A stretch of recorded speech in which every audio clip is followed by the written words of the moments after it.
Hi everyone, my name's Kelvin, and today I'm going to make a brief guide to Sil, the game.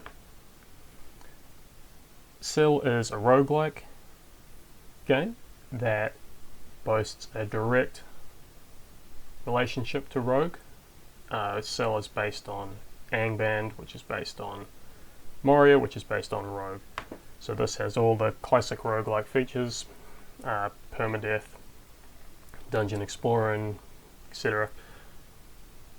in a very pure sort of package. And it's a game I really like. I'm hoping I can share some of my passion for this game in this video, and there hasn't been a good video made on Sil for years on YouTube. So I thought I'd show off the latest version, and hopefully you can learn how to play a little bit if you don't already know. I'm not a grandmaster at this game, but I think I'm alright. Like, I can win this game, and that's what I'm going to try and do now. So just first I should probably talk about the version I'm playing. Is Sil-Q 1.41 Beta 1. It's stable, very stable game, so the fact it's in beta doesn't matter, it seems. I've encountered very few bugs with this version. So Sil-Q, as it's called, is a variant of Sil.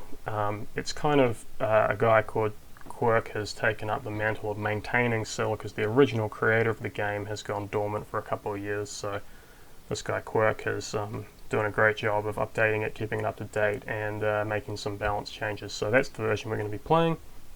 I kind of consider it the official version, like right now. Maybe one day it won't be, but for now I think it is. Not literally official, but it's the best version. So here we are, without further ado. Sil. Set in the world of Tolkien, you might know. The first age of Middle-earth, so long before the events of Lord of the Rings.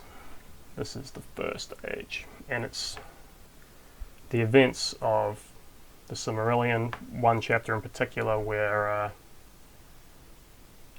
some characters try to steal the Silmaril, which is a powerful jewel from the Iron Crown of Morgoth, who is like the darkest dark god of this world. So this whole setting is a more mythical sort of age than Lord of the Rings, which is more sort of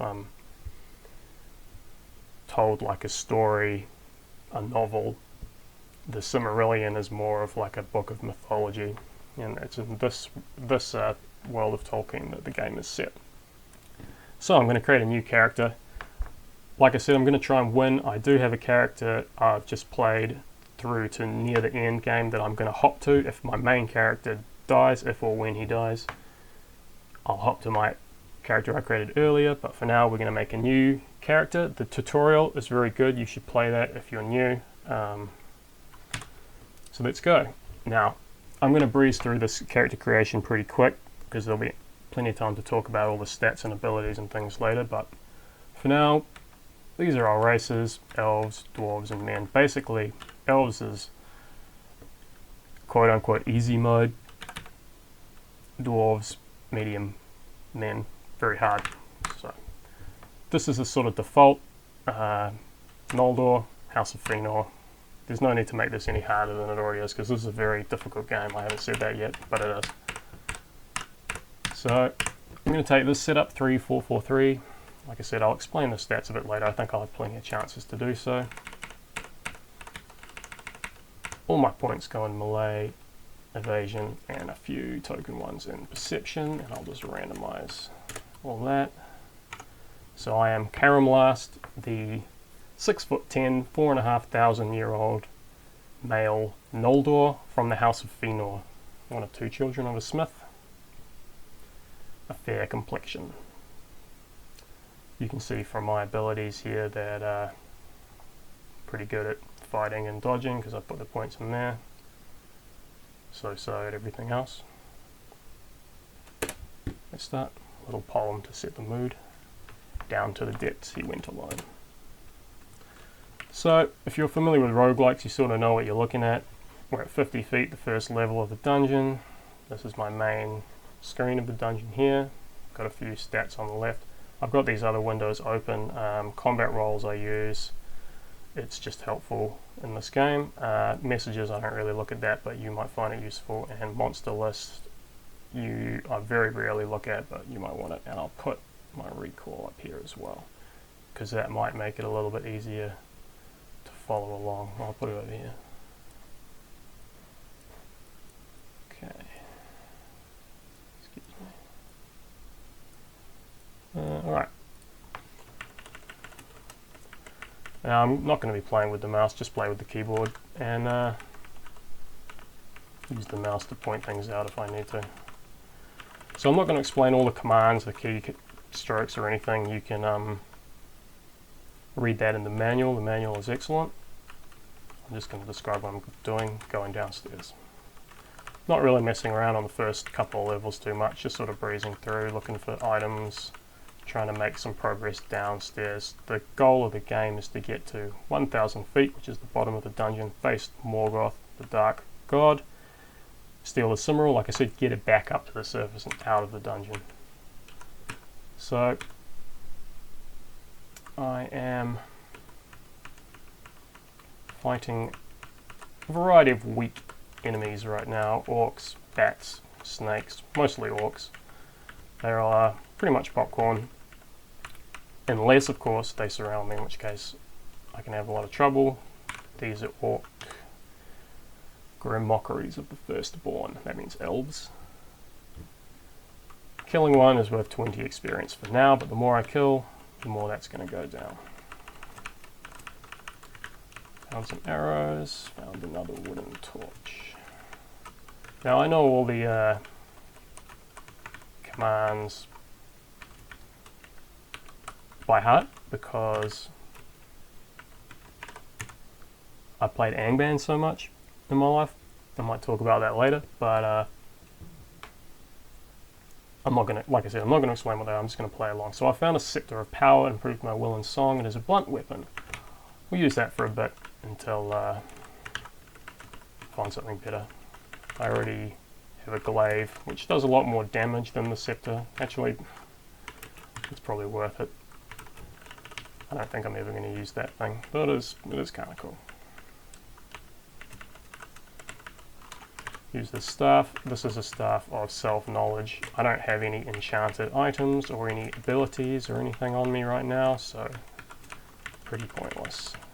You'll notice the enemies, when they get low health, they run away. I'll explain that a little bit more later, next time I fight a big group of enemies. So this is a forge. There's a forge guaranteed at this depth in case you want to get an early start to your smithing. I'm not going to in this game. I may smith as I go through. We're just going to see how it goes. So I'm just going to inscribe these to make it easier to throw them. I might explain that later too, but you don't need to worry about it for now because this is just the guide. Alright, so like I said, just fighting through the first few levels, became poisoned by these spiders. I've got arrows but no bow, so I may as well explain now that this this shows their health here, these asterisks, and confident is the stance of the orcs. So right now these guys are feeling confident, which means they will basically move towards me and attack me as fast as they can. The AI in this game is really good. It's from a variant of Angband called NPP Band, or NPP Angband, which is excellent. Excellent AI, especially if you're used to the old sort of Angband style AI, which is pretty dumb.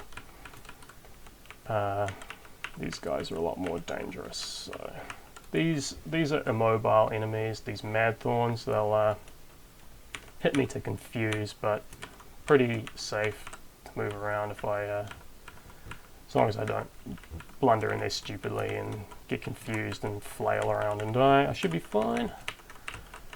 Okay, so I'll just show you my inventory quickly. I've got this food I started with. These 3 potions I've picked up. They're unidentified for now. They'll remain that way for a little bit longer. I have torches, which I started with, plus I might have found a few. The sword I started with, just a cruel blade, but better than none, curved in the orcish style. Don't know why I didn't come into the dungeon with better equipment, but here we are. And maybe I escaped from a battle or something to battle for Angband. I also picked up these spears, which I'm going to use as a throw-in weapon until I manage to find a bow. So, I think I'm pretty done here. Like, you can look over on the right there and see the amount of experience I'm going to get from chasing down orcs and killing them is negligible, so I'm not even going to bother. Now, I have banked up about 1,500 experience points now. So I'm going to spend some. What I'm going to spend them on is perception points, up to 5. Then I'm going to take a perception ability, alchemy. This lets me identify potions, which is going to come in very handy. Also staves and horns. So with alchemy, you see my experience shot up again, about 450. That's because I identified these 3 items. As you identify items for the first time, or see monsters for the first time, you gain experience. You also gain experience, obviously, for killing monsters, for scaring them down levels or up levels, you gain experience, and probably some other ways that haven't jumped to mind right now. So these orcs I'm facing now are a lot more dangerous than the nameless orcs of the first level. These are warriors. They hit a lot harder and have much better armor. Okay, so this cloak I've found is a cloak of warmth. Even though it's unidentified, I know it is because I used the stealth knowledge and it said my cloak, one of my items gives me resistance to cold, and I know it's the cloak. So I've marked it for that reason with an inscription.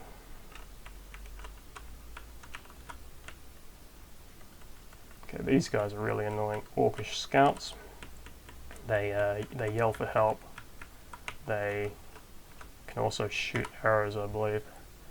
So my equipment overall is actually half decent for 200 feet. I mean, I've got a bit of armor, I've got a powerful weapon, and yeah, things are looking alright now. Even though I'm fighting slightly more dangerous enemies like these orcs, as long as I don't get surrounded, he says, getting surrounded, I should be alright. Now this is a good time to show a new ability, which I'll take now. So these orcs are down the corridor from me. They are confident, but they're not coming down because they're not confident enough to take me on one-on-one. What I'm going to do just now is put a couple of points into song and then get the Song of Challenge. Songs are like spells in this game. When you sing them, your voice, that is to say mana over here, goes down and you get the ability of the song. So the Song of Challenge, a strident song of mockery and scorn, agitates my enemies. It changes their stance here to aggressive, and they'll come at me down the corridor. This is a new change from Sil-Q, and it's pretty cool. It allows some new tactics to develop in the game, and I quite like it. Well, it was quite a large change from the previous song that was in that spot. So as you see, when I was singing my Song of Challenge, all those guys charged down the corridor towards me and just got chopped down one at a time, and that was no problems. So again, still just kind of scouting around, looking for down staircases, looking for basic items. There's a lot of stuff I could really use before I go much deeper, but I'm just going to sort of charge down if I find a down staircase, just to try and accelerate the early game a little bit. If you're a new player, you'll probably want to play a little bit slower and more carefully, but I have a pretty good idea of what I'm going to encounter at this level at least, so I'm happy enough to keep going down. Herb of Restoration, alright, that's pretty good. I'm just going to mark it so I don't accidentally drop it or use it. That will come in handy if my stats are ever decreased, which can happen when you're attacked by certain enemies. These wolves still worth a decent experience for me, 12. So you can see it going down over there on the right as I kill more and more of them. Throw a spear at them. Okay, this is a bad start. I've already lost some dexterity to this tattered wight. He touched me. See down here on the rolls, I rolled an 11 to save. So yeah, that's not good. I'm now, my dexterity is decreased, which I haven't even explained what the stats do. Dexterity affects my first 4 of these skills here. So melee, archery, evasion, and stealth are all affected by dexterity. The bonuses I get, which are in this dark green column. Oh, sorry, the dark green is the points I've put in. This is my bonuses here. My bonuses are all +3 because I have 3 dexterity. My dexterity is 1 reduced. Now I could eat this pale green herb of restoration, which restores all my statistics, including dexterity. Also gives me a small amount of nourishment. I'm not going to do that because I'm just going to play a little bit longer without the dexterity and see if I can survive. Well, I'm not doing too well against these orcish archers. They're archers, they shoot arrows, and I don't have enough armor to resist the arrows. If we look over here, we can see the arrows do about 2d5 or 2d7 damage. My armor is 3 to 9, so they can do a little bit of damage to me, or a lot if they critical hit me. But if I fight these guys in a corridor like this, get them to charge down, should be alright. Now, this is a bad position. This is a game that is actually very dependent on positioning. It's very important that you think about where you are in relation to the other enemies. Lines of sight, lightness and darkness is a big mechanic in this game. And at this early stage in the game anyway, I have no way of moving through enemies. I have to attack them first. So if I become surrounded now, somebody comes up from my right over here, or this unexplored area, I'd be trapped and killed by these orcs, probably. I don't really have any healing potions or anything, so I'd be stuck here. So I'm gonna, yeah, see, it's a good thing I did because there was some warriors coming down. I'm gonna try and escape now rather than fight these guys. The best way to do that is I'm gonna take dodging, which is an ability that when I move, it increases my evasion here, which makes it harder for guys to hit me. If they roll it to hit, my evasion can be higher. It makes it harder for them to hit me. So I'm just going to charge down this corridor and hopefully... Oh, I forgot about him. Okay, this is very bad. Well, I'm going to die, so I'll just get it over with.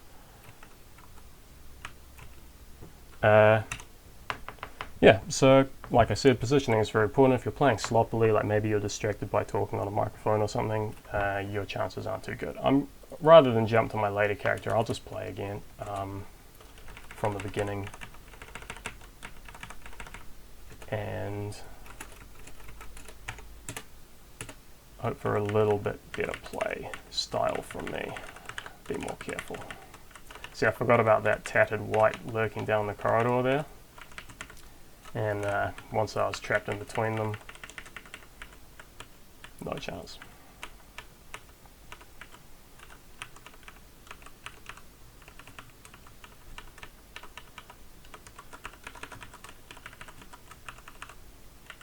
When you're first starting out, you might feel like you get killed in cheap ways or whatever, but it's almost always error in your play, because this is really a very balanced game, I think. Which is one of the really not great things about this game, honestly, and that's why I can, you know, if I ever die, I'll be able to give an explanation. You know, I did this wrong or that, almost all the time. It's a lot better than Angband in terms of the cheap deaths. There's a lot less kind of thing, but you know, you never know.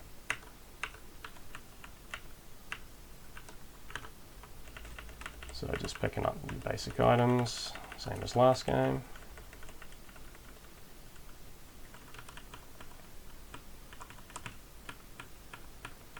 I played about a dozen games to warm up before I managed to get my character. My other character I prepared is on dungeon level, I think 850 feet. So it took me about a dozen games, which is, I don't know, normal, I guess, like for somebody who has a lot of experience playing this style of game. And this game in particular. I must have played, I don't know how many hundreds of games I would have played of Sil, but enough to make it so I can win eventually if I keep playing, especially if I'm playing an elf and not one of the harder races. I have won with dwarves, but I've never got to win with a man. You're so gimped to start with, stats wise, and you know, if I played enough games, maybe one day I'll try and get that win, but for now I'll just play elves. I think I find it more enjoyable. So the Twisted Staff in this game, it's also self-knowledge. Oh, here's our forge. Well, in this game, I guess maybe I could use it just for the sake of showing off different features of the game. So because I'm from the House of Noldor, I have a free smithing ability. And I can't take until I've put some points into smithing. Right now I can afford 3 points, which will get me not quite to jeweler. If I had another maybe a couple of 100 points, I could get jeweler, or I could take weaponsmith or armorsmith now, which would be handy actually, because my armor is pretty pathetic. But I'll see if I can get enough experience points before I leave the level to take jeweler, which allows me to make stealth boots, which allows me to make rings, amulets, sources of light, and a few other miscellaneous things like that. So this is not another tattered light, this is a phantom. I don't want to make the same mistake last game as blundering into something that can reduce my stats and just all around make me weaker.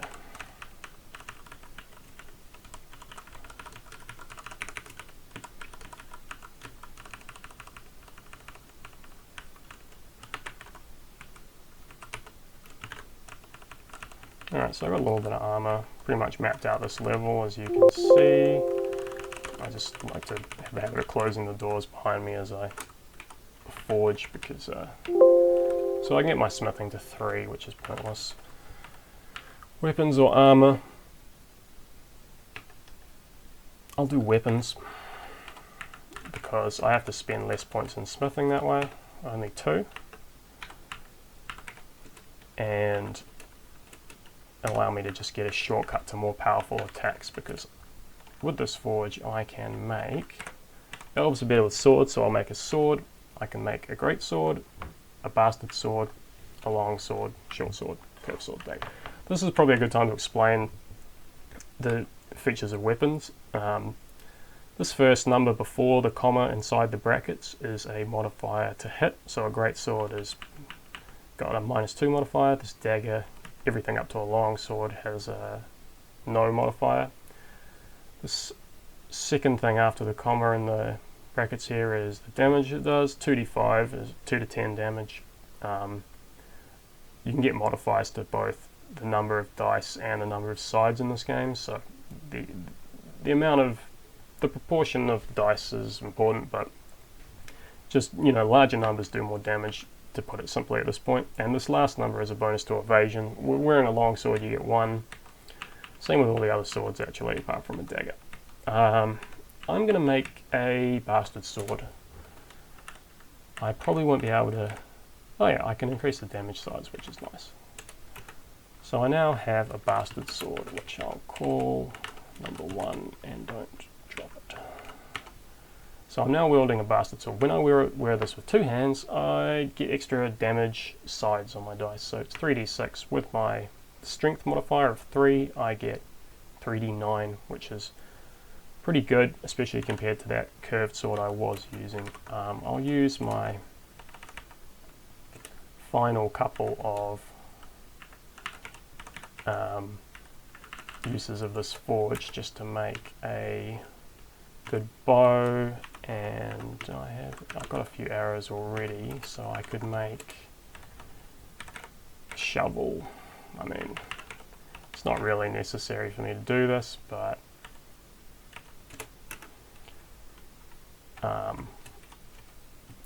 just allows me to take a shortcut to the shovel in case I need it at any point. I'll have it early in the game now. So I've got my good sword on, allows me to do a lot more damage. I've got a good bow as well, plus about 50 arrows. What I was doing there is just topping up my wooden torch from my stack when it started to run down. I haven't explained the light mechanics in this game yet, which I should probably do now. You can see the amount of squares away from my character are lit up. These are open floors. Obviously I can't see what's in this square 2 away from me because my light radius is only 1. So it's the fog of war. If I put on the shield, I'm not able to use the Bastard Sword as effectively. Over here, my damage sides go from 9 it was to 3. So I'm just going to take that off because I don't really want that extra armor right now. I'd rather have the extra damage.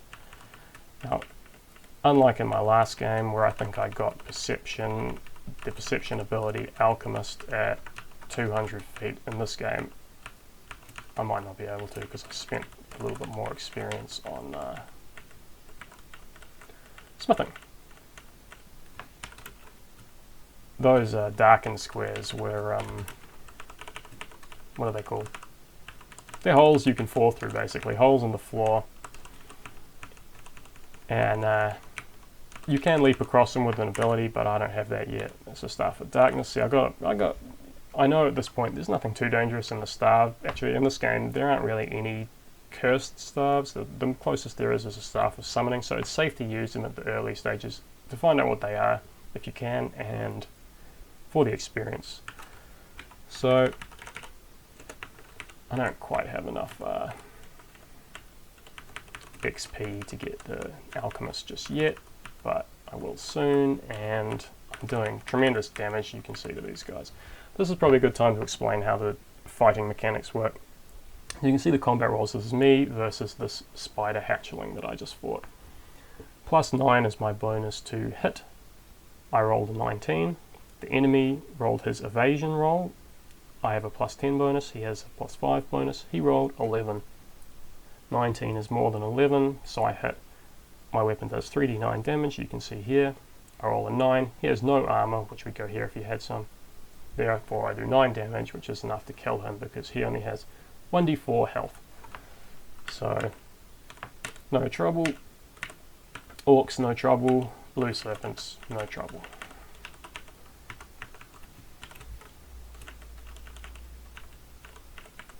Still pretty basic equipment apart from the good sword.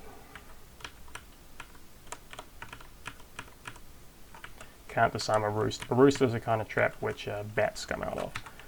Okay, so I can take my alchemy now, and I will. Don't have a lot in my stash, but my stash will increase very soon. These sword spiders are actually quite dangerous. They can do tremendous damage with their 2d9 hit dice, but I managed to take it out. They're also fast. A lot of spiders are, all the spiders are actually, and that can be a problem. Fast means they get 2 moves to every 1. The speed mechanics in this game are very simplified from Angband. There's no fractional speeds or anything like that. My speed right now is normal. If I was moving faster, I'd get 2 moves for every 1, and if I was moving slower, I'd get 1 move for every 2 a normal speed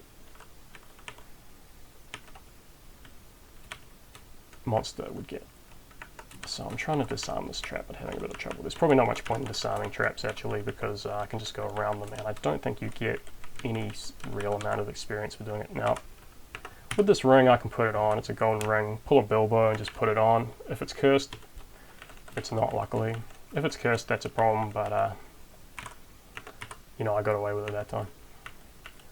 Just checking, I'll just stop on this to show. So I've got this unidentified golden ring on. Probably doesn't do anything too exciting.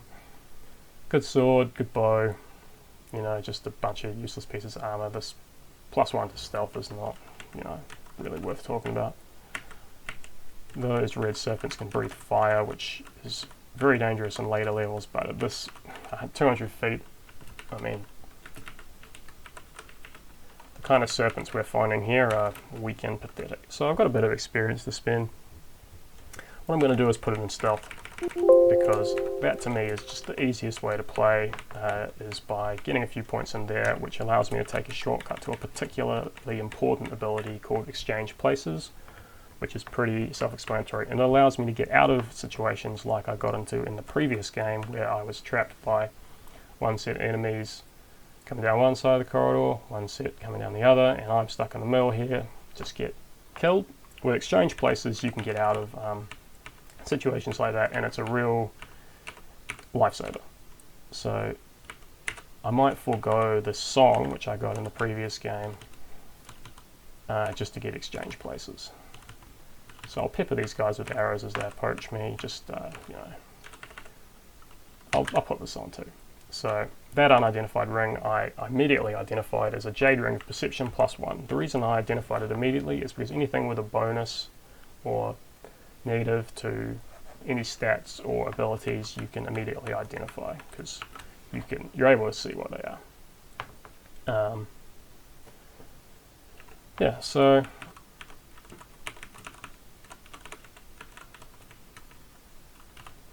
Potion of Quickness. This is a very, very useful item, which I will be saving as many as I can and using them for important fights. These orcs are getting good hits on me actually. Just regular soldiers though. There's archers in behind, which is still pretty dangerous to me. I'll just close the doors to cover my retreat. Wait here. More orcs. I'm just going to bail out of here because I'm sick of fighting them. So I'll see if I can get that Exchange Places now. I've got enough points in stealth, but you see there is a... no, you need 6, sorry. I have enough points in stealth, but I don't have the prerequisite, which is Disguise or Crowd Fighting. Disguise is a stealth ability.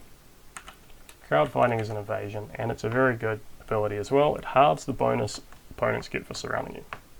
So these two abilities obviously work together well, and they're both very good. So I'm going to get Crowd Fighting now. As soon as I have 500 experience, I'll get Exchange Places, and I'll start doing some of that. So I'm just throwing this great sword I found on the floor at these orcish archers. No, I'm not. Okay. Having a bit of trouble with the commands there. Well, I'll just use arrows. I can still hit them quite easily. Sapphire Ring. Let's try this one.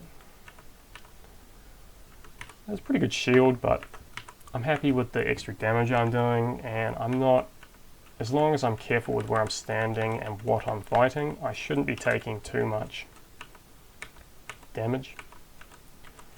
I mean, if an Orc Thief gets a critical hit on you, then you take damage. I'll explain critical hits now. No, it's already gone off my combat rolls. I'll get it next time. I'll try to.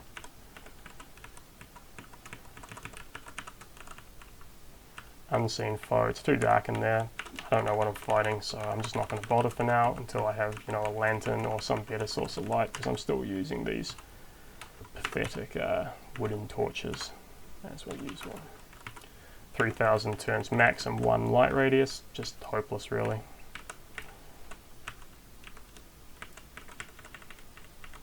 Alright, so scare away some filthy orcs, just looking for a down staircase and more potions, and you know, maybe a bit more armor would be nice, because 3 to 7 is pretty pathetic.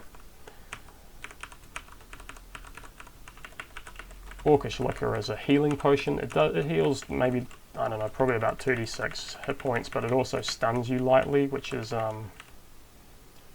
fight these orcs in the dark. With my points in stealth, they are sleeping, which is a good time to explain critical hits actually, because see, when I hit this guy, I rolled a 15, he rolled a 5 to evade, so I get 10. This 10, from it is subtracted the 4 of my weight of my weapon, and that remaining number, which in this case would be 6, is not larger than 7, therefore I do not critical hit. This attack here, where I rolled an 18 and he rolled a 3, I exceeded it by 15, so that was enough for a critical hit, and this critical hit was enough to get me an extra dice of damage. So I rolled 25, he rolled 4 of his weak armor, and I killed him instantly with a single hit. So that's a critical hit. Yes, that does mean it's easier to make critical hits with lighter weapons, which is an important mechanic of this game Sil. And I believe it's been further refined, or further balanced rather, in Sil-Q.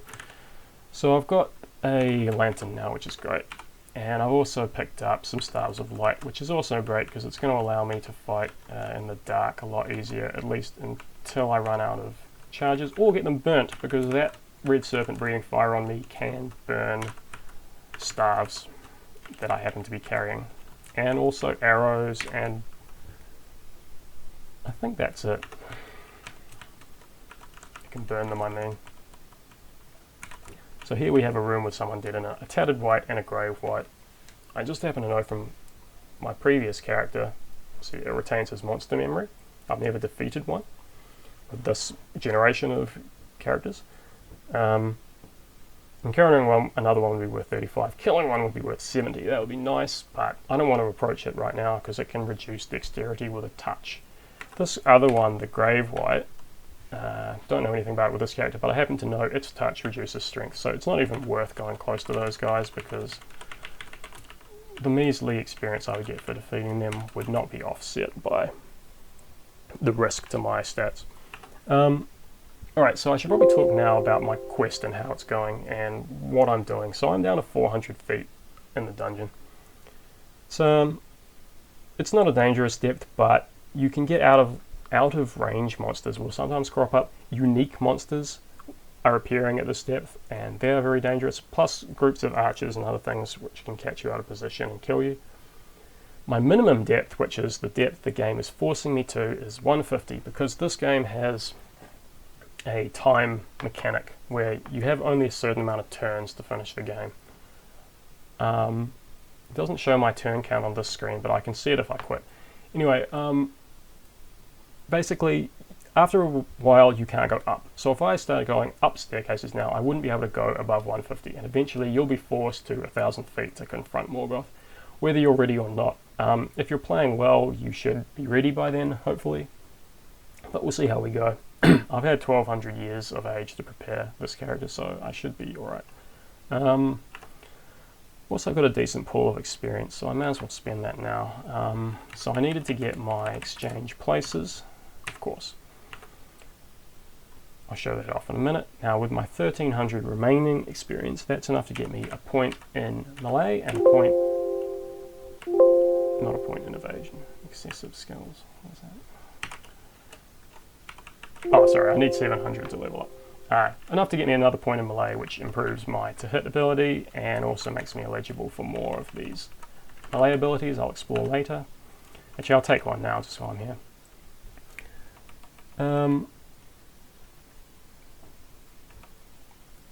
These are all pretty good.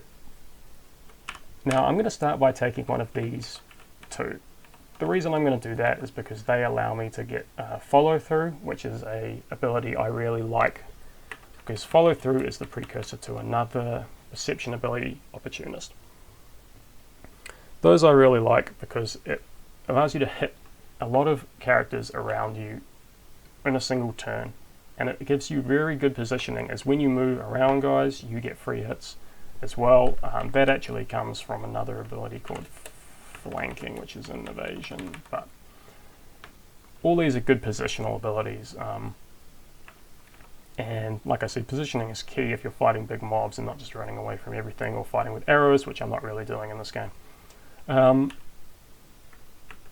So yeah, I could spend the last 600 on a melee ability, and I will take finesse because I was talking about critical hits. They are very, very important, and lowering the base number needed from 7 to 5 makes them a lot easier to get, and just increases my damage output basically quite a lot. So keep collecting shitty potions and keep collecting shitty orcs skulls. So over here I just saw some unique orcs. They're coloured a different colour. This one's Balkmeg the Relentless, a huge champion of the orcs. Normally found at 400 feet, which is where we are, and I quite like my position because I've got 3 actually staircases to retreat out of, and I can exchange places, so I'm pretty secure here, especially because they won't even come down. I don't have my song in this game, so I'll try and bait them down sort of like this, and try and kill them in the corridor here. I got one of my stars. Sorry, I'm just he dropped the lantern as well, which I added the light from that lantern to my lantern, and I'll get my stuff of light too. So you're fighting those orc champions 2 at a time, very dangerous. They are actually hard-hitting, well-armoured creatures. As you can see, 3d8 damage on that attack. 2d8 normally, I'd say. Oh no, 3d8 normally, and what's his armour? I don't know yet, but we'll find out shortly. So they're actually doing good damage to me. I'm going to retreat because I don't want to be taking those kind of hits. It's just unsafe, basically. I could, I could stand in the line and drink potions and try and hold, but it's not worth it at this point. And I'm going to get killed by wargs anyway, it seems. So I'm going to try and get out of this position by drinking a potion of quickness, 1 of liquor for some hit points, and me being fast should allow me to hit the staircase. Alright, that was close, and just, again, just a result of, I'm really starting to get to a dangerous depth now for the quality of character I have at this moment, and if you're playing a more risky game or not paying attention, you can get taken out even by something as pathetic as orcish wolves. These guys, Easterling warriors, are native to 400 feet. They're more powerful than orcs, basically the sort of next tier of popcorn enemies for this level. And but right now they're not. To me, they're not popcorn because my native depth is 150 or so. And for now, they're still quite dangerous, especially when they surround me. So I've just used the staircase a number of times in a short period of time, which in Angband used to be called save scumming and was a very sort of efficient way to play, because in Angband you have a lot of detection spells and things which you don't really have available in this, but Sil has a mechanic to stop stair scumming, which makes the stairs crumple out from under you when you use them too often, and you fall down, and then you're stuck on a lower level with no immediate way to retreat. And you're fucked basically if that happens to you. You're not fucked, but it can be very dangerous. So I always try and avoid stair scumming unless I have to save myself like I did just then. And I'll keep putting points in melee and evasion when I have the experience available, because I'm not really performing too well at 400 feet.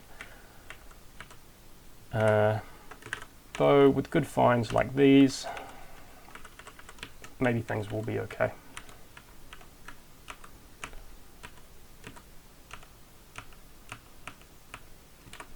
Alright, so I can chop through a few warriors without too much trouble. If I go into stealth mode, Shift S, I move slower, but obviously these guys, these wolves over here, which aren't very perceptive to begin with, are less likely to come out of their unwary mode. They're not sleeping, but they are unwary, they don't know I'm here. They're less likely to come out of that and start attacking me, so if I close that door between us, then they won't come for me, and I'll avoid that guy too. Trying to remember where that white is this game. Whites tend not to stray too far from their location. So I've encountered Balkmeg the Relentless again. This time I'll try and finish him off. He's asleep, which is great. He's with his friend Lug the Grotesque. Small and exceptionally ugly orc. And this guy, scarred of face, sorry. His eyes are small and baleful. Just gonna, well, I'm just gonna light the room up and just go at him. Very good critical hit to start with. He was asleep, so I got a +10 bonus. I roll 26. His being a, oh sorry, no. I don't get a +10 bonus, that's my regular to hit. He gets a -5 penalty for being asleep. Normally he would have something X evasion. Right now he has -5. So I outrolled him by 28, giving me a huge critical of 69, twice my normal amount of dice. Cuts right through his armor, does 32 damage. He's already running from me, and now he's dead. This guy didn't even wake up. didn't get such a good hit on him, but man, those orcs didn't stand a chance. So I got some good stuff. I'm going to try it all on. Great Spear of Hador's House. It grants me the ability to follow through. I'm not going to play with the spear this game. I just not really feeling it. And as an elf, I'm better with swords anyway. This is Special Hallbook of Protection. Wow, okay, so this is quite the item actually. A long sleeve shirt of armor that comes down to the thigh. This is a heavy armor. It has -2 to my to hit score and -3 to my evasion score. Quite a severe negative. However, it gives me 2d6 armor, which is massive. So my total armor now is 5 to 16, making it pretty hard for probably most enemies at 350 feet anyway to actually do any damage to me, even if they can hit me. However, it makes me significantly worse at fighting, so I'll put another point in melee now to try and balance it out. And I also found this Staff of Understanding here, which I can use to identify items. This is one of the only methods of identifying in the game. I'll start with the rings I'm wearing, one of Warmth, that's excellent. And Venom's End, wow, okay, I got some pretty good stuff. So I found some decent rings in the earlier depths. Won't be using this rated Ring of Perception, so I'll drop it. But what I do have is Venom's End and Warmth, which are resistant rings. Venom's End gives resistance to poison, and Warmth is resistance to cold. So resistance to poison at 350 is great, and being resistant to cold is going to help me a lot later on, though probably not so much right now. And I'll keep clearing these levels, looking for staircases, killing unaware monsters. Having those extra points in stealth that I took is really helpful.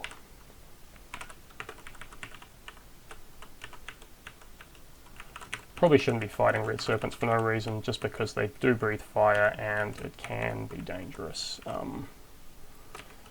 Got quite the collection of staves as well. I'll explain what they all do. So light lights the room or a few corridor spaces.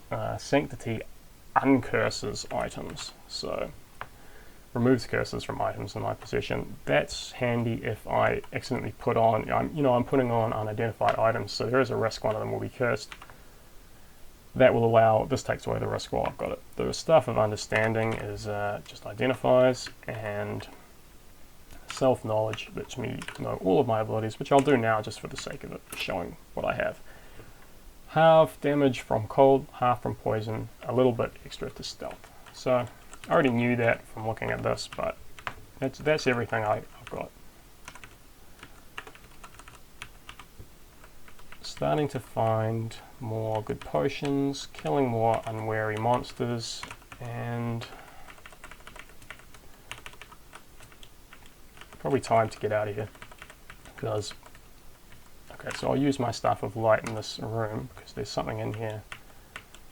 Oh, the room was already lit up, so it didn't help, but I just killed something in the dark. Probably a spider or a bat of some kind. Really just chopping through these guys now. They just have a lot more trouble damaging me. This is a kind of special room called a very minor vault. Vaults are like the name of special rooms in Angband and Sil.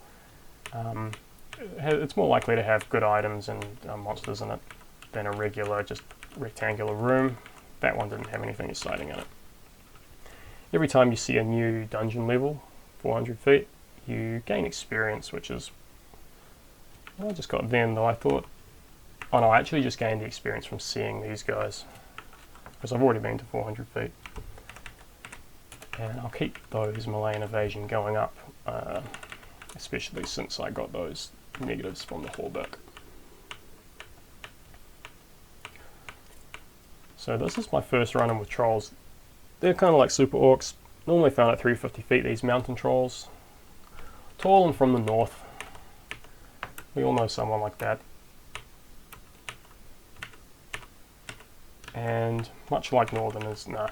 These trolls are pretty dangerous in combat. And I don't want to let myself get surrounded by all these sort of miscreant creatures, so I'm just going to beat a retreat. They won't... The men are cowardly, the troll will attack me, but the men are blocking him right now, and they won't come down the corridor and attack me because they're too smart for that to get shot down one at a time. But here comes the troll. I was just firing arrows at them that whole time, as you can see. That's just to do a bit of damage. I'm not very good with arrows, but you know, until I have my Song of Challenge, I can either charge out and face them in the room, or I can fight them in the corridor, and I prefer to just sit here and shoot at them until they run away. And now I've got the troll to fight, and I also got hungry during that time. While I was fighting, I got hungry, so I ate a herb of sustenance I found. That filled me up. Food is another mechanic in the game, which is not very prominent in Sil, but you do start with food, and try not to run out because you die. But again, it's not a super important mechanic. I'll try and fight surrounded just quickly. Yeah, so I can defeat men when 2 against 1, but any more than that, probably not a smart idea. See, they have a lot of trouble damaging with me with my excellent armor,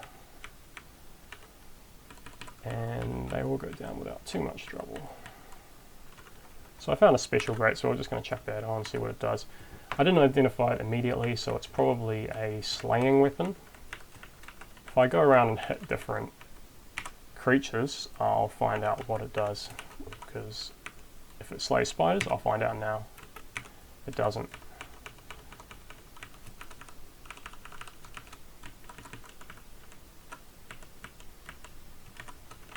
Kill another sword spider.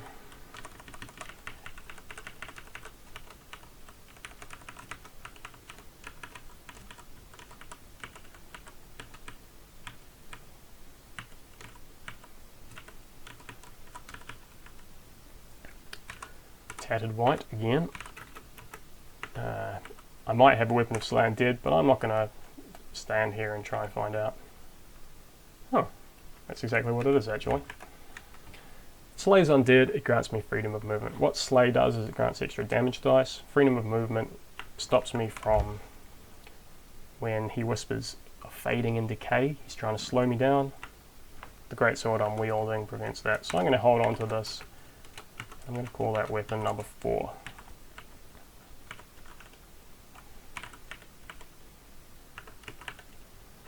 But I don't want it right now. I'm going to keep using the broadsword. Oh, he got a good slow on me because I'm not wearing the greatsword anymore. Alright, so I didn't want to get stuck in there with that white, so I just sort of backtrack. Probably take out the wolves. Oh, I misclicked there and moved into the middle of them, but it's okay. So I can fight the wolves, but I don't want to risk losing my dexterity to that tattered white, so if I can, I'll play carefully, and I'll keep putting points in melee and evasion. It's probably time to take another ability soon. I'll choose what that is next time I have some experience banked up, or if I need something in particular, like that song.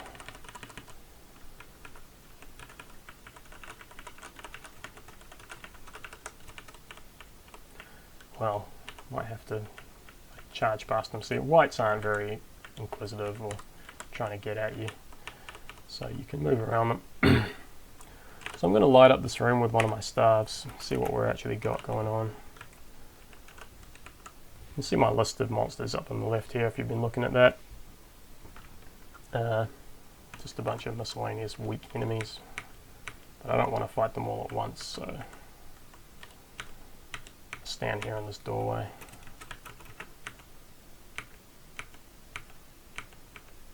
And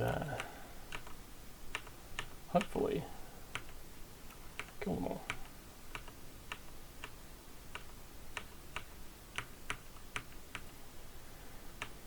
Easterlings are like, in the Tolkienian mythos, they're like the evil men who were, they fell for Sauron's sort of persuasive talk, and he promised them power in exchange for betraying the other races of the world and trying to take it over, basically, going in his command. And you know, obviously he's the Lord of Darkness, so you can probably guess what happened. So this ring I found on the ground just then, I identified it using my Staff of Understanding. It's a ring of hunger, which increases my hunger. Don't want to be wearing that. That can kill you. I'm going to drop that there, and my Staff of Understanding is empty, so I'm just going to drop that too. There is one way to recharge staves in this game, but I probably won't find it. So this wight was standing on a potent axe. It's glowing because when you're wearing a Slayer weapon, you get an extra, see, light radius. I just put that on while I was next to him, and my light radius went from 2 to 3. I may as well try and fight this guy, just because I am wielding a very powerful slaying weapon. I can probably hit him, and hopefully I'll be able to kill him without losing any of my precious strength. Yeah, 1 hit, 1 kill. Now I can loot this chest here. I'm just going to search around for a while. It's very hard to, I should explain, the skill that governs the detection of hidden doors and traps is perception. My perception is 8, base of 5 with a bonus of 3 from my grace. Grace is the statistic that governs these bottom 3 abilities. I talked about dexterity doing the top, grace does the bottom. So 8 perception means I can spot some things, but I'm not amazing at it. And in this case, if this chest here is trapped, I don't know it, so I'm just going to try and open it, and it wasn't trapped. I found a good cloak. Ooh, very good cloak. Alright, so inside that chest was cloaks. It was full of cloaks. I found 3. One of them was really good. It's a cloak of protection, so this not only gives me +1 evasion bonus, it also gives me 1d1 armor. So my armor continues to improve, and things are pretty good. I could probably stand to go down some more once I find the appropriate staircase. What's this? Just more sort of potions. I'll explain what I got now. The Orcish Liquor is healing, like I said. This one is Galdwin is new to Sil-Q, and it's a bonus of perception. So I haven't used a lot of these because this game is new, but the main thing I can think of using it for is sometimes you get caught in a trap and you die there because things are attacking you. So this would be very useful for getting out of traps, I believe, because I think perception ability governs your ability to break traps. I don't think it's will, though I should probably look into that, but that's probably the main thing I can think of that being useful for. Also restores some voice. This Galduin is probably some powerful, well, I'll look it up actually. So I've got Silmarillion here. So the Escalduin, the upper waters of Escaldian, it's a land, it seems. You might be able to see it on this map.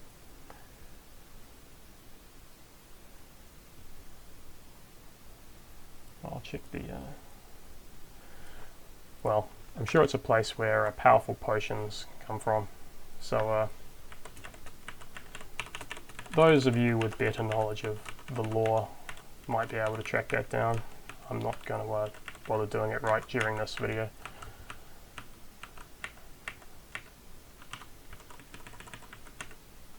Alright, so I found a special helm. Just going to pop that on. It's a helm of Defiance, which improves my will by 2.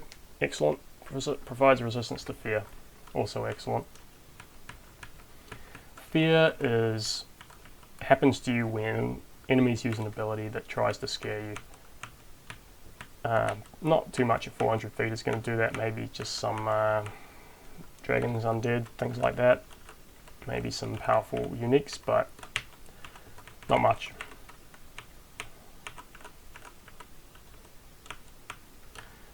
So I'm mostly just knocking out wargs, which are orcish wolves. A great wolf with eyes full of cunning. Usually found in groups, moves very quickly, erratically. Can be dangerous when you get surrounded by them, as I just did, but pretty weak one-on-one. Same could be said of these guys. I could chase them all day because I don't have any abilities to sort of catch them, but that will come in time. So I've got some more points.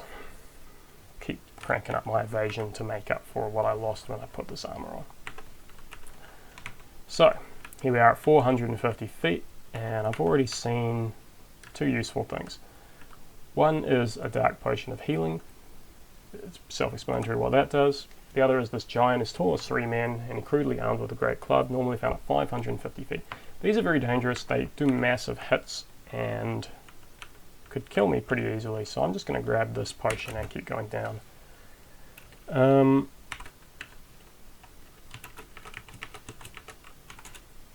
I'll fight plenty of giants later in the game, but for now I might look into getting another ability. So I've got 1,000, which means I could get something like follow through from melee.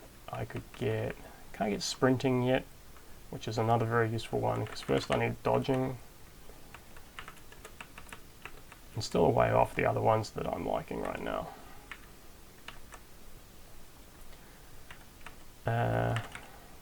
Could take some will, actually, might be a good idea. I'm just going to put points into will.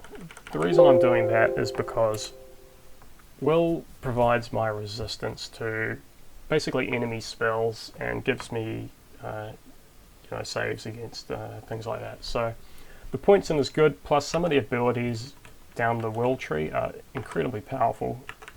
So I'll try to fight this giant. See, he's done huge damage to me already, just with a couple of hits, and he could kill me, so especially if I get surrounded. So just hit me for 11 and I'm almost dead. I could actually die right now because he's able to throw. He has a throwing attack, and if I can't get out before he throws at me, I could die. I'm only 5 or 6 squares away from this, but I'm not going to risk it, so I'm going to drink this healing potion, which gives me another 19 hit points, and then I'm just going to run away. So now I don't have that potion anymore, but I am alive, which is nice. I encourage you to just use items if you've got them and you think they'll save you from dying, because I could have made the risky choice then of trying to get away, but he who runs away and lives to fight is in a better position than the skeleton. Okay, so that's a unique orc. I can't see him from here. Othrod the Orc Lord. I think he's probably the most powerful unique orc. Normally found at depths of 500 feet and appears with many escorts, which is the guys he's with now. He's also got some wolves with him. What else is in there? Dark serpents, orc warriors, etc. I can probably take him out, and even if I can't, my getaway is very nearby. This guy's trying to surround me, so I'll exchange places once, twice, and continue fighting. The wolves are starting to surround me, but I'm not having too much trouble with wolves or these orcs. Back in the corridor fighting on one side now, chopping through the orcs. Eating herbs when I get a break.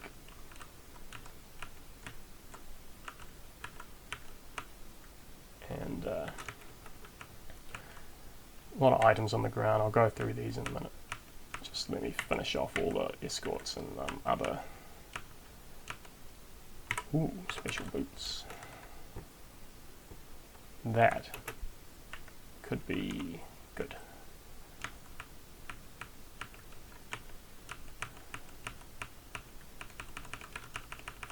Now, I just found some special boots that didn't identify immediately when I put them on, so these are probably one of two things. They could be a kind of boot that, I'm not sure if it's cursed or not, but it causes me to encounter more dangerous enemies, which I don't really want to be wearing at this point, or it could be a pair of boots of prevent me from being slowed, free action it's called, so it's probably that, so I'm going to keep wearing them, and we'll just cross our fingers. If I see any more wraiths or anything, I'll probably find out.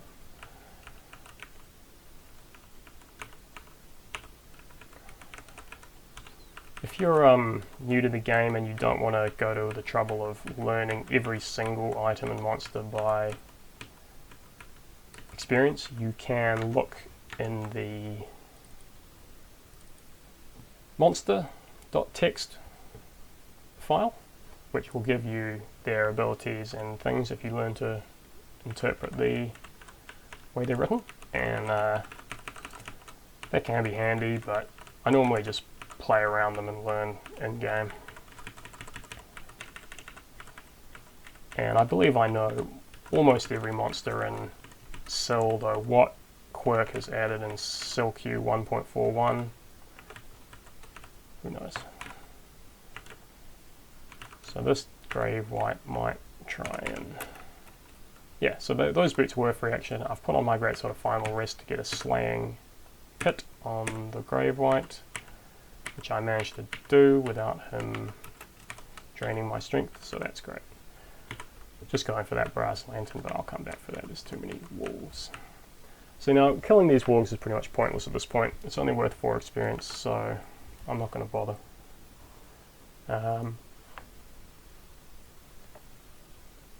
I'll keep playing for a little bit more. The ability I want is sprinting, and I'm also thinking of getting, one of these. Plus I need to keep putting more points in melee and evasion. Archery, stealth, smithing, song, I'm not really worried about at this point. I'm just trying to create a really nice powerful character based on the things I find, and for now what we've got here is just a fighter, so I'm going to keep doing that.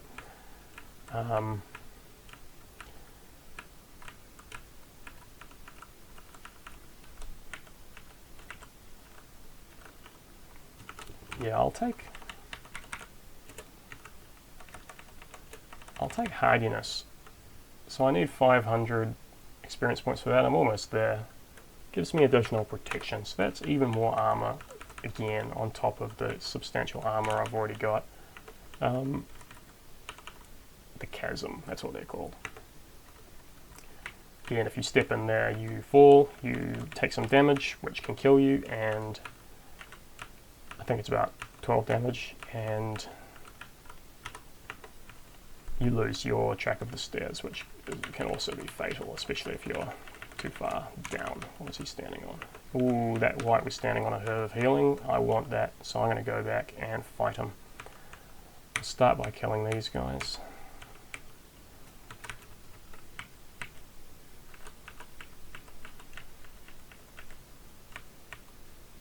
Ooh, my first snow troll, I think. A white troll with powerfully clawed hands. These are pretty dangerous. They can hit to freeze. This thing can kill me quite easily, so I may not stand and fight it. We'll see how it goes. I also want to kill that white, or at least sneak through and get that herb of healing, which can save my life. I'll take this ability now, giving me a substantial bonus to armor. 7 to 19 is pretty good for 450 feet. And yes, I will fight this troll. Yeah, so I took out the troll. Shoot some arrows down. Try and kill this Grave Wight before he drains my... No, it's not really worth it. I'll just run around and hopefully I can grab the herb. Yeah. That was on an amulet. Ooh, I want that too.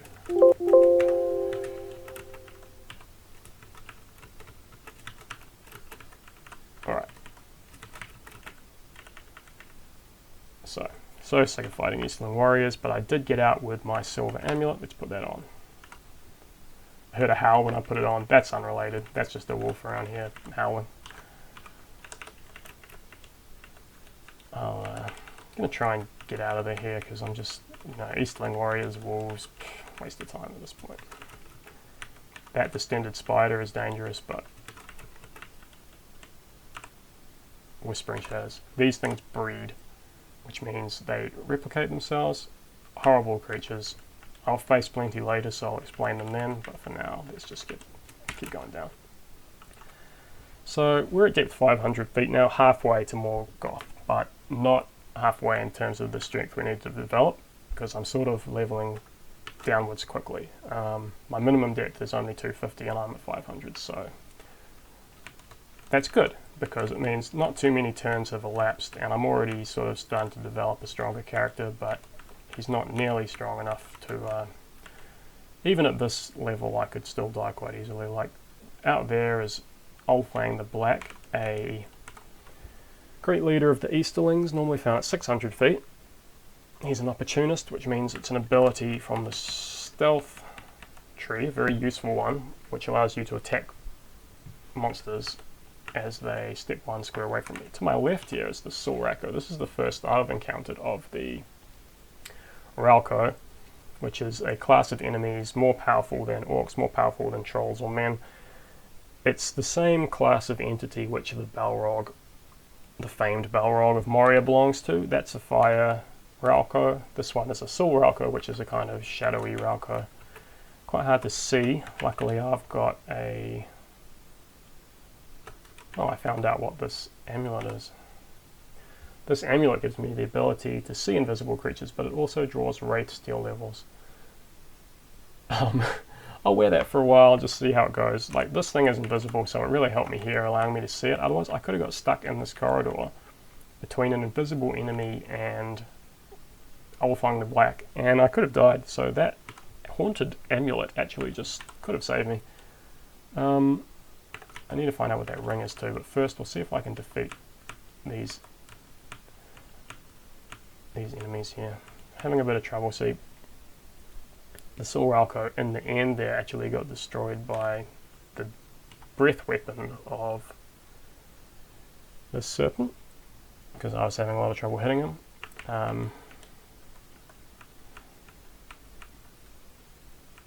Alright, so those are out of the way. Ulfang the Black is next. I don't really have any way to do this apart from just charging him. I'll get this song again, the Song of Challenge. There we are, he came right in, so as soon as he's challenged he becomes aggressive stance, and now he's going to attack me. I'm not going to retreat up the corridor like I normally would because he has the opportunist ability. He can also use a light source, so I'll just try and cut these guys down the usual way. So they can't really damage me. They're rolling 2d8s, and I have 7 to 19 armor, so a lot of times their hits will just bounce right off me.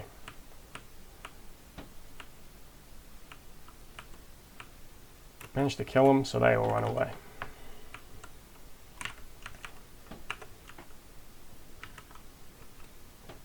Oh, excellent. Okay, so he dropped this mail corset. I put it on and immediately identified it as a mail corset of resilience, +1 to constitution.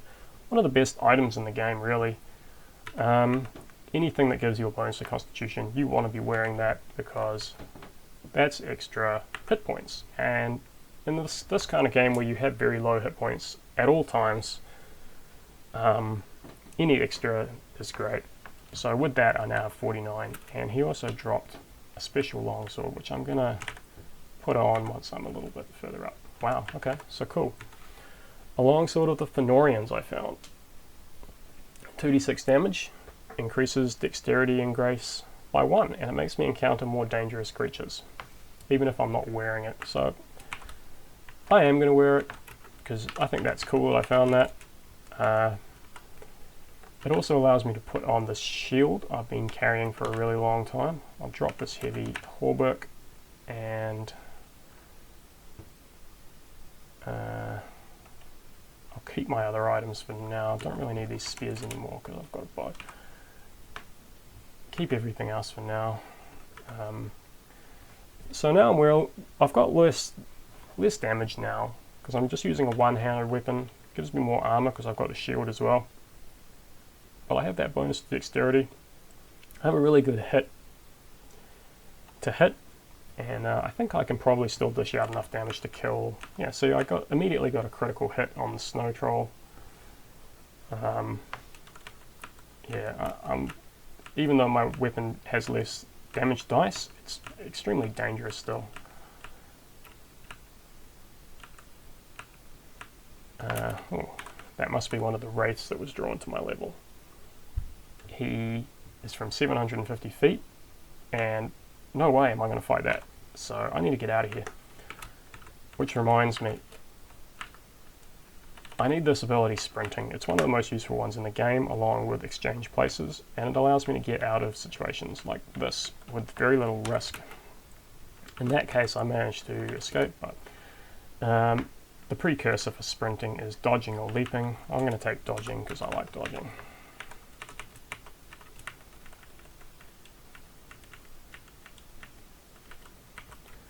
So, more wolves, more trolls. Same old, same old. Something invisible in there, it's a shadow. Just this stupid monster who's... Anyway, I should probably talk about something else. You know, I'll interject if something exciting happens in the game, like I find good potion, but I thought I might just talk a little bit about origins of Sil and the lineage I explained earlier in the video about Moria to Angband. So, Rogue is the great granddaddy of all roguelikes, obviously. You can tell that by the name. A game that if you played it today, it would look extremely similar to this. This game has a lot of refinements, obviously.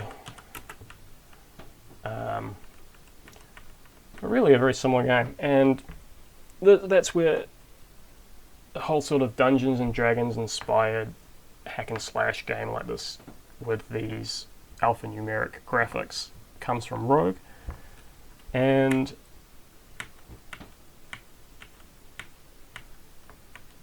I think Rogue is from the early 80s or something like that. And in the mid 80s, I think it was, Moria was developed, which is one of the first roguelikes, and that was inspired by Rogue. Very similar to this, again, in terms of the way it looks and feels, and was also the first one inspired by Tolkien, so it's one of the direct ancestors of this game in that way. I actually played Moria when I was a kid. I was probably like 5 or 6 or something, and you know, I never got far, but I did play it on a computer we had called an Atari ST, which is obsolete by so long now, like it's ridiculous. But we had Mario on our Atari ST. My brother showed me how to play it, my older brother, and I played that when I was a kid, and then I think I was probably 8 or 9 and we got Angband from a shareware disk, and it was Angband 2.4, which is a famous version called Frog Nose. And I played that so many times. My brother showed me a way to cheat, which is the only thing that allowed me to really play it, because it's an incredibly difficult game, just like Sil. Just chasing this guy forever. Okay, so this fellow I'm chasing is Oldor the Accursed, the leader in the treason against the elves at the Battle of Unnumbered Tears. So I'm going to hopefully get some revenge on him now for the elves. I can't hit him because he keeps moving away, and I could get my Sprinting, which would allow me to catch up to him, but a better ability would be Opportunist. I don't have quite enough points to get that just yet, because first I need Follow Through, plus an additional point in Stealth. So I'll get that next, but Sprinting will allow me to at least catch up to him, because Sprinting is an ability which allows you to... Ooh, a Lurking Horror. It waits for you in the ink black of the dungeon, like a grue. So Sprinting, if you move more than a few spaces in the same direction, you start to move fast. So you don't get double attacks or anything like that, but it allows me to just catch him enough to do a bit of damage.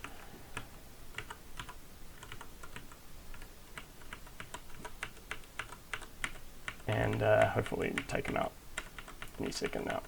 There we are. Okay, so So I was talking about Angband.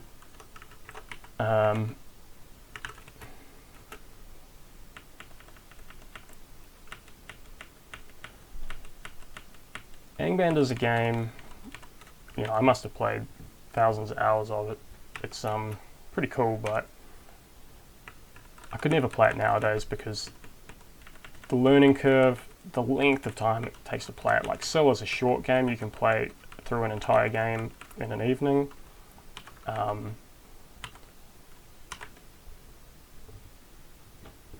Angband is incredibly long, and more so than that, incredibly difficult in that there's a lot of, unless you have the experience to play and know everything you're going to encounter at what depth, you're just going to die because there's so many things to know. You need spoilers. Sil is a more balanced game in that you could just start to play through and do well.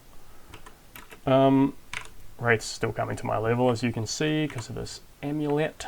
At least I can see invisible though. So I've just identified a couple of good items. One is the Ring of Protection, which adds to my armor, starting to get very high, 8 to 18, and the other was this Great Sword of Nargothrond, which is one of the most useful weapons in the game. It has slays versus both dragons and Raukar.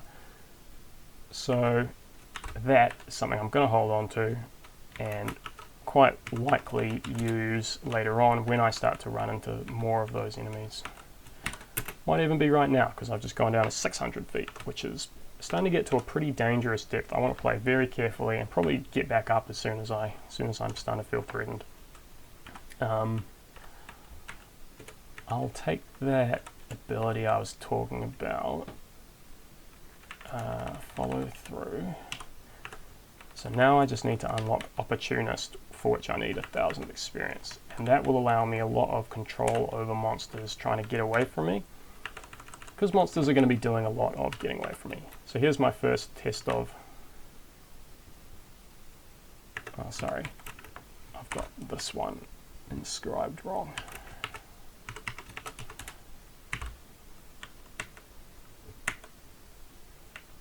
So yeah, that's a dangerous monster I just killed. The Ring Raukar, a chill hangs in the air. It's a Frost Balrog, a minor Frost Balrog. I don't know anything about its attack, but just take my word for it. It's dangerous. Could have killed me easily. I've got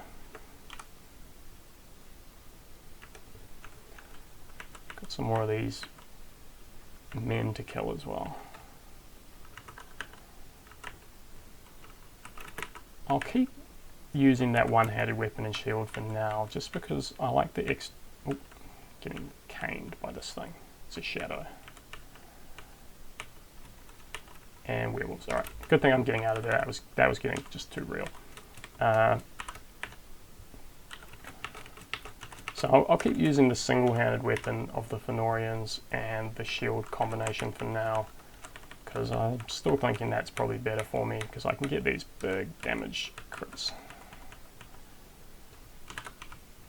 And Opportunist. Right, now I'm starting to become a pretty dangerous opponent in combat to things like this.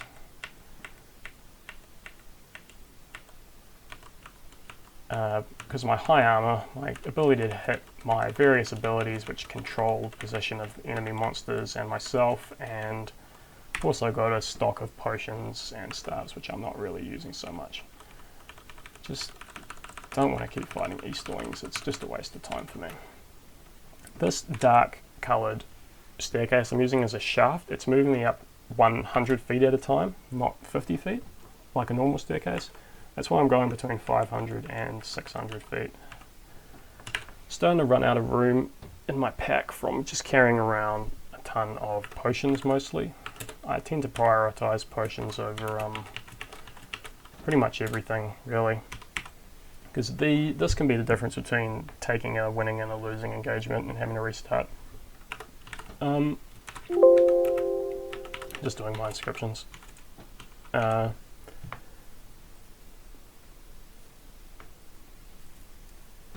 yeah, ton of potions. Things like Clarity, True Sight, Antidote are just useful against different status conditions I might get. Healing potions, obviously, are useful. Quickness, very useful. Elemental Resistance, hopefully I'll never need those, but it's good to have around. And just these stat potions. How stat potions work in Still is, unlike an Angband, they're not permanent. They just give you a +3, I think it is, bonus for X amount of turns. 20d4 turns, and also restores it. I'm saving those for particularly dangerous fights later in the game, in the end game. I don't really want to use them until I'm right down there at the bottom of the dungeon and I need them. They can be broken. Ooh, that was a false floor, so I just disabled actually one of the most dangerous traps in the game. It's one that drops you down to the level below, damaging you in the process, which I've already explained all the reasons that can be bad. See, I just lost one of my potions just then. Okay, so I'm just trying to fight right now against this Sil-Q and this angry giant called Nan, the giant of summer and the south. Are giants actually mentioned in the Silmarillion? No, so I'm not sure if giants really are true to the Tolkienian mythos, but it doesn't really matter. I mean, we're all familiar with giants anyway.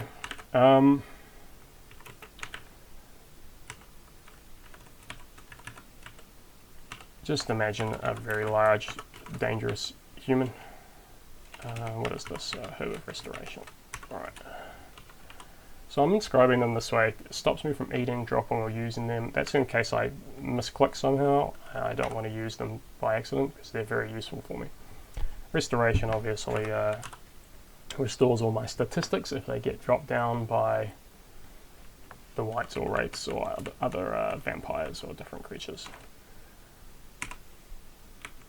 I'm starting to have light problems at 500 feet as well, because all I've got is a regular brass lantern, and even with my Staff of Light, I still can't see well enough to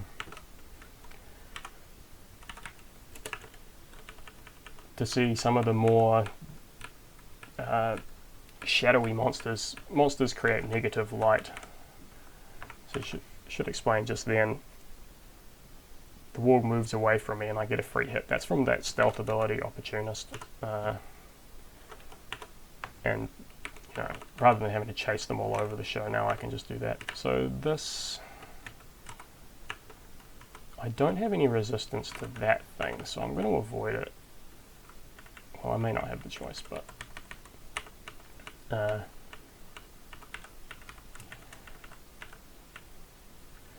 again, dark room, invisible enemy, probably just a bat or something, but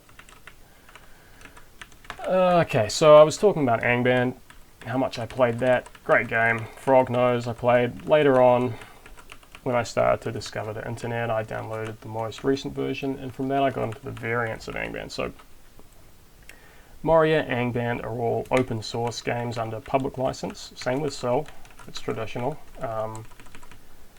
That's why variants like Sil-Q exist, is because anyone can download the code, and if you have the skills and the inclination, you can make changes and release your own version. And it's that reason, for that reason, this game is still alive from Rogue and Moria all these years later. It's because it's open source, and because really anyone can make their own, and that's where the variants come from. So we've got variants like this, variants like NPP Angband, which apparently the original Sil was based on. Other variants of Angband I really liked, like Zangband. You know, they weren't balanced at all, but they were just like, had lots of silly monsters, and there were variants where you could fight cyber demons, you know, have rocket launchers, wands of rockets, take control of other creatures' bodies. The variant called Pern Angband is the precursor of the game now, which is one of the most popular roguelikes in the world. It's called Tome, and I like that game too. Sil will always hold a special place in my heart though, as like the true inheritor of the Angband type of style of game. Tome is great though. It's on Steam if you want to pick it up.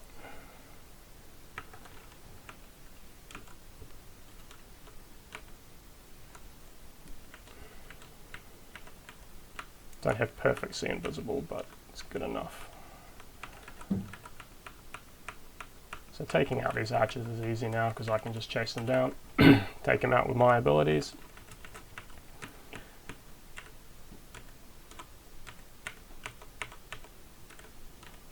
And I'm starting to kill quite a lot of these Ralco. That's setting me up for a new ability I want to talk about called Bane. And Bane is down here on the perception tree. Receive a bonus to all skill rolls against the selected enemy. So as soon as I have 1,000 experience, I'm going to select Ralco because I hate them that much. I'm an elf. I kill Balrogs when I find them, and some of the most dangerous enemies in this dungeon of Angband are those Balrogs, so I got to take them out. And that's why I will take the Bane. This is probably a spider. Yeah. And it got away. Again, I could really use some extra light. Another thing I could use is some ability to identify, because I don't have any staves or anything. I don't really want to be putting on. I still have a staff of sanctity, so I can put on things willy-nilly. But you know, you don't always get the identification immediately, and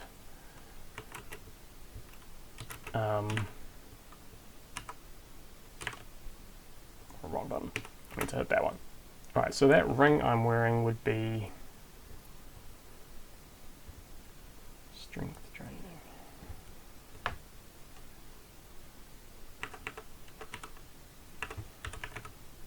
Yeah, so this ring I've just put on is strength plus 0. So I'm just going to leave it. Oh, that could actually be handy.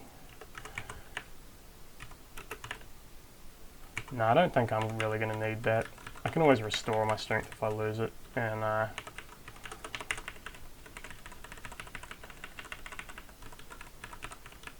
rings are at a premium, and so is my inventory space right now. Speaking of which, I'll just clean it out quickly. Alright, sorry, let me get my bearings.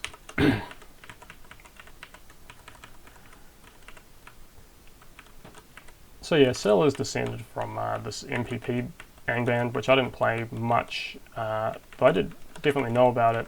I was more playing a variant called Angband at the time, which was my favourite. Angband was influenced by Sangband, which was the first Angband I know of that used this type of skill system, and probably influenced MPP Band and Sil and by extension. But Sil is its own thing at this point. You know, it's sufficiently different that it's not considered a variant to Angband. It's a standalone game. Alright, well, I'm not having too much trouble. It's 600 feet, though there's still a lot of danger down here. As long as I play carefully, I'll be alright. I'm starting to think about my next ability, so I wanted Bane. Yeah, so with my 11 slain, I've got a +3 bonus against Ralco, and as I kill more, that will start to increase.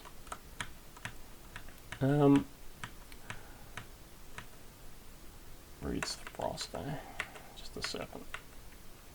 Well, see, frost damage and frost breath can crack potions. I just lost one of my potions of quickness.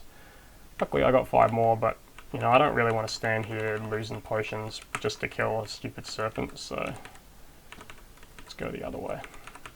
I'll actually take this opportunity to take a brief break. Thanks.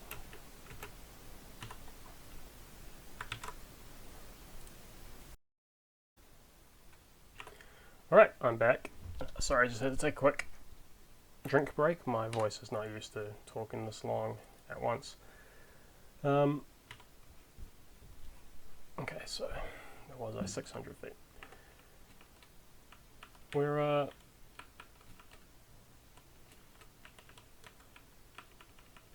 going to continue exploring for now, just looking for down staircases, more useful items. Okay, so I just fell into a spiked pit.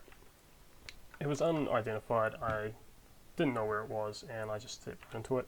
Traps are detected, as I think I've already talked about, by the perception skill. I'm going to put a few more points in just because I don't want to be stumbling across anything. Having more light radius will help a lot with that because it'll give me more time to actually spot the traps before I stand on them. So hopefully we'll find some item to improve my light ability as well, because having to fight these... Ooh,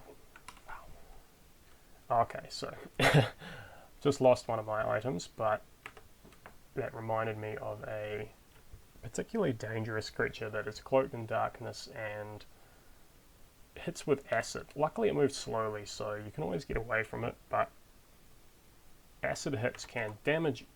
Oh, sorry, wrong button. Acid hits can damage armor, and they also can destroy items, as we just found out. I just lost one of my weapons, and basically very, very annoying. So I'll just run past this guy, and maybe I'll try fighting an Oath Wraith, because I mean they're just going to keep coming as long as I'm wearing this amulet, and they make me hungry very fast. Oh, but they're slow. Are they? No, they're not slow. Okay. Yeah, I probably shouldn't do any more fighting of wraiths because I'll run out of food. There's ways around that, but for now, try this. Amulet of Grace. Very nice. Let's go with that for now then. So I'll just put on this Grace amulet and store increases and sustains. I'll keep a hold of this other amulet for a little while just in case I need to wear it. I don't think it draws rates to your level even when it's in your inventory.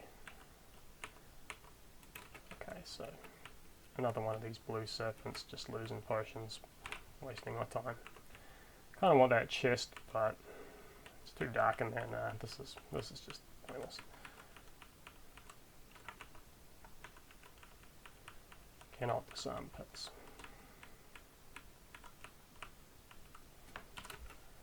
Yeah, see, still having a few troubles here, but there are good items to be found, like this potion of strength.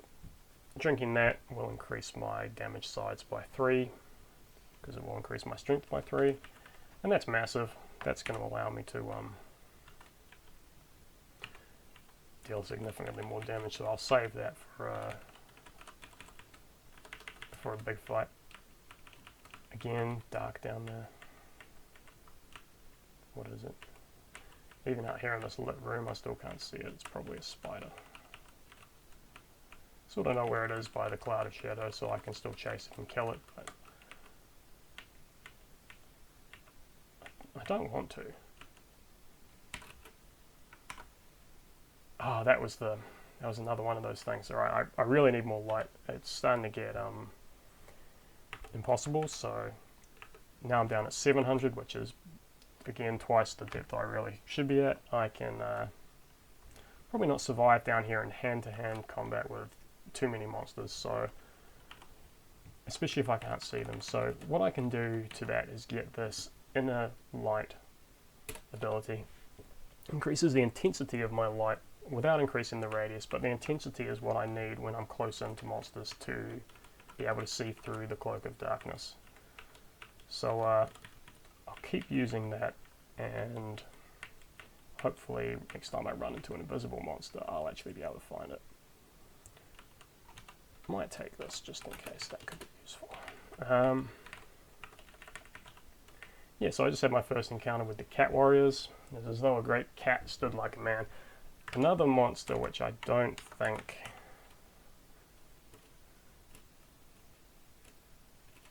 is mentioned in Tolkien. A lot of talk of scattering and catching, but not a lot of cat warriors.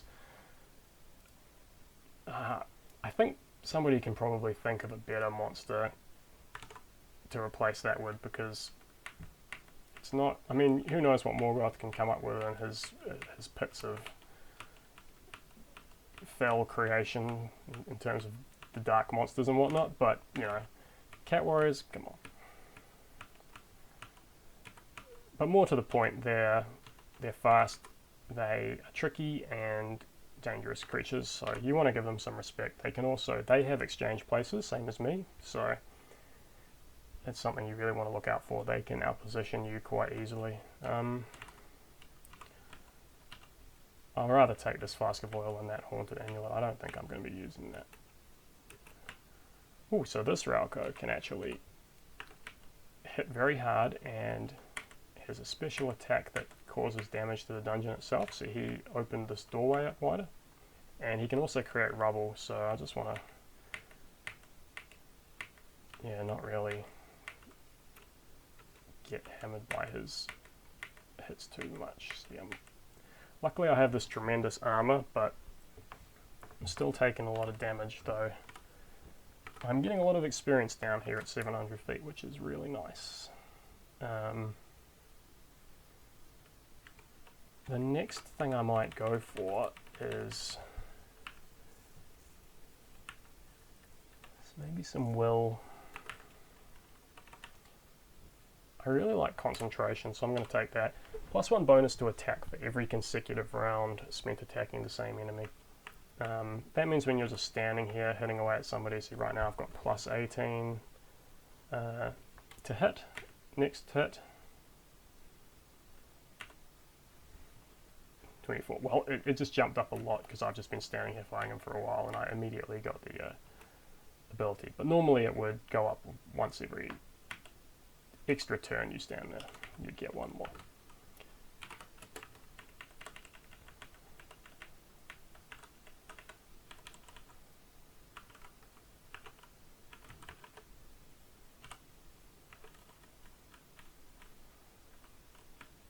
So that extra grace from the amulet is quite useful. A couple of reasons. Do I want this? I don't know.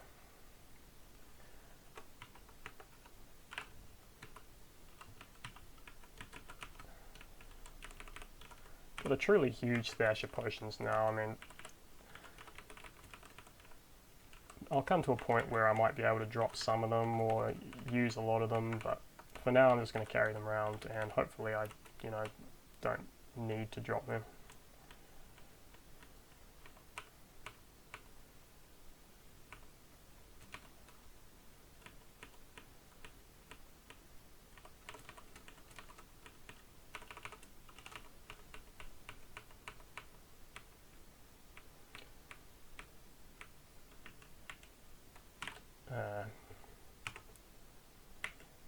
So now I've got that more, what's it called, inner light.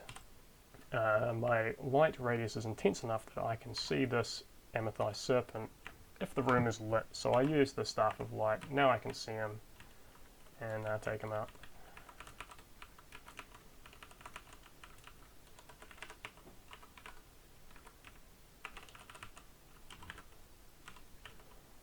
Just to keep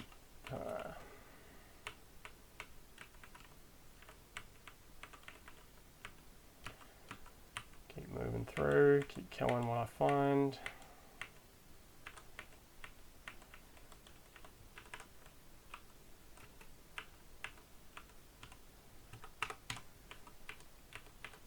I haven't been using a lot of potions of quickness, but I've lost a few to frost breath, so frost hits.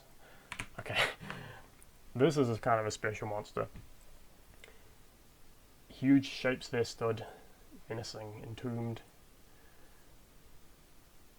They silent loomed.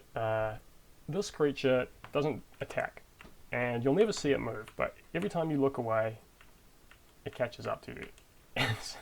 See? And it's very hard to kill. I might be able to kill it with one of my great swords, but this long sword won't do it. And just generally a frustrating kind of creature. But for now, I'm thinking about what I'm going to do next. See, I really want to get this two-weapon fighting, because when I found that second short sword of the Fëanorians, I start to think, well, if I could wield both Fëanorian weapons, I'd have a +2 bonus to dexterity. And it would offset the loss to dexterity you get from this attack. It would still have the less strength, but because I'm going to be relying on critical hitting with my offhand, the very light short sword, the loss to strength is not such a big deal. So as soon as I'm at 1500 experience, I'll take that dual wielding. Okay, let's just go into stealth mode because I don't want to wake up this jerk. Alright, I want this unidentified ring because it could be very powerful, but I don't really, what can I drop? Well, I'll tell you what, I don't need this bastard sword. I did craft it myself, but I don't need it anymore.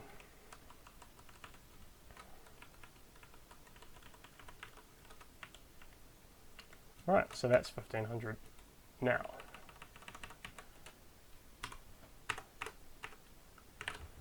I'll put this on in my offhand.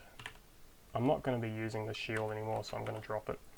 So I've now got a long sword of the Fëanorians in my main hand and a short sword of the Fëanorians in my offhand. Just get my regular attacks with this one. This one, I get a secondary attack at the same time, calculated with less strength and less dexterity. But you can see the stats of the secondary weapon here.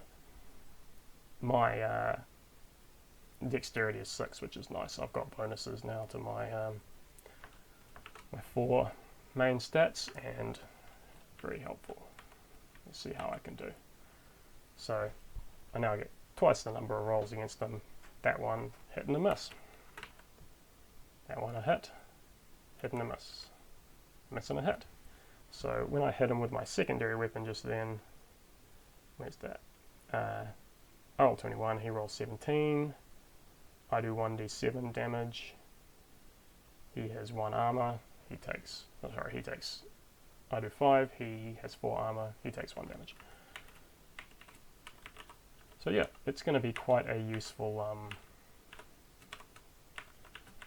little bonus to my damage output to have this dual wielding. Again, avoiding frost serpents because I love my potions.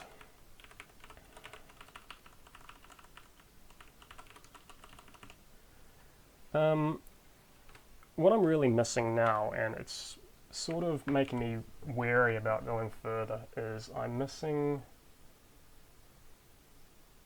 need more light and I need resistances. I have that ring of warmth and I have my ring of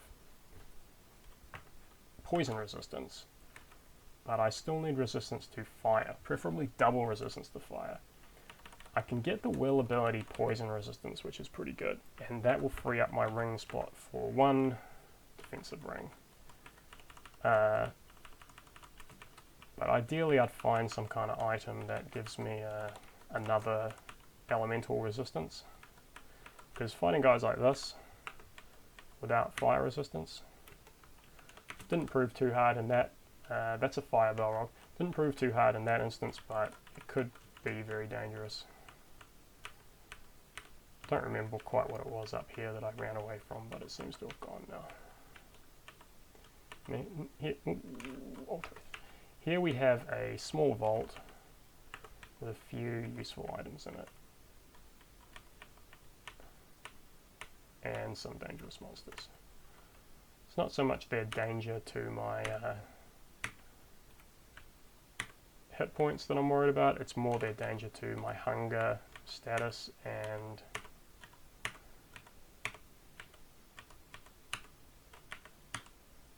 my stats, because I don't have any resistances really.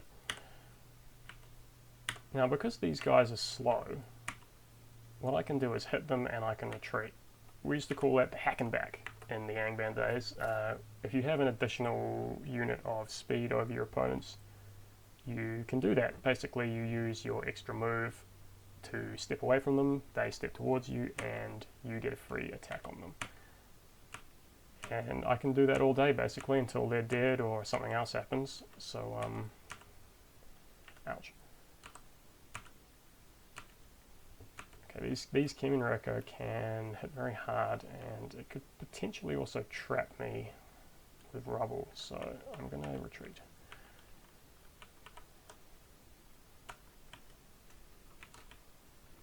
I'll retreat through him.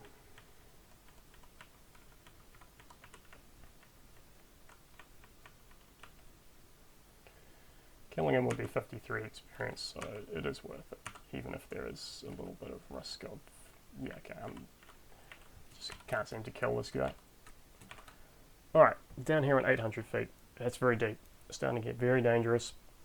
I want to be very careful down here. I'm going to take another ability. Actually, I'll take an extra point in both of those places.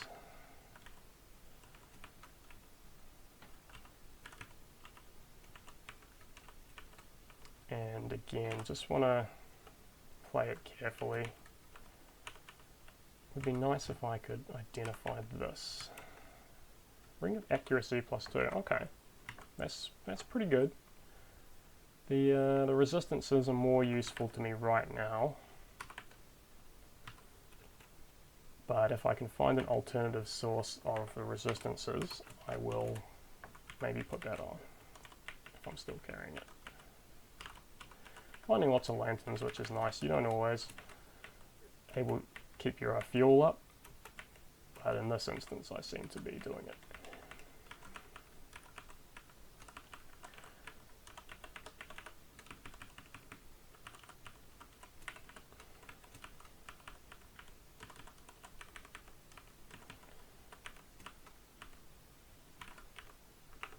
Oh wow, okay, cool. Staff of Foes. So this is one of the few detection staves in the game. There's one staff each for detect monsters, which is this one, detect items, which is called a Staff of Treasures, and detect the dungeon itself, which unmaps everything for you. That's called a Staff of Revelations. This one has shown me all the monsters on the level. As you can see, I also have a list here in the top left if you want to have a quick list of what they are. Lots of things I haven't even run into yet, like troll guards, ancient sapphire serpents, Smog the Golden is around. Let's see if we can find him.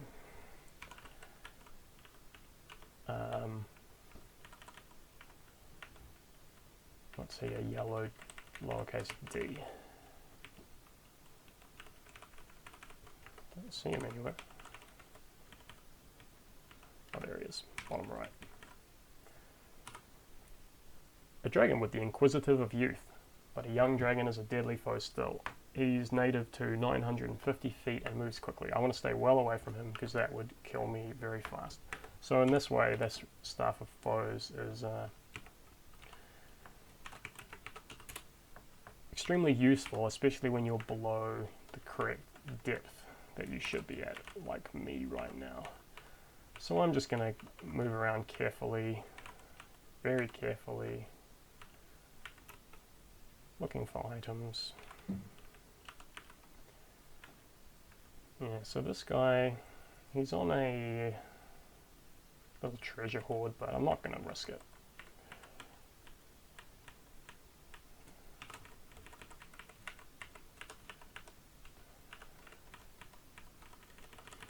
Now this 800 feet is far too deep for me, especially because my minimum depth is only 400. I can spend a lot more time at the lower depths just sort of leveling up and finding better items, which is what I need to do if I'm going to survive down there. I do have the experience from going down there though, which is nice. That I believe I will spend on a new song, so I'll take Staying, which gives me extra protection. And I need 7 skill points in song for that. which I can't quite afford, but I'll get that next time. Because I haven't used my Song of Challenge for a long time, as you might have noticed. There is a way to make it useful again using this ability, Anticipate, which makes my ability to hit a lot easier. But something over there shooting arrows at me powerfully. It's probably a cat assassin. Oh yeah, taking a lot of arrows here, this is bad.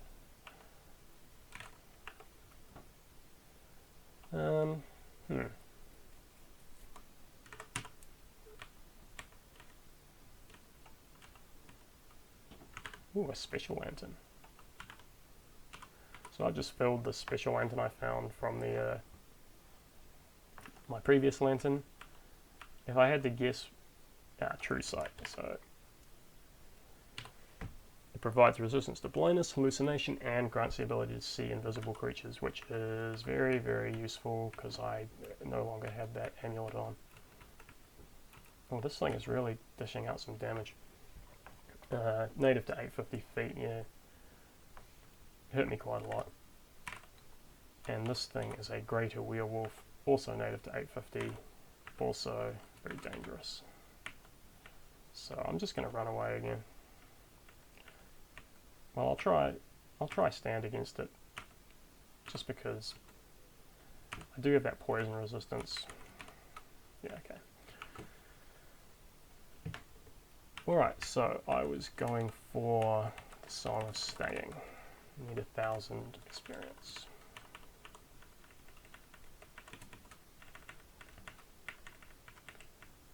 There's a grotesque down there.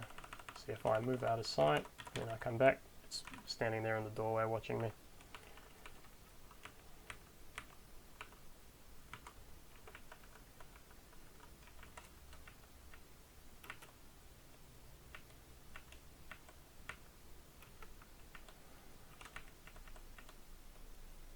See, I've got very good to hit, but don't do too much damage with my weaponry against armored opponents.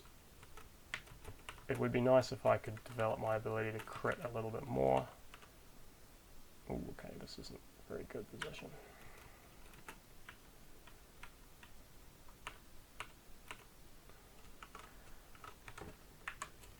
Okay, so I got my Song of Staying now. This gives me a bonus to will and 2d2 protection.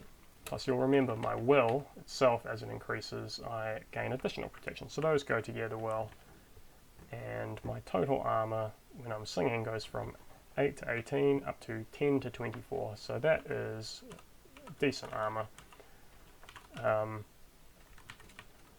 I also have a lot of voice because of my Amulet of Grace and all my weaponry of Fenorians and so on. So I've got plenty of voice points to sing, and now I've got a pretty good song to sing. I should be able to resist most damage. Though 750 feet, there's still a lot of stuff here that could kill me, but I'll just be careful.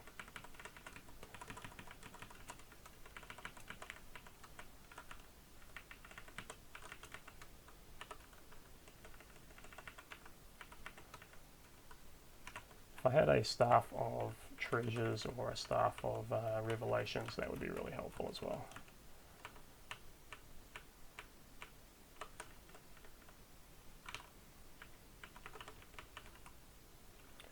Oh.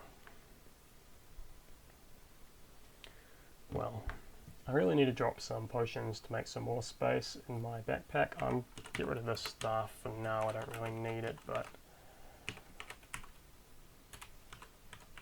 so these potions of Mirrorvore cure stunning, other status effects, and restore half my voice and all my health. Mirrorvore doesn't seem to be mentioned in the Silmarillion, but this wiki tells me it is a sweet nectar of the Valar. Awesome. Okay. Could probably take this guy out, though I don't have fire protection and he's taken a lot of hits, so I'm going to escape because it's not worth it. Grotesque on either side of the door there. Got 3 following me now. Being chased by dragons isn't too bad because they normally go back to their treasure trove rather than following you all over the dungeon, but I think I can handle myself at 750 as long as I'm very careful. I've got vampires here.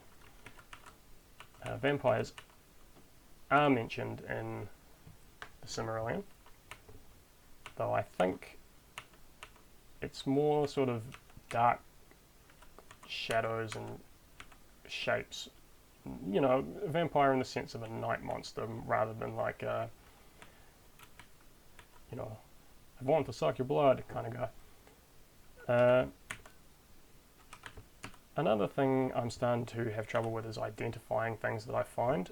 I don't really need to because I know I don't want those, but it is experience I'm missing out on and it means a hassle later on. So in Sil-Q, if you take the enchantment ability under smithing, you get a ability to tell enchantments on items, and I should be able to get that ability with only a, you know, not too major a expense, and it's Doriath. So I saw it light up when that wolf was near, so yeah. When I threw it at this guy, it hit him and I recognised it.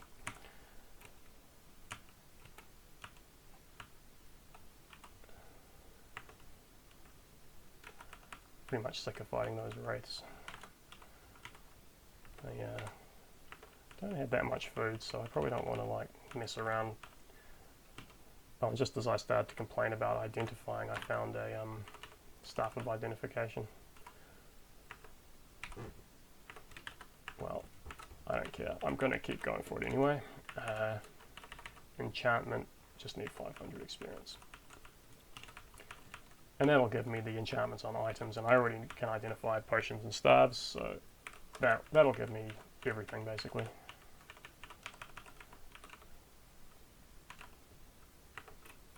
Hauberk 2d7, wow, that's a lot of armor, but having the extra constitution is more useful to me. So this guy's a young cold drake.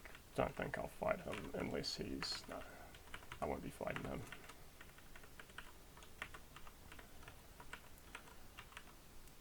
So I would like to improve my ability to crit because that's going to be a major source of damage.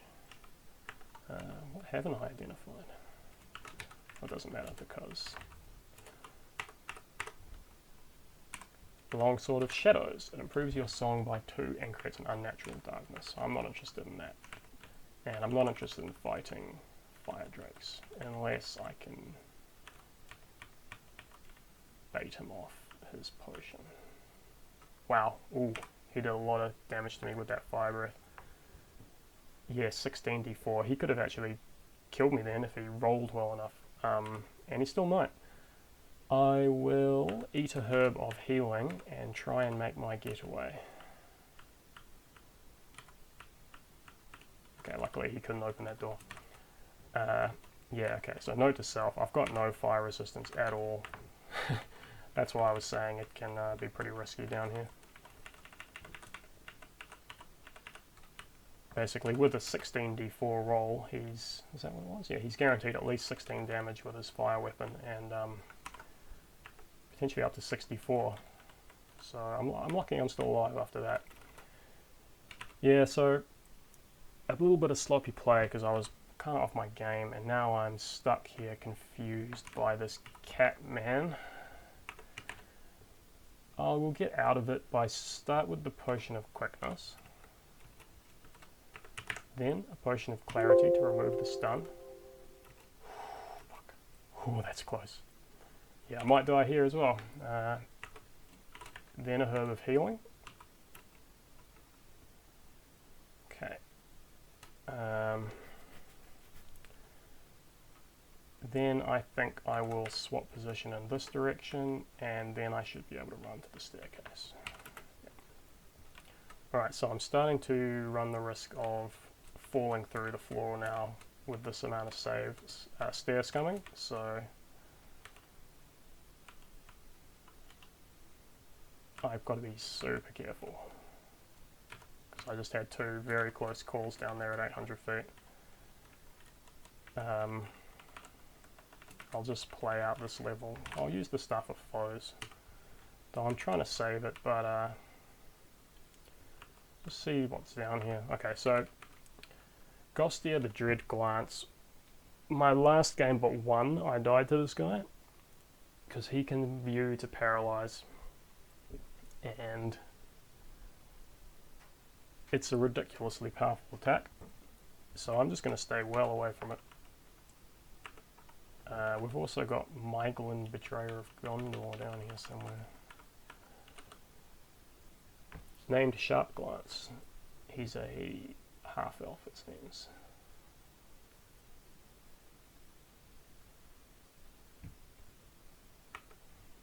Okay. Probably don't want to fight him either. Not too sure what his abilities are. So I'm going to avoid the dragon, and I'll avoid Miglin, so I'm just going to avoid the whole left-hand side of the dungeon here. Cat Warriors and Darting Horrors. Ooh, Darting Horrors is still somewhat dangerous to me.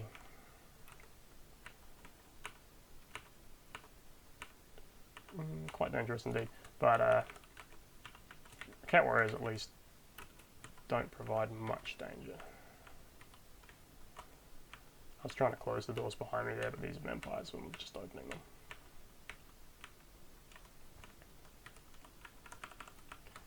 So what's my plan at this point? Not much I can do except keep searching through these dungeons, keep looking for more items. I particularly want the resistances, like I said, and keep leveling up. I might take the poison resistance I was talking about, just because it frees up that ring slot for me. I need 1500 experience, which is a lot. I'm spending a lot on just the poison resistance, but I'm in a kind of a die away down here.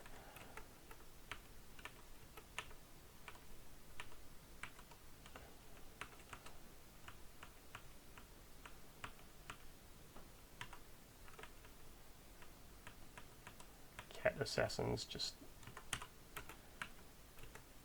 realised I forgot about my song during those last couple of fights. I just started singing now to protect me from these arrows.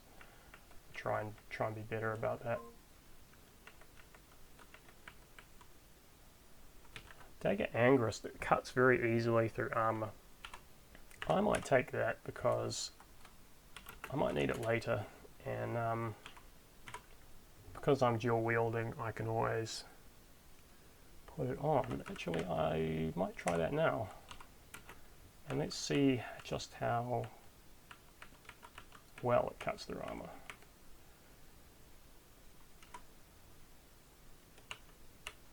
So it seems when I'm getting blows of opportunity, I only hit with my main weapon.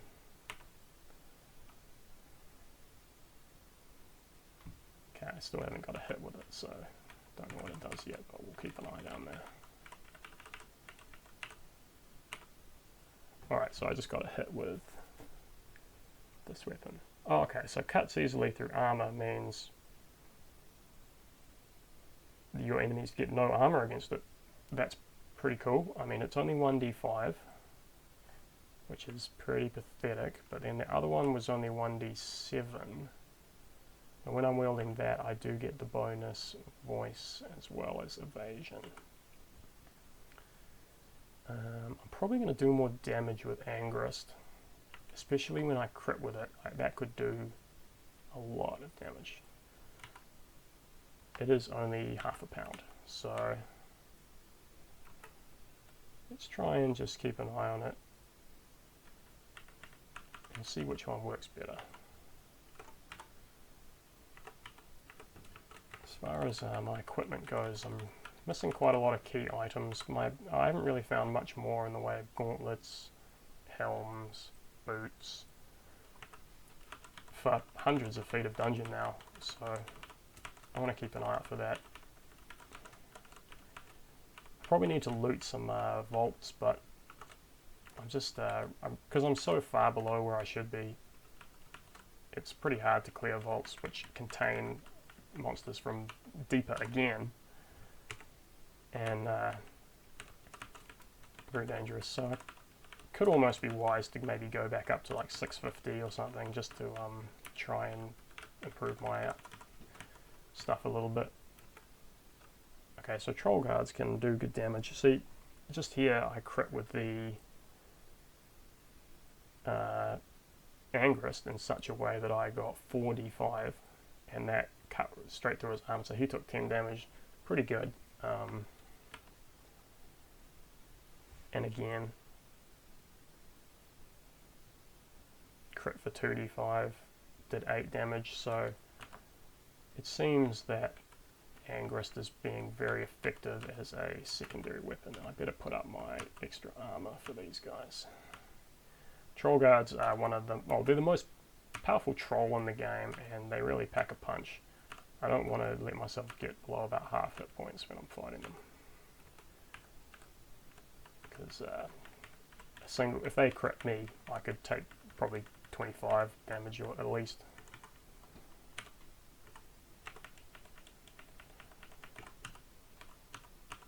If I had regeneration, that would really be helping me right now, because it allows me to do these sort of running fights a lot better.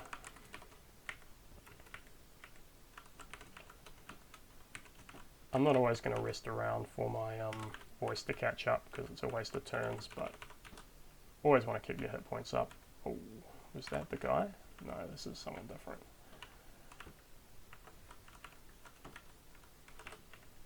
So, was there anything good in there? Corseted protection, no.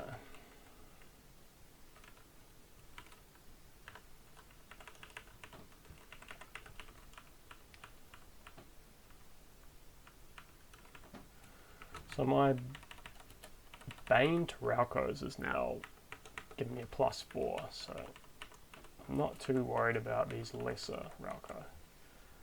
Excuse me, I'm just going to check my phone.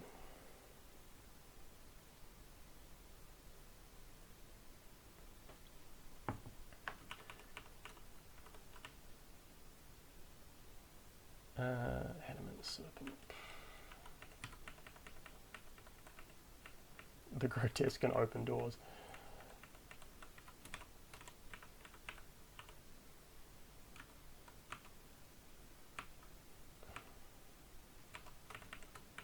So Adamant Serpent is like a multi-hued serpent.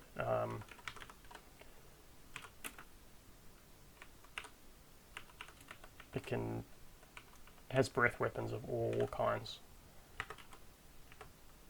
Well, this is a pretty good amulet, but I'd rather have the extra grace right now.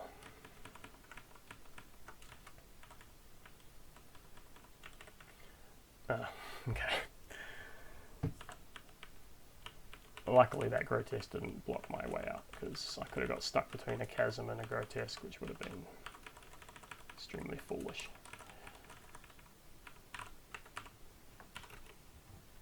Alright, got a decent amount of XP again. See what I can get. Heavy armor use is pretty desirable, because I am relying heavily on my armor to keep me alive down here. That gives me an additional 1d something. The 1dx based on the weight of my armor, which is probably about 40 something, so I already have an extra 1d3 or something from that, which all adds up. I've now got, with my Song of Staying, I've now got 11 to 27, which is, you know, pretty good. And I can fight quite well against most basic monsters. We'll see how we do. Ouch. See, again, not having resistance is the flames. He just hit me for a flame attack. And he rolled 5d10. So even if I only rolled 11 to block, you know, I rolled 20, so he only did 17, but that is a very dangerous attack with no resistance. And that reminds me, I was going to get this, wasn't I? I just got distracted by evasion or whatever I took. I took heavy armor, yes, yeah. A lot of poison resistance. Just noticed I'm starting to talk quite quietly. I hope that's not too annoying. I'll try and enunciate a bit more. Okay, this is bad. I'll use a healing potion because I don't want to risk death at the hands of something so crappy. Even though I've been chopping through them like all game, I'm starting to fear them a lot more. I really should have been afraid of them to begin with, because a critical burning attack can do massive damage. So now I have an innate poison resistance from my will ability, which allows me to put on my ring of warmth, which is resistance to cold. So I have a single cold and a single poison resistance. A ring of frost to give me a fire resistance would be a lot more helpful, and it's surprising I haven't found one yet, because they're not particularly rare. It may have been that I came downstairs a little bit too...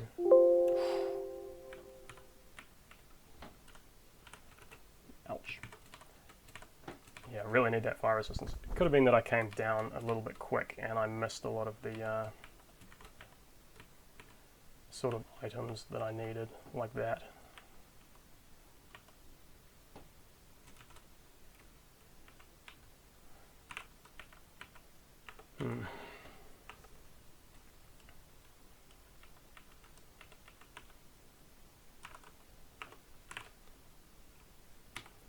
Yeah, starting to have a lot of problems with the way I'm playing. I'm going to have to retreat up the stairs, I think, because my minimum depth is still only 450. And I think I'd be a lot more comfortable at about 600, because I've already taken several risks fighting flame monsters of various kinds and different things like that. So I'll try and retreat up some stairs when I find them.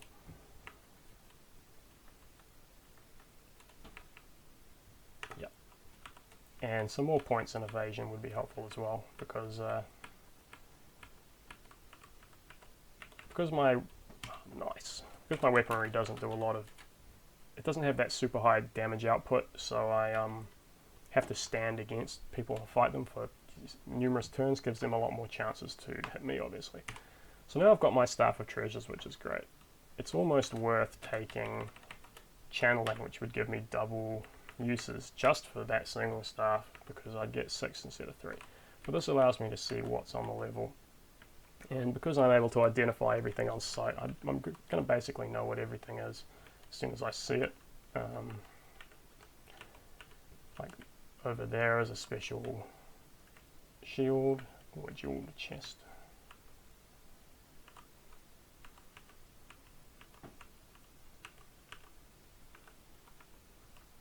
Oh, an unidentified amulet, that could be good, but no unidentified rings, which is what I'm looking for. But let me just check what monsters again were in that vault. There are dragons in there.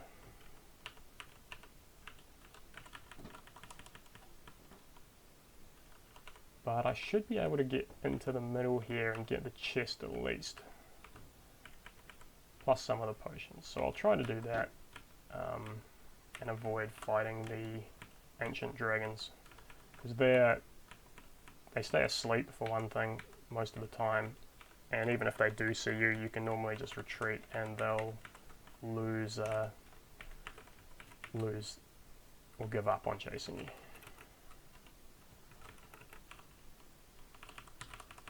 As will those wraiths. They will also forget about me once I'm sufficiently far away. Alright, let's see what I can do in here, eh? I'll start by spinning. My melee and evasion spending is starting to get behind. I haven't really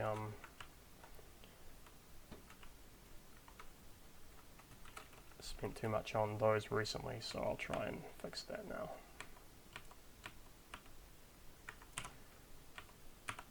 Song a challenge gets them into the corridor, but I don't want to be too loud, so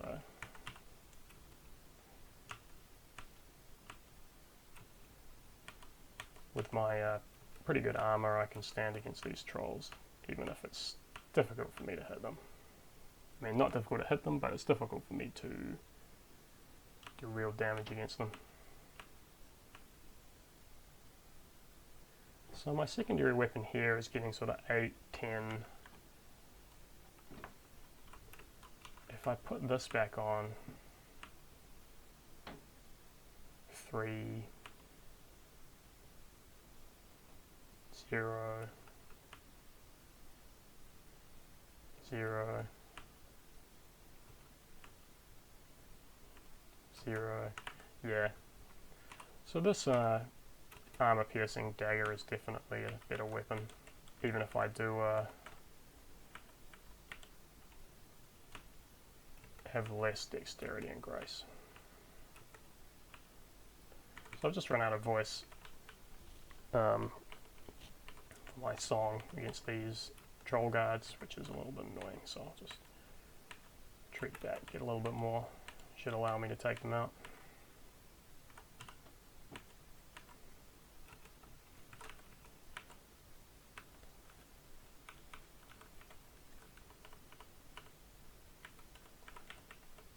Lead these guys around a little bit of it. Cavorting around.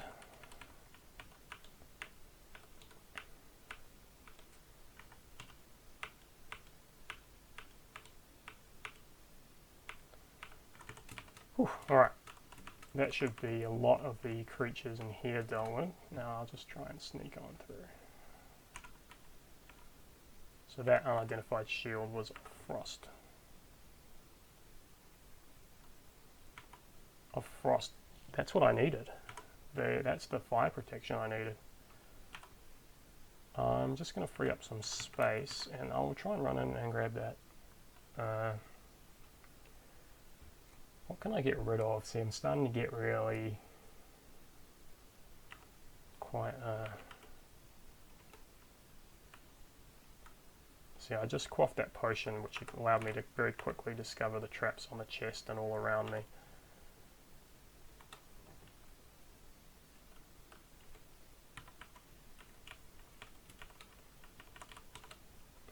Just going to wait here for 20 turns. Okay.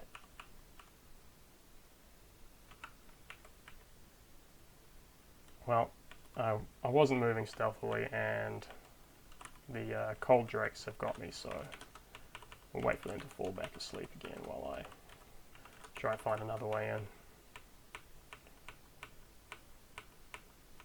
Though I do have to get back there because I'm not going away without that shield.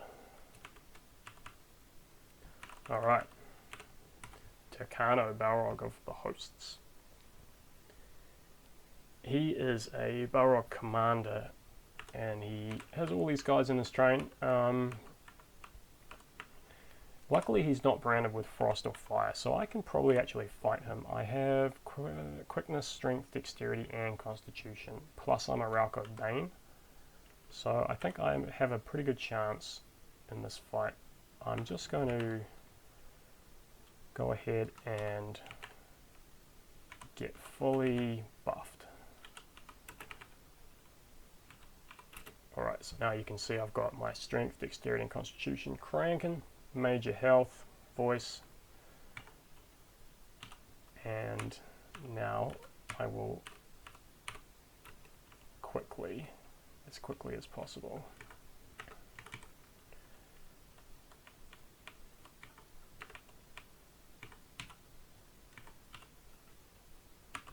try and finish him off. I want to be very careful about this fight, because there's a lot of things going on here. My position is not great because all these guys in the back here can see me.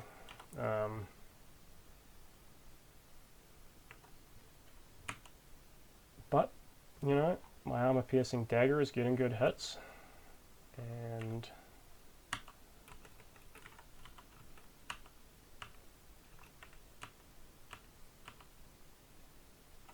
there's something invisible in the way, that's very annoying. Still, I'm not taking really any damage, and I'm dishing it out, so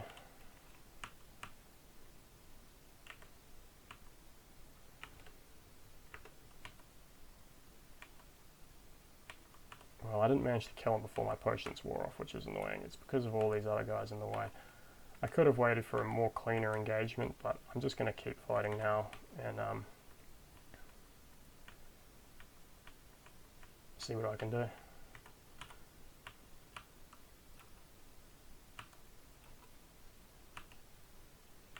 Ouch.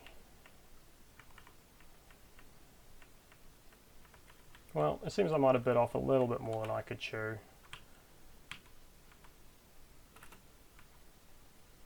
With this particular enemy. I do really want to kill him. But he is hitting to burn.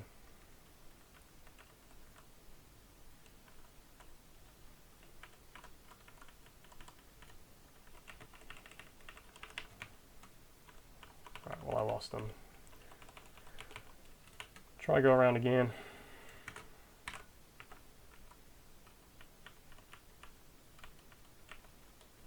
He's patrolling over there, as you can see. Right. Well, those worms may not be where they were anymore. Yeah, see, they're back to their original positions, it looks like. So I'm just going to stealth on in.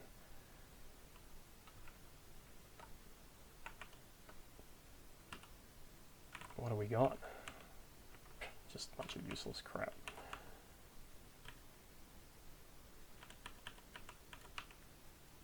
Actually, 2 round shields of frost in here. I'll go for this top one.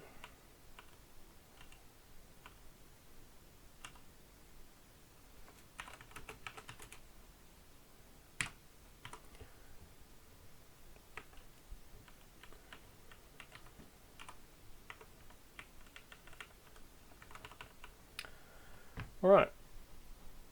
What's this allow me to do? Well, I can put this on, I get the extra protection, and I have the resistance to fire, which I really needed. So I've now got my 3 main resistances, fire, cold, poison, sorted out. However, I have sacrificed my offhand weapon, so my damage output is now quite a lot lower. I can't do much about that at this point, except just keep putting more points into melee and evasion, and try and get more powerful that way. I'll just clear out a little bit more of this level, just because there was a few more items I wanted to have a look at, like this unidentified amulet. So it is Constitution plus 1. Yup. So sacrifice the grace in an instant, because an extra Constitution means 59 max health, means not too scared of you know, getting one hit killed by a variety of sort of common things that I'm going to encounter. At least now I'll have enough hit points to respond, short of just dying or just running away immediately. So this is really going to help out. These troll guards, I've fought quite a lot now, so it's not too much in it for me, but I just got to get them out of the way. Plus, because they carry items, they're quite useful to kill. Sick of that level, eh? Alright, so here we are, 700 feet. See, that flame hit, I didn't see the combat roll. Well, that flame hit would have done less damage due to my resistance. I believe a single resistance gives you 50% resistance to flame damage. I'll keep using my Staff of Treasures and see what else I can find. Special cloak, special gauntlets, very special bow, special greatsword, all kinds of good stuff down there. More special gauntlets, and this looks like a big vault. So we've got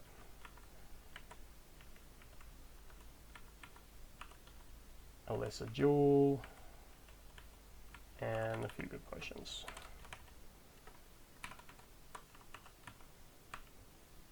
Alright, well I'll go check that bottom left one.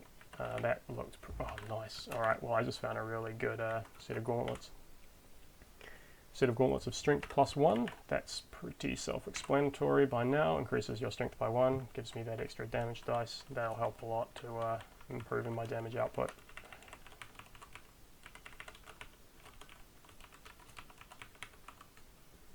Who's this? This is the weakest of the unique Balrogs. I think. Normally found at 700 feet, which is where I am. I'll try to take him on without any more resistance. Well, he does have flame hits, but I'll try to take him on without coughing any potions. Yeah, this is no trouble. Being a Rauko Bane and all that makes it pretty easy for me to take those guys out, as long as they're not able to do too much damage to me, you know. And now I've got my round shield of frost, it's not such a big deal. So he dropped some pretty cool items. Forged for the elf prince Orodreth. These greaves provide resistance to fire and pointed dexterity. That is freaking amazing. I'm stoked with that. Who's Orodreth? One of the sins of Finarfin. So he's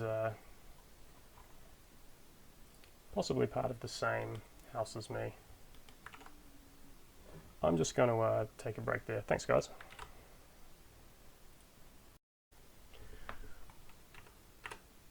Alright, I am back, eaten, ready to keep playing now. Hopefully I can finish this off now, tonight, in this session, so I don't lose my momentum.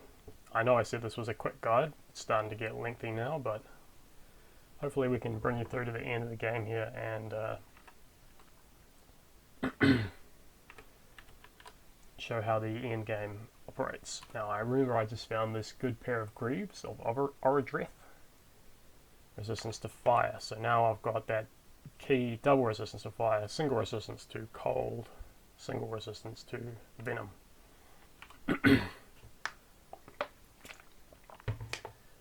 And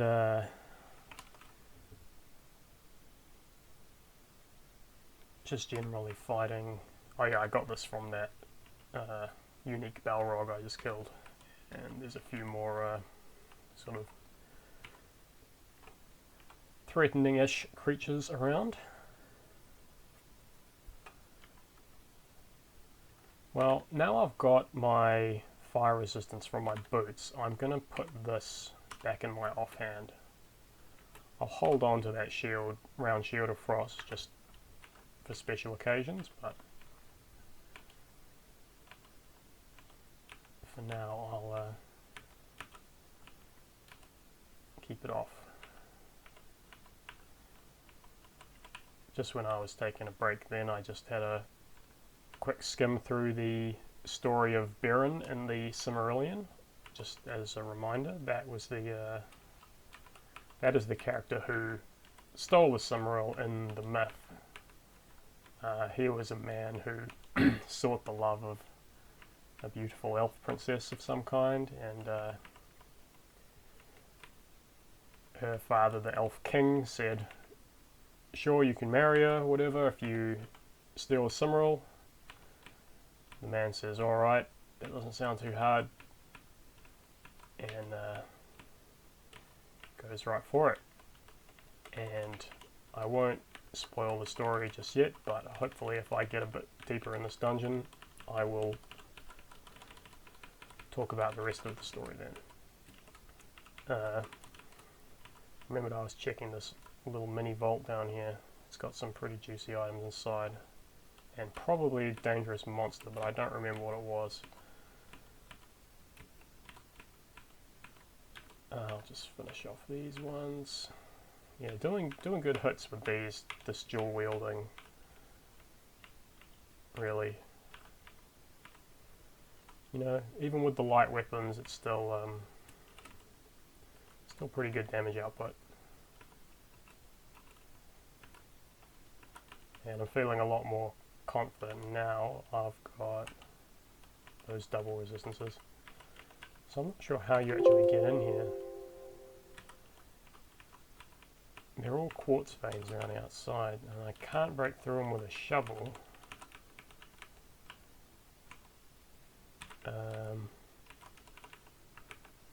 And I can't see any secret door, so I don't have the ability to get through. There may be a way to do it with a special horn, or I could maybe get one of those Kemen Ralco to smash it. I'm not really sure. Don't think it's likely that I'm going to get in there this game. I'll just clear out a few more of these potions and go down again.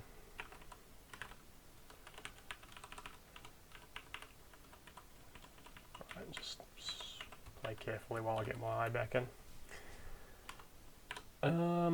Might save my treasure stuff for when I get a bit deeper. Just try not to get it burnt up in the meantime. Oh, nice. So this is something real useful. I remember I was talking about the 3 detection staves. I've just found the 3rd one, so I now have a complete set. This one shows me the whole level. Goes really well with the Staff of Treasures, obviously. Makes you able to duck in and pinch things very easily. If I was playing a stealthier character, I would try that, but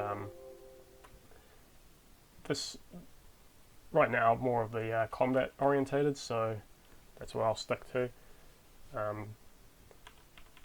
Beren in the story of the stealing the Cimmeril in the myth, he did it via stealth and disguise, but I am a mighty elf warrior, not a man, and my motivations are not love, but maybe, I don't know what, perhaps glory or treasure, or maybe love. You decide. You decide.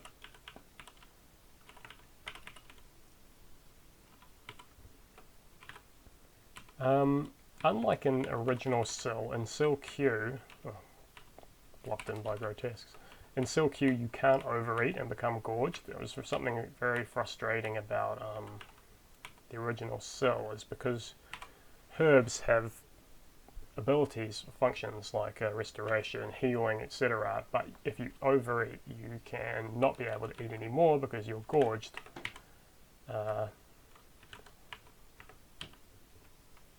That can kill you, basically. So taking that out is just one less thing to worry about and streamlines the game a little bit. Makes it a little bit easier, but that's no problem. I don't think I'm going to be needing this, so I'll take this instead, because this might come in handy, but just on the outside chance. Oh, I found something mithril finally.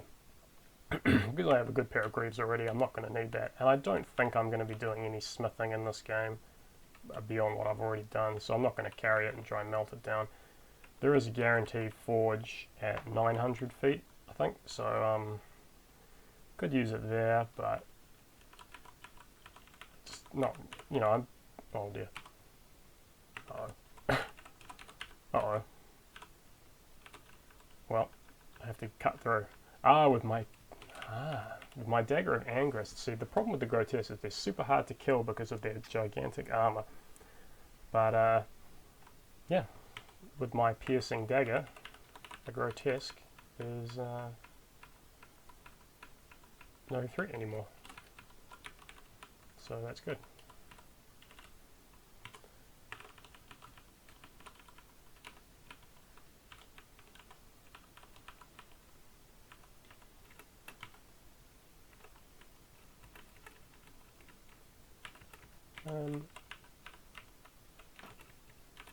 Okay, don't need to fight any more cat warriors. That's just... I'm over cat warriors for now.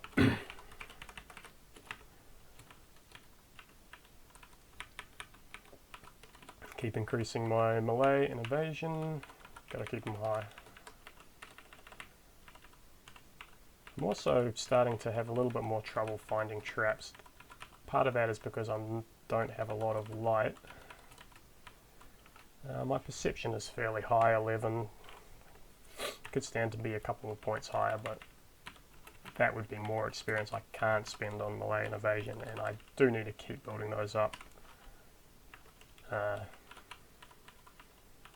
if I'm going to be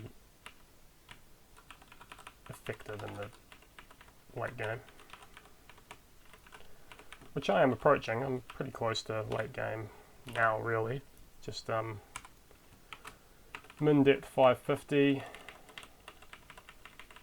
current depth 700, might go down to sort of 800, 850 and farm there for a while. Now I've got these staves. I've only got 2 charges left on the treasures and 1 on the foes.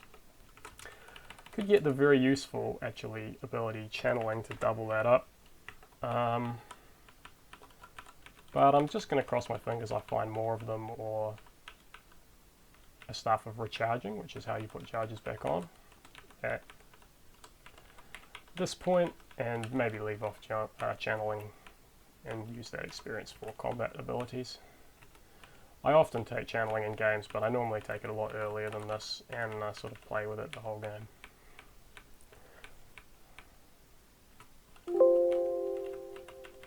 This kind of dangerous looking vault. So we meet again, or maybe not, no, first time.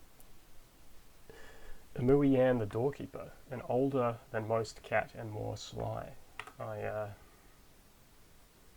have a cat, he is not particularly sly.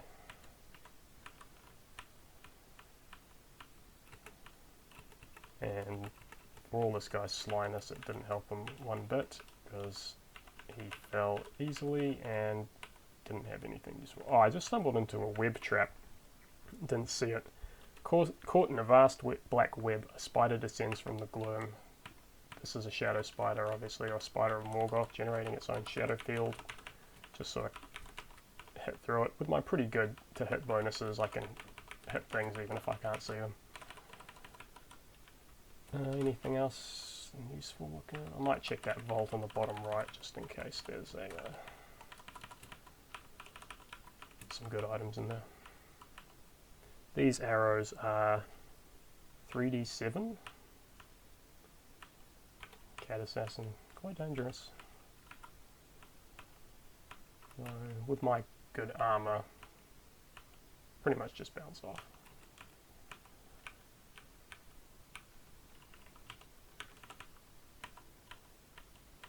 One thing I haven't used at all in this game is slaying weapons, which is this one of Nargothrond here. May as well drop that, I'm not going to use that. Gondolin slays orcs and trolls, Doriath slays wolves, Nargothrond slays dragons and Ralkar, and the final rest one, I think I used that a bit earlier. They all give extra dice. I think I may have actually spoken about this before, but certainly I haven't used them much in this game. I often do, and I actually carry around like spare sets of weapons with different slays on them and bust them out when I need them. But in this game, because of the way it's developed, really, it's I stuck with those Fëanorian weapons and then went into the dual wielding with the Angrist and the offhand, and haven't used the slaying weapons much at all. In the other game, which I played before this one, just to prepare an end game, it's probably actually not much further than I am now, but it's I used smithing a lot more, and I created a set of mithril slaying weapons for myself. So I've got a mithril longsword or bastard sword of Gondolin, and one of all of them, so change between them as I play.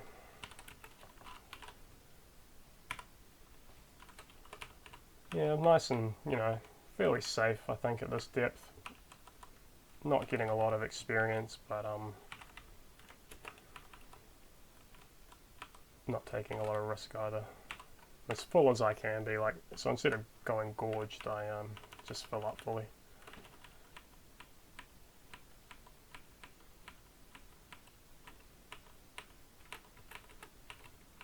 Still got plenty of food, and I do believe I never took the ability which slows my hunger, but I haven't needed it. Still fighting troll guards, even though they're not worth much to me anymore, only 12 experience points. They can hurt me.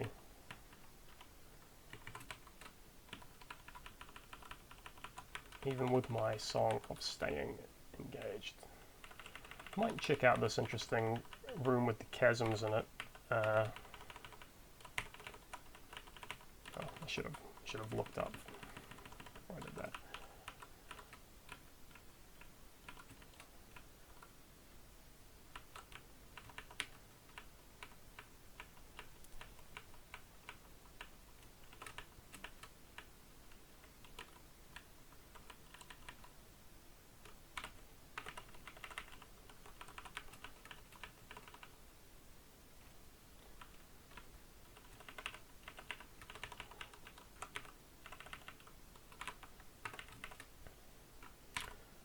Alright, here we have Belagwath, the Balrog of Shadow, native to 800. A Darkness Balrog. There's no resistance of darkness in this game. I can see him. I'm going to try save my potions, see how we do. Just in a straight up fight. He can hit to burn, but with my resistances, that is not a problem anymore. Hopefully my staves don't burn up. I can always drop them nearby if I want to save them, but I'm just taking my chances for now. Also, earlier I found this Helm of Brilliance and I clicked it without comment, but even though it has a pretty bad penalty to evasion, it does give me this extra brightness for my light radius. Plus I did end up getting inner light earlier in the game, so I've got a pretty good sized and intense light radius now. So that is now sorted. I remember I was complaining about that earlier. Now that's sorted. That is a shaft. Oh no, it's a stair down.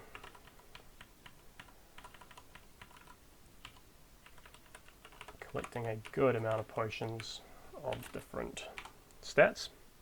Up to 4 strength, 4 dex, 2 constitution and 4 grace, though I don't particularly need the grace ones.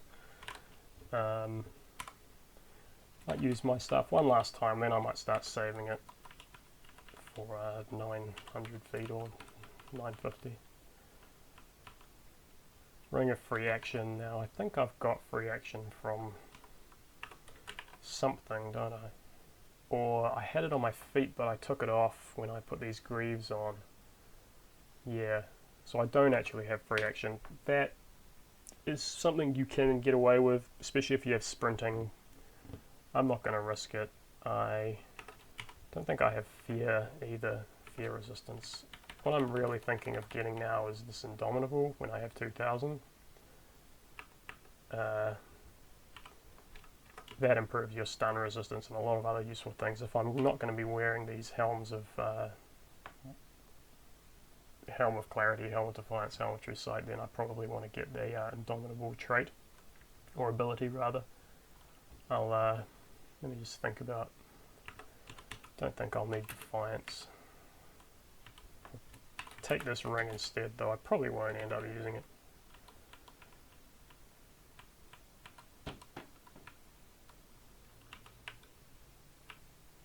Okay, that was a new kind of Rauko, but he hit the deck pretty fast. And I got a pretty good stash of healing potions as well, which is nice.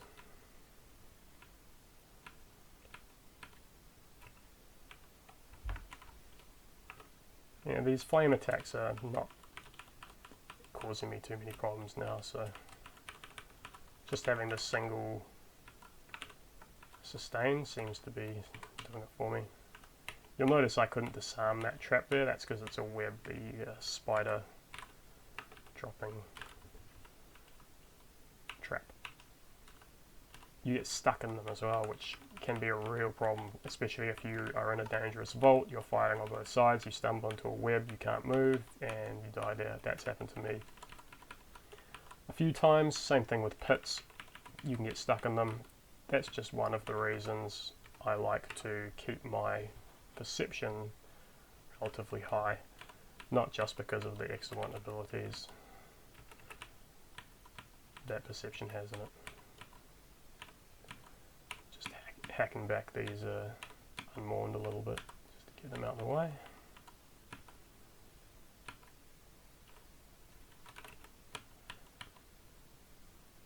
Fighting vampires, pretty pointless at this point, just really want to get rid of them.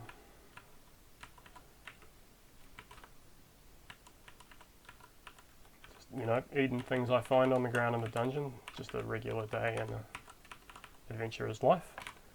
Smorg. Now, I lost the strength at some point. I may not remember much about those terrible Hobbit movies, but I do seem to remember he breathed fire, the dragon. So I will pop on. I will pop on my shield of frost. And Prince of Cats. He has the ability of Cruel Blow, which I think is a stunning attack, or maybe a bleeding attack. It's one that is not available to me in any case. I'm going to drink some potions now because I'll use them to kill this cat man. Oof, he can dish it out. 17 damage on that last hit, so I better use some healing. And Constitution. I'll save my Constitution.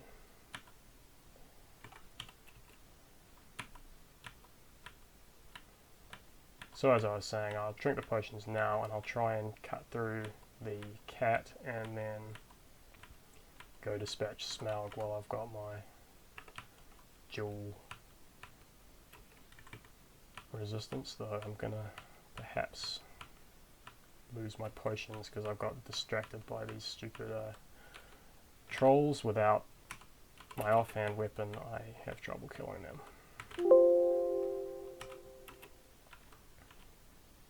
Yeah, okay, so my plan there didn't work, but I don't actually need to fight him. I can sneak around him, or run away from him rather, because he's seen me, but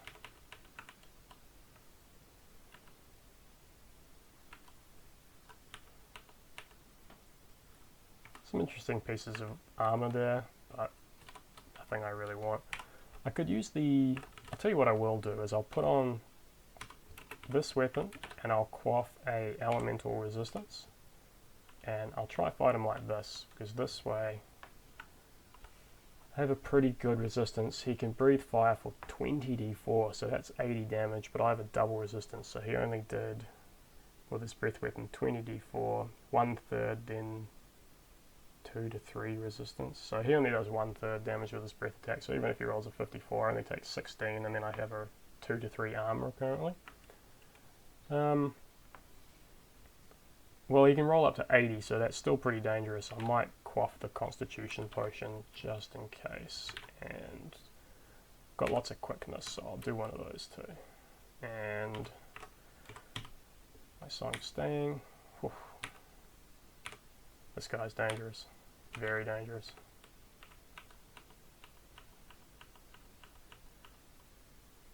I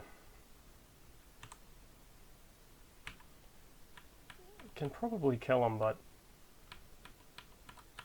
it's very dangerous. I still have my resistances up. So that fire, oh damn, he got, see, I really should have stashed my staves away. Alright, took out that dirty old dragon. A young dragon is a deadly foe still, that is a fact.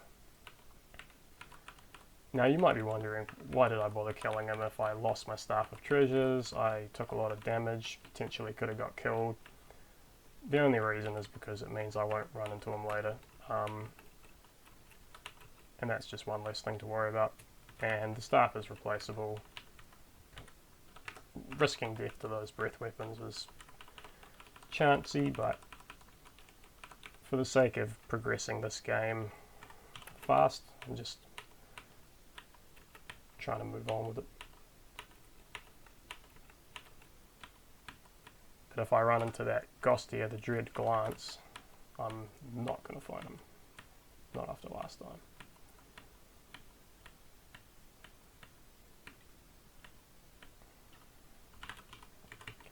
Alright, feel like this level's pretty much tapped out.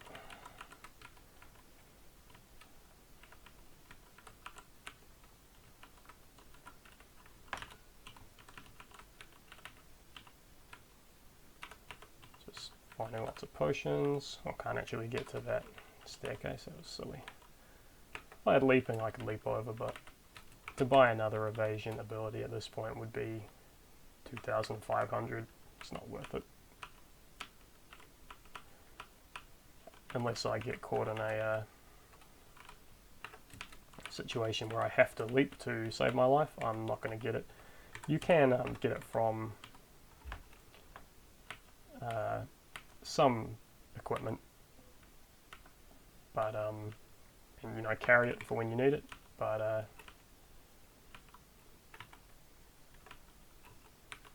in this case, I'll do without it. Keep my melee and evasion going up all the time, up. 2 more uses on the Staff of Treasures. I could have found some good swag with that, but what the hell. Serves me right for not stashing my my equipment away before fighting that fire dragon. Yeah, so another level with multiple vaults in it. Another one of these keep or castle style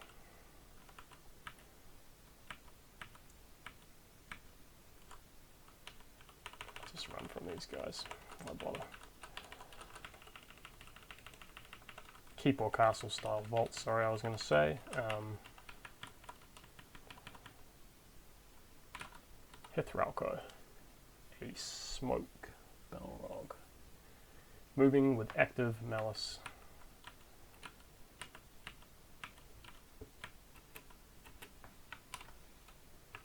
I probably have a pretty good bonus versus Ralco right now, +6, so no wonder I can just chop through them with such ease.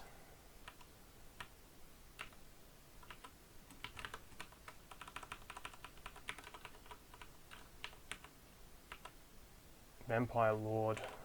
These guys, I think, can bite to reduce all stats, as you can see there. +24, 2d9.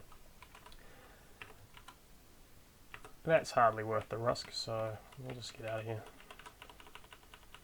Because I only have... I have my Constitution sustained from the amulet, but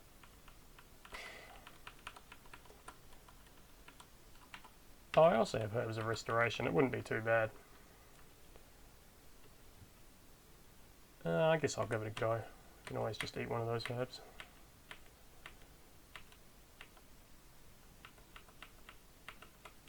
He moves erratically but very quickly, so he's hard to catch. Here we are.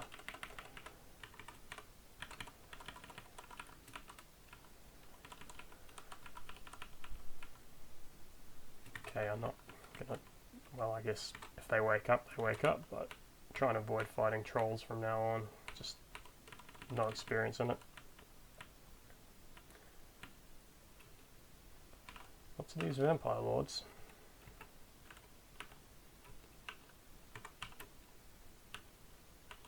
Don't want to fight them 2 at a time. Got a lot of free hits on them from my attacks of opportunity as they moved around through my follow through and opportunist abilities.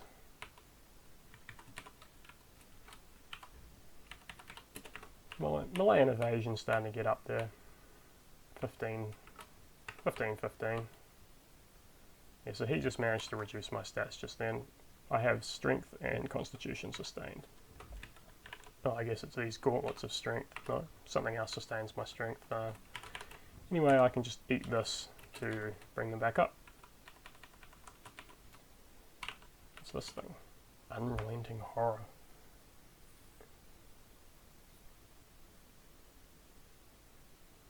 It is not clear how one could ever slay such a thing. Well, I'm willing to give it a go because it does move slowly, so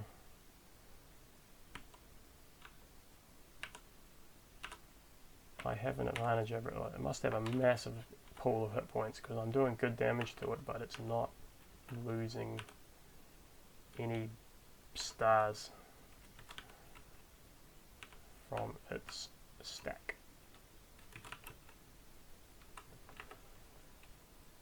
Let's go down. Alright, here we are at 950 feet. My minimum depth is 600. So from here I only want to go up and down, try and stay here. It's safer to stay on 900 than 950 because just in case you hit a fall trap or you get stuck on some stairs and you fall through the floor, you will go down to Morgoth potentially before you're ready at 1,000 feet. So 950 is not a very smart place to be long term, but for now, you know, I got good experience just by stepping foot here.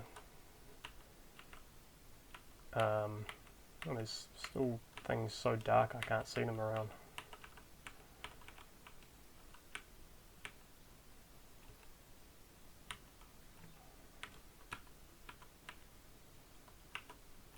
Don't really want to fight any more vampire lords unless I have to, but they are very hard to get away from. Another one of those things.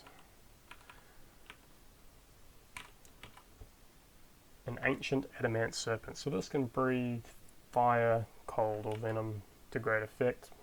My sustains are only single on 2 of those things, so I think I'll... Well, I was going to say I think I'll leave, but... Ooh, I see some pretty flash stuff up there, plus... He only did 10d4 on the darkness. That's still quite a lot. See how much damage I can do to him.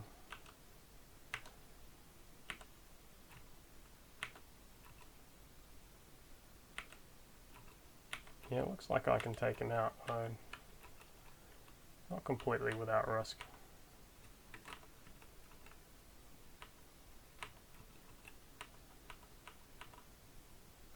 Aha, here's the catch. It was a great fire drake guarding this jeweled chest. I try and just run in there and grab it. The glaive of the Sirion. I don't know what that does, and I'm not going to find out right now because I'm just using single-handed dual wielding in this game. Don't want a glaive. If you want to find out what it does, you can go to the edit file artifact and it will say in there. Ooh.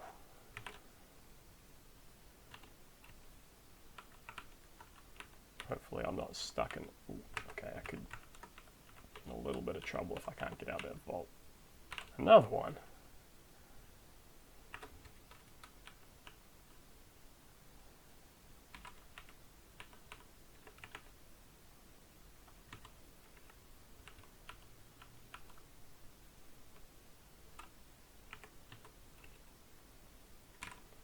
Now they probably won't chase me this far because dragons don't tend to do that.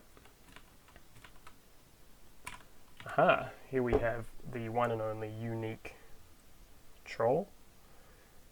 I think he is a mountain of a troll clad in rusted iron plates. He leads Troll Guard and he has the ability Elfbane, meaning he does extra damage against me and Elf. I'll put another point in evasion just to try and make it so he can't hit me. And I don't remember how formidable this guy is. I've got a few potions of dexterity, so I'll take one of those. Looks like he's swinging stun hits plus 17, 40, 10. Pretty dangerous, but just drink a potion of voice there. Oh yeah, he can hit me for 18 at least. And, oh okay. Lungorthan, the Flame Balrog, is also on the scene. that means I am getting out of here.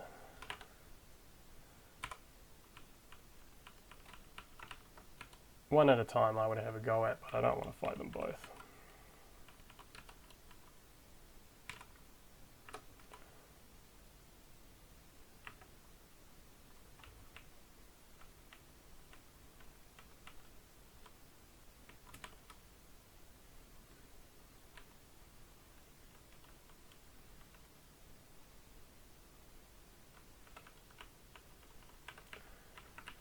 They're both still chasing me. Might just run off there.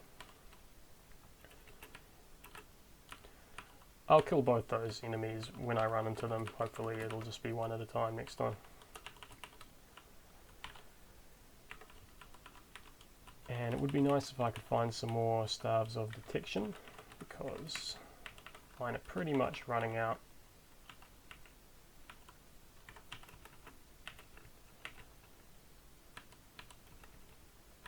There is an ability called Whirlwind, which would be useful for situations like that, where I'm surrounded on all sides.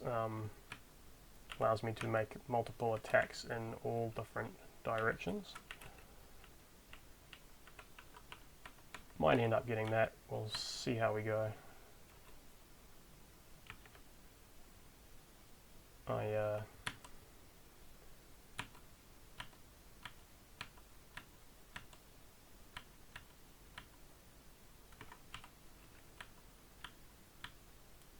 I was kind of focusing more on the one-on-one fights in this with this build, because I had the concentration. I have the dual wielding. I have all the positional attacks.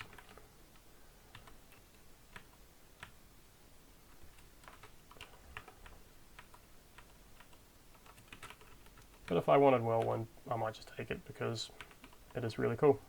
I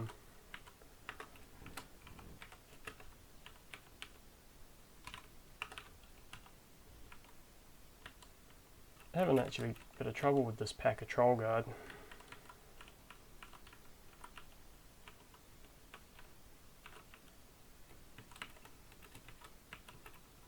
Ooh. Oh dear. Oh. Yeah, so ball play like that can get you killed. Luckily for me, I was brought close to death, but not quite, and I was safe to move one square away then, because none of the opponents facing me had any ranged attacks, so I moved one away, so I was just one-on-one, and then drank a healing potion, saving me. But yeah, far too risky for comfort.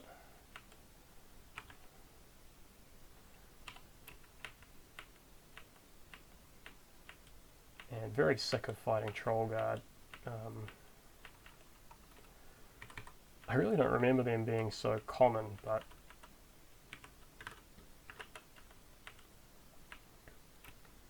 I suppose they're quite ubiquitous at this particular depth.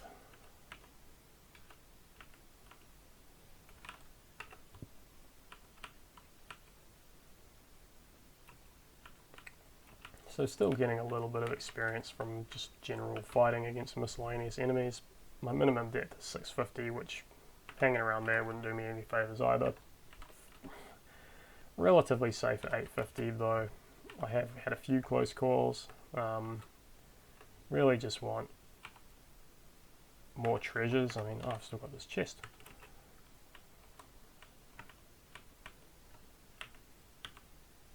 Hey, sustains all my stats. Well, not going to use that this game, though that is good for fighting vampires. I could carry it. Yeah.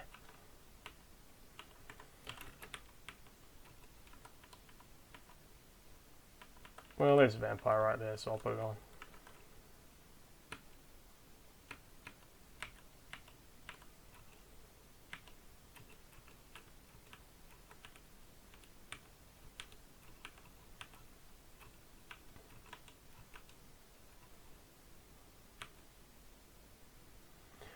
With that shield I've got 12 to 34 armor, which is substantial. I mean, that is helping me in these sort of standing fights.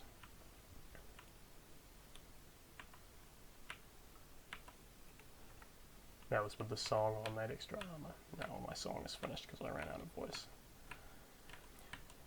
Just like in real life, like a voice is croaky as. Actually, more appreciative of those streamers that talk all day now. I thought that was an easy job, but I guess it actually hurts a little bit if you're not used to it, at least. Something very dark in this room. I don't have any way of making light, so I might... Ooh, a kite shield of frost. Where was that? Oh, that came out of the chest. I didn't see it. The kite shield of frost I will keep.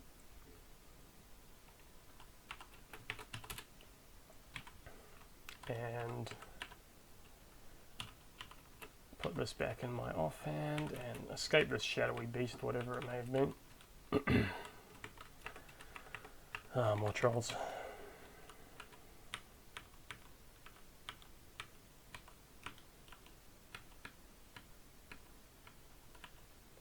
I could take more abilities or something to try and get more of an advantage on them, but I'm just going to keep putting points into melee and evasion because that's what's going to get me the win, I think, rather than the abilities at this point. The abilities I do want are strength, which I can unlock when I have 20 points in melee, and dexterity, which is 20 points in evasion, and they boost my stats up one each. So I'll take those when I've unlocked them.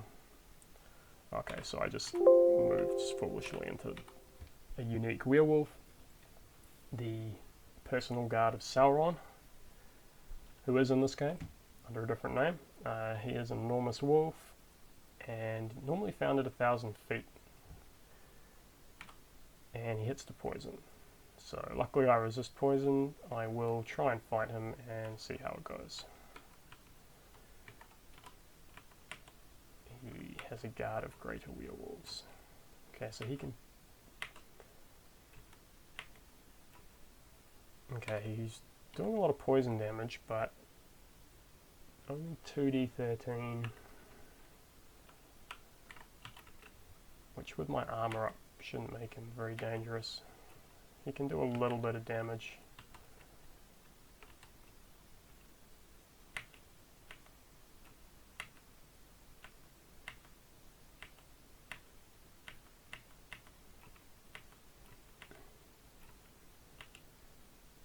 It looks like I've got him. Yep.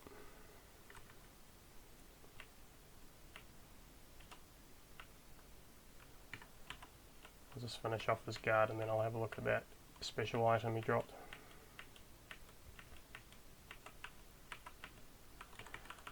Alright. What is this? It's just some kind of invisible monster that I could get rid of. Alright, so we have here the Wolfheim of Droglin. It gives me the ability to disguise. Halves any bonuses that awake, but unwary enemies have to notice you due to being in their line of sight. So,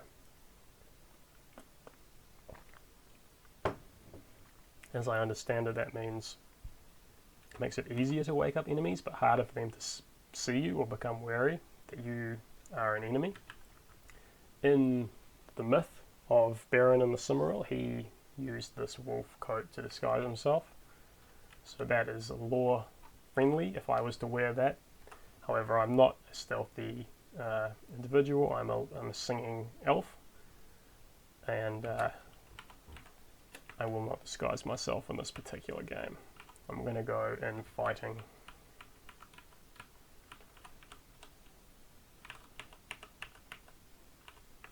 Alright.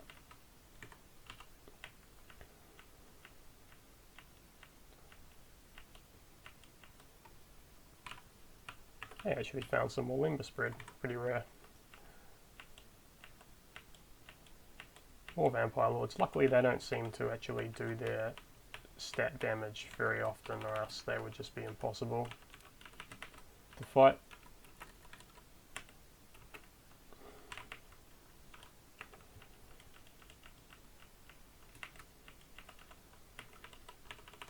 So Drogon's down. I'm slowly burning my way through the different uniques.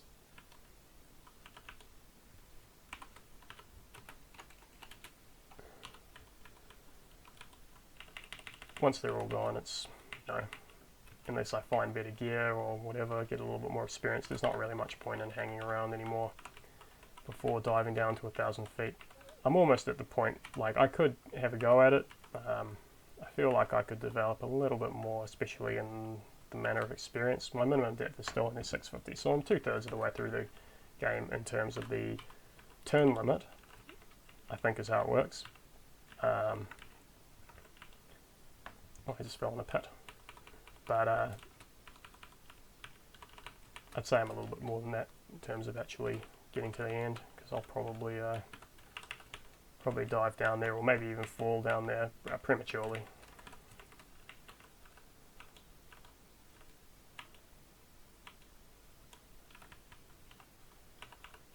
Good stash of potions, a little bit of a hinky room here. Okay.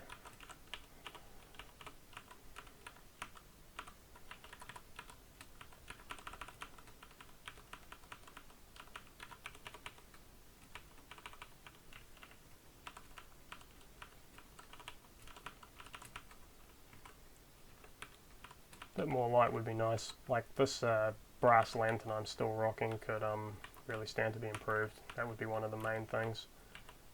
And if I improved that, I wouldn't need this helm of brilliance. I could wear something else on my head. Hopefully a unique helm of some kind. And my rings are pretty bad too. So all that could stand improvement before I fight Morgoth. So my stash of potions is adequate, I believe. 6 healing, 2 mirror war, 6 quickness, strength, dexterity, 1 of constitution. I could use a few more of those too.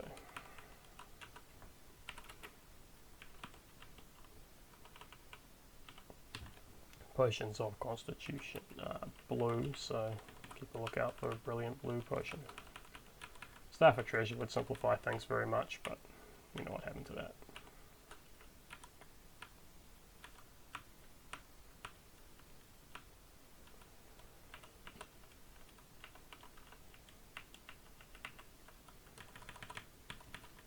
So even at 900 feet now, just most regular enemies I bump into are falling pretty fast, even these stupid trolls, which I'm sick of.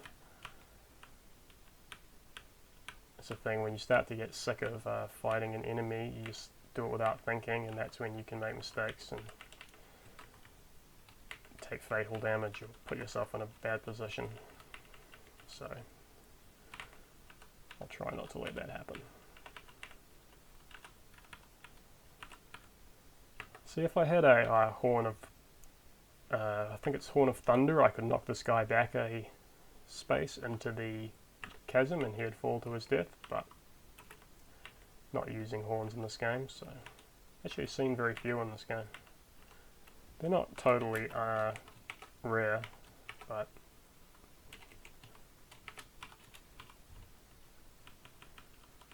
that vampire can fly.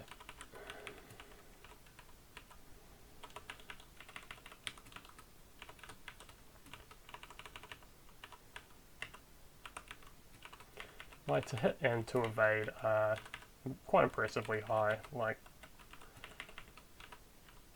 unless Morgoth has become a lot more dangerous, or the throne room, his final level has become a lot more dangerous in this version of Sil-Q, I should be alright to face him now. But I will keep farming a little bit more. Clear a few more uniques, and because there's still that Lungorth and Balrog, maybe 1 or 2 other Balrogs, and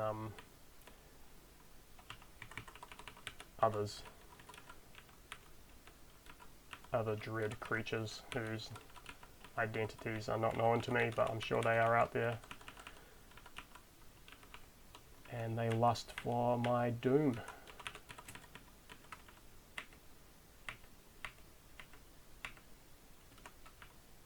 That thing was hitting me good. Alright, got another constitution potion, that's good.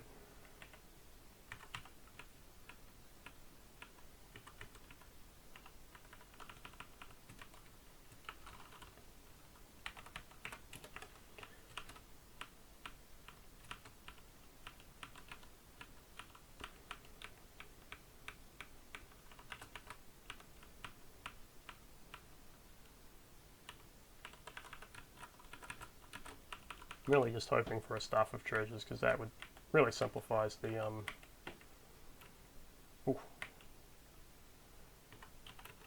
farming process. Though, I mean, when you're taking this much damage, I don't know if it's farming anymore, if it's something else. Huh, what do you know? Alright, I will take that with me and use it on a new level. Maybe, just trying to think what to get rid of. Probably just drop this Ring of Freak. Oh, I might actually need that.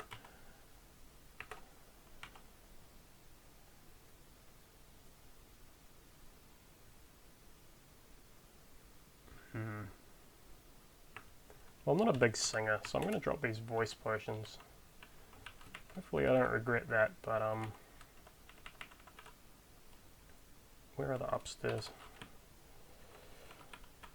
Hopefully I don't regret that, but I don't really see myself needing them because I've got potions of Mirrorvore and Escalduin, which do renew it. My voice, that is, my mana. Alright, bunch of stuff to look through. Unidentified stuff, good potions, some miscellaneous Fenorian lamp. That's a ever-burning lamp, but doesn't have the True Sight enchantment on it, which I need, so I won't be wearing that. Bastard Sword of Shadows, that's interesting. Well, I guess I could wear the Fenorian lamp and then a Helm of True Sight. That would actually be an improvement, because I wouldn't need to worry about flasks of oil. And it would save me an inventory spot.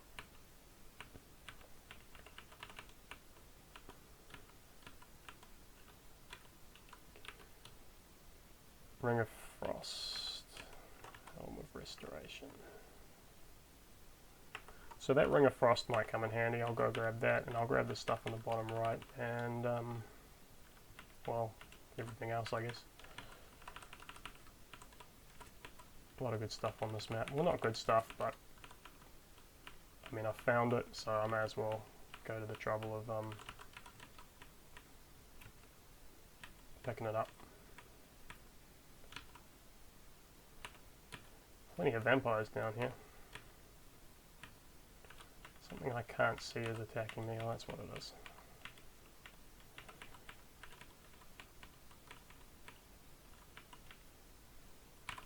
An ancient amethyst serpent is what it is.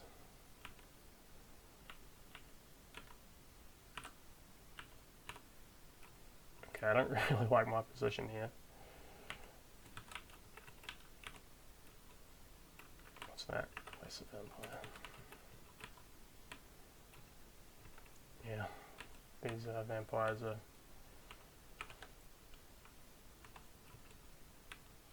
frustrating me to no end. Okay, at least I killed the serpent now.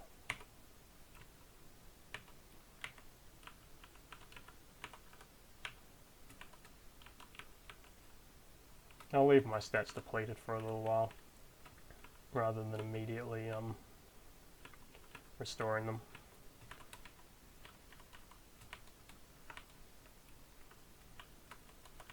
Because may be able to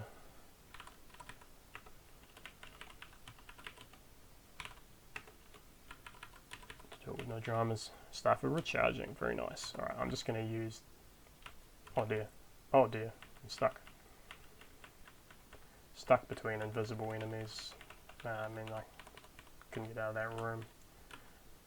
So yeah, just a Rauko. Probably another one here. Yeah, not something that can hurt me much, it seems. More.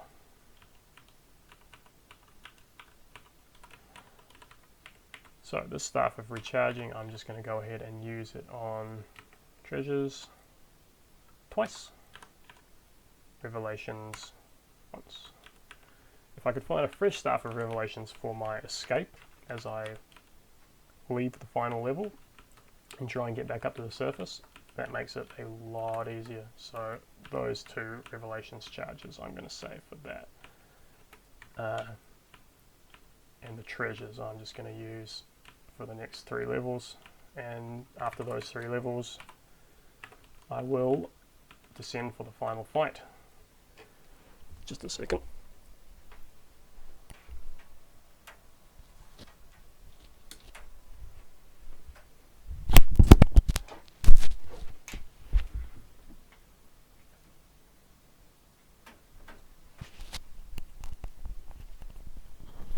Sorry about that, it's just moving around the room. Okay, might edit that out. I'll see how bad it sounded. But anyway, like I said, I'll use the Staff of Treasures on the next 3 levels, then we'll go for our final fight. Just finish clearing this level of its minor useful items, of which there weren't too many more. Who's that? A great cold drake. They never stop growing and may reach a dreadful size. The oldest of the dragons are both vast and cunning, beyond the understanding of mortals. Well, I may attempt to fight him. I'll just take this one of elemental resistance in case he breathes on me. Yeah, I can cut through his armor, okay. Looks like I got him, yep. 100 experience, I mean, not too bad.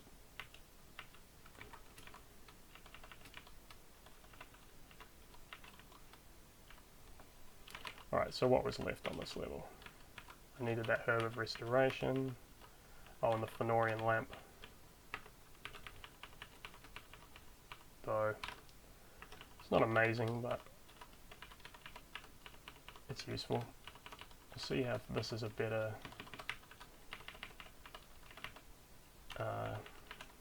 ring of protection.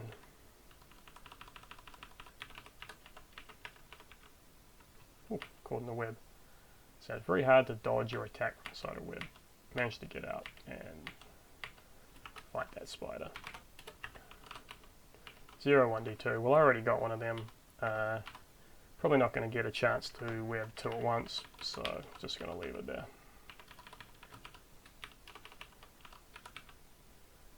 Nice. Another Staff of Treasures. Definitely taking that. Guess that means 6 more levels before I bail out.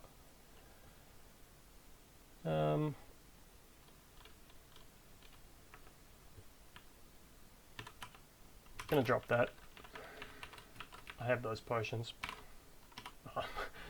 And as soon as I drop it, I encounter a flame Balrog, naturally. I will fight him with, let's say, quickness and elemental resistance. And I've got quite a lot of these dexterities, so I'll use one of those too.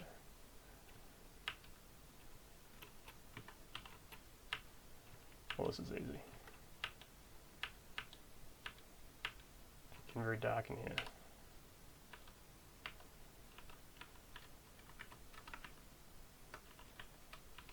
It's hitting me. Where's that coming from? Probably another dark Rauko there. Alright, well that was another pretty easy unique. And now I can wear... So this Fëanorian Lamp gives me 3 radius vision, which is what I got now. See, I took off my Helm of Brilliance, which gave me 1, and my Brass Lantern of True Sight, which gave me 2, and I replaced my Helm of Brilliance with a Helm of True Sight, so I still have the True Sight. I actually have it twice in part because some of it comes from... No, sorry, that's not true. I have the True Sight once from the Helm, and then an infinite light from my lamp, so that's perfectly alright. Don't forget my Staff of Treasures. May as well take this while I've got space for it.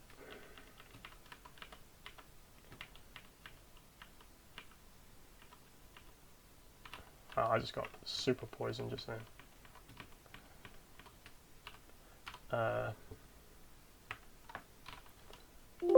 So this Ring of Frost, that's my secondary fire resistance, and I would quite like to take that with me, but I'm running very low on space.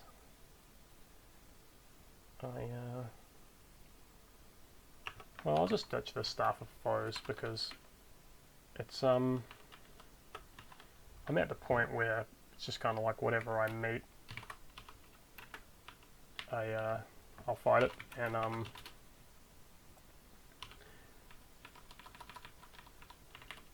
though it could be useful for my escape, with 1 charge, it's rubbish, so just drop it now. May as well take these enchanted arrows in my main slot. No, I mean, that's a very minor kind of thing. Alright, so let's find a down staircase and get out of here. What's up there? That's a shaft. Alright.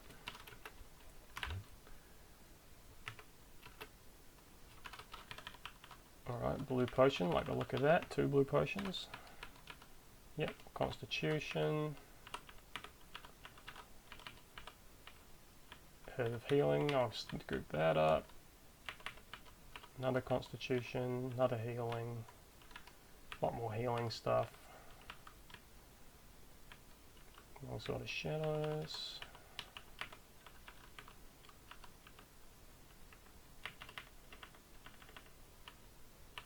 Bunch of potions on this level. Not too bad for potions, but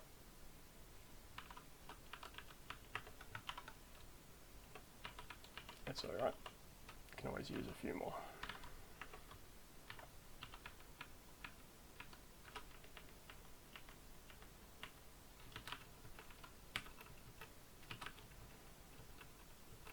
These guys just bashing around, just flying around the room.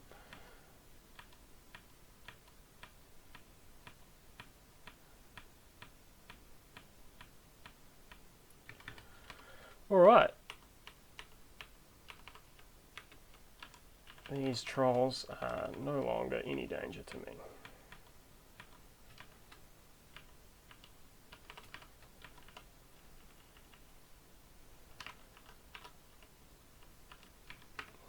Sorry, I'm just trying to get a... Here we are.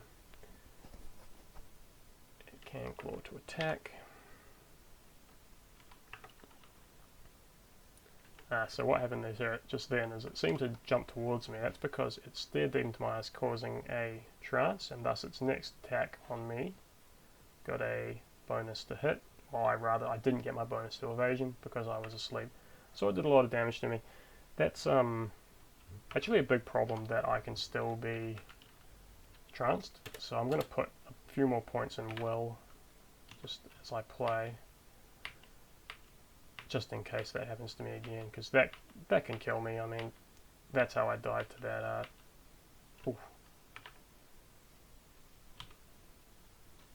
That unique dragon that I spoke of. Does this know where I am? It does.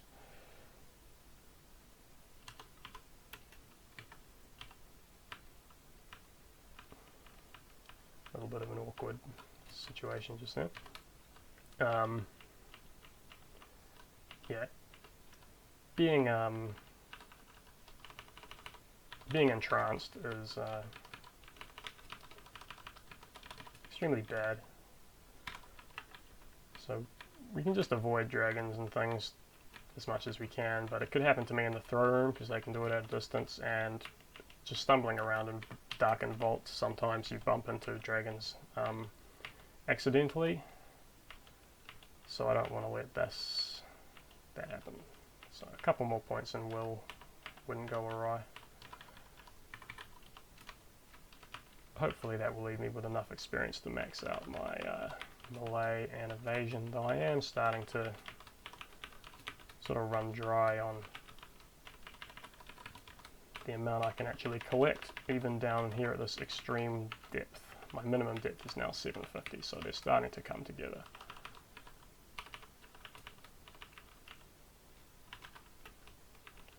Just go down there and grab that other constitution potion, and then I'll get out of here.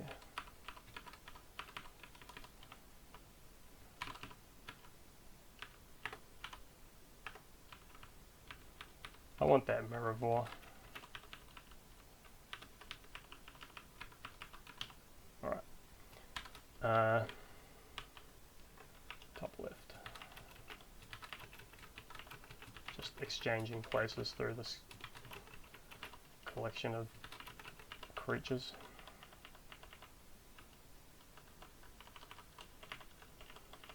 Took a fair bit of damage on the way out. Still found no regeneration in this game, which allows you to regain your hit points and mana faster. But without it, it just makes my my escapes and my pitched fights a little bit more difficult. But it's not an essential thing to find.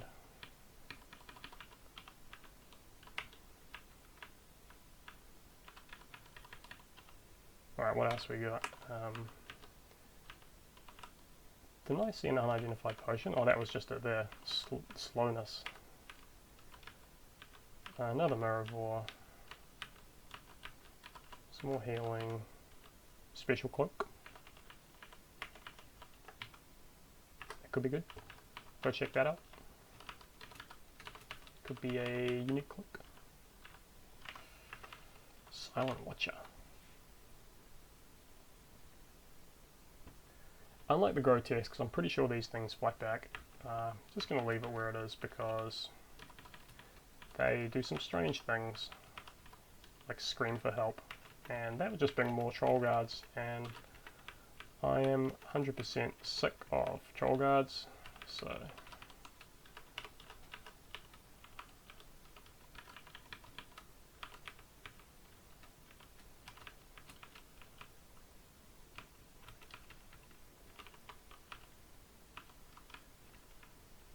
oof. Whoa, that is very poisoned. Don't actually have a lot of antidote potions. This could be a problem. Because if you're poisoned badly enough, healing won't really help you. And it's also a little bit hard to see some things.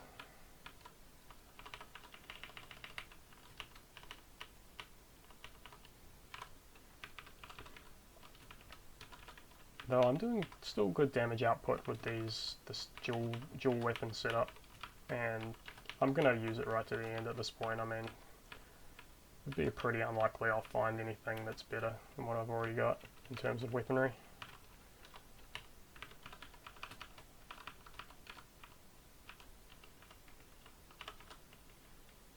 Ouch. Now where was this cloak? Down there. Horn of Terror, let's just see what happens. Worked on that guy. Out of breath to use it on this vampire. Ah, he got me. That's alright, I'll just probably use a dexterity potion before long. Alright, so that special cloak was just stealth, so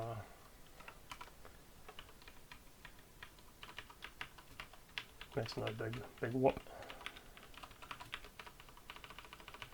Let's get out of here. Go down a level.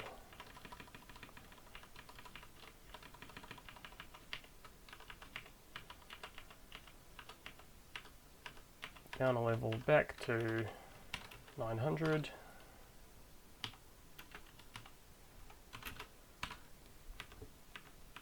Alright, brazen horn. That's unidentified. Norian lamp. Special crown, might check that out.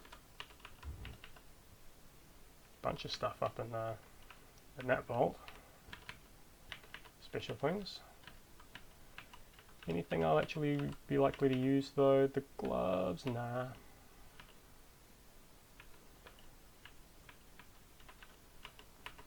I already have pretty good gloves.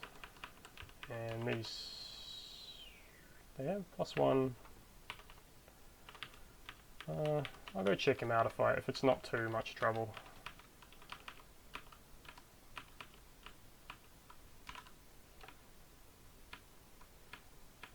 Probably another one of those serpents.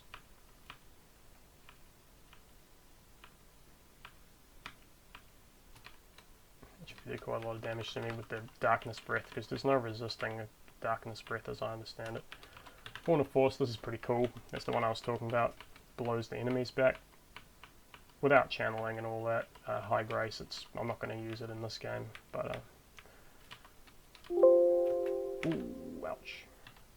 But that is something that can be fun.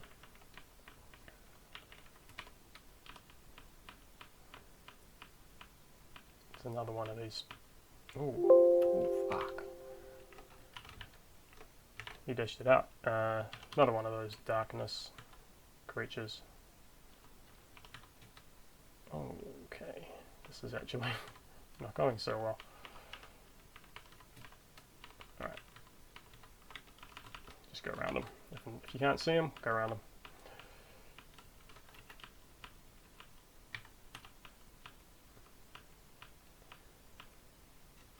I'm getting 2 experience from each troll I kill. And take my last point in melee, well not my last point, but take up to 20 melee. This gives me the ability to get the point of strength when I have 2000 experience, so I cannot wait.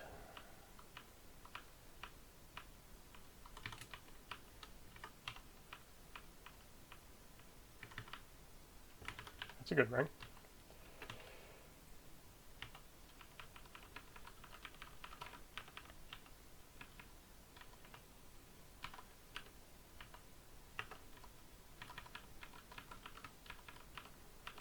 Drop that potion of voice I just picked up, grab this herb of healing instead. Prefer that. Couple of potions of Mirrorvore down there. Actually 3, so it's worth a little diversion. Well, that one wasn't Mirrorvore, but...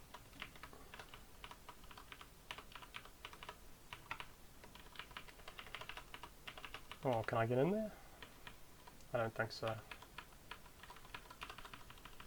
And I can't be bothered fighting 1,000 vampires, so I'm just going to run away.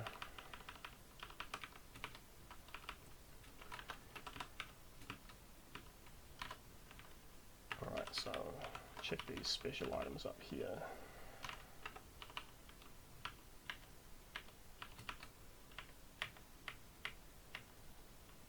Vampires just chase me the entire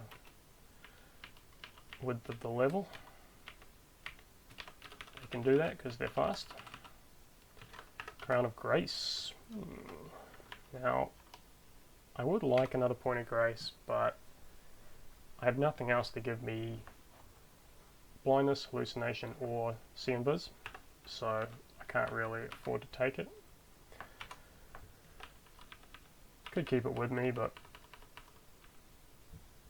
so what do we got here? Robe of Majesty. Okay, I'm not going to use any of that.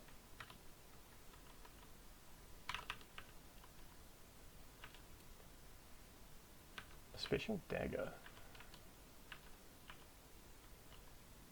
I might just go check out what that dagger is, because it could be another artifact dagger.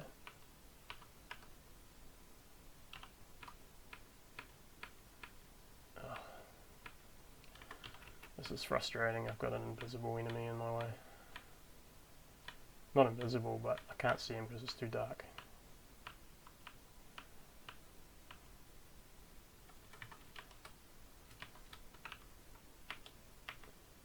I want to go through this web, so I'm just going to step on it.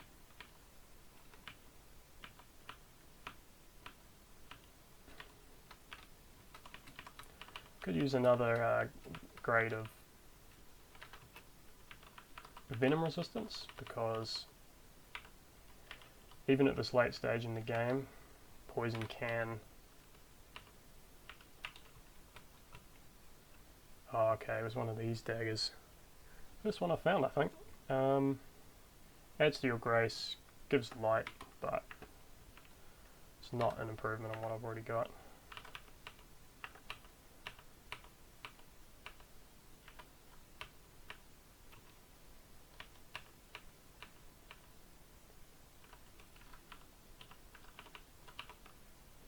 Is this Constitution? No.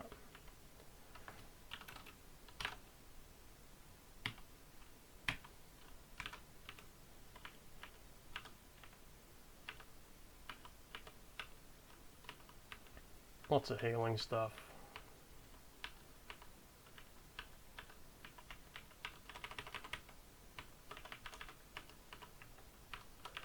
Nothing much on this level, just a few potions it looks like.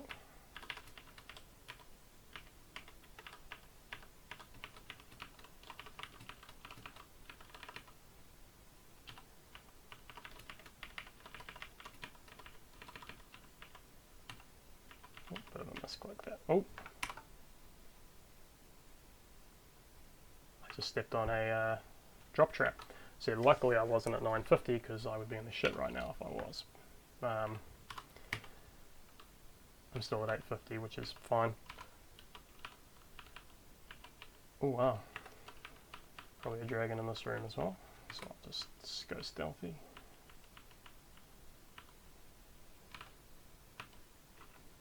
Set of gauntlets of sword play. Cool.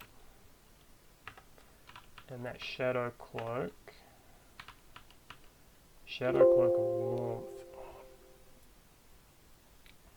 +4 to evasion. Tempting. Tempting. And it's warmth. Because then I could take the ring off right here.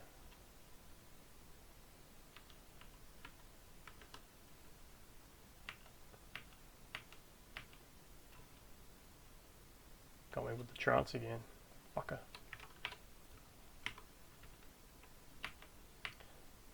Dragons are very dangerous.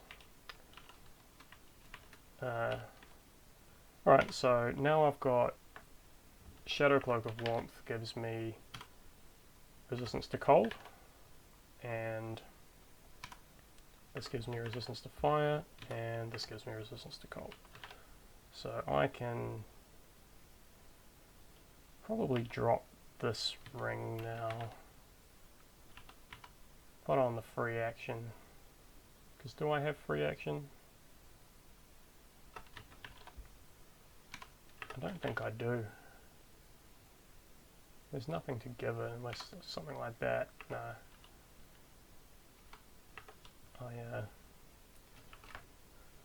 That should round out all my saves now. I have less light now, which is frustrating because I'm wearing the Shadow Cloak. Also a little bit less armor, but more evasion, so it balances out. See what else is on this level, because I didn't have a look around. Good longbow, 2d5. I'll go get that. Corset of Resilience, because it's better than the one I've got on. And there's a Potion of Strength in the top left. I haven't seen one of those for a while, so...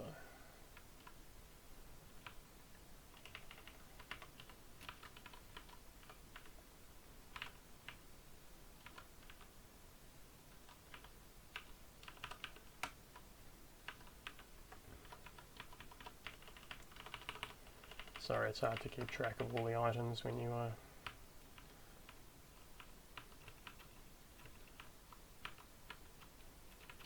see, I'm having a lot of trouble with dark creatures. I mean, I need more light, but I really like my new cloak on the other hand. I'm going to take both.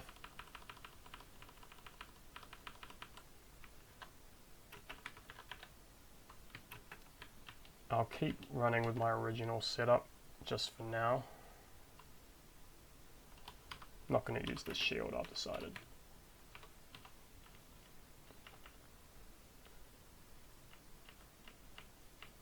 This setup gives me that just a bit of extra light, which isn't helping me in this scenario, but does make a big difference. Just that extra square of vision, it can really save you. Alright, so I'll go check that room. That leaves me one more charge of the treasures, then I'll go down to 1,000 feet.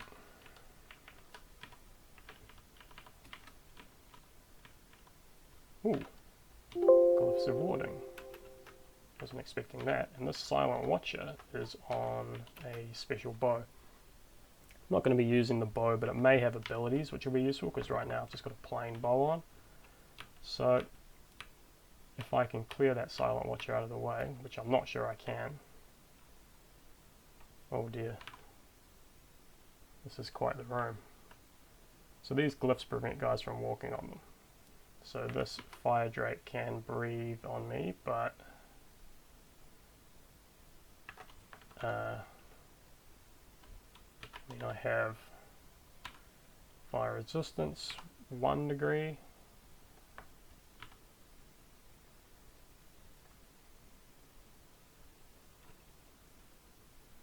I can wear this for my 2nd degree of protection against that guy's breath weapon.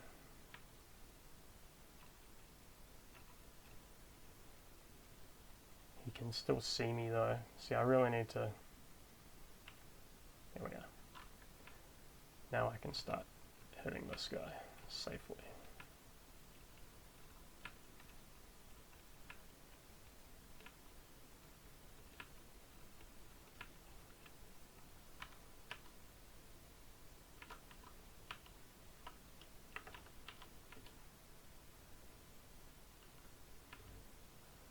That rubble there is actually quite helpful. It blocks the line of sight of the dragon. So I probably should explain how these glyphs of warding work. They're hard for creatures to step on. You can create them with Staff of Warding, which I don't know if I've even seen this game.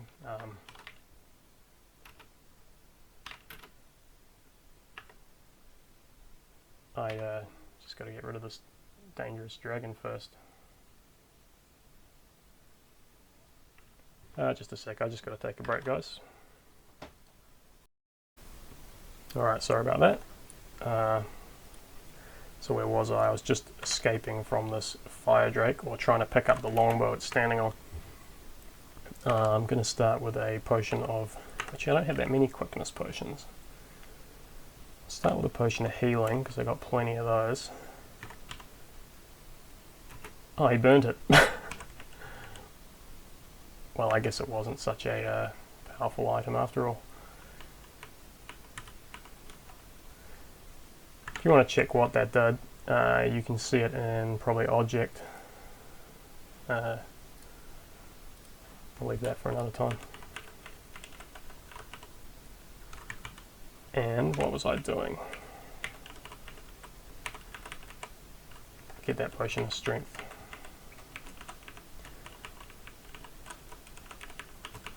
Some more potions of quickness would be nice, but I probably won't find them all the way down here, because they're native to a shallower depth, I believe. That's some more information you can find in the object file.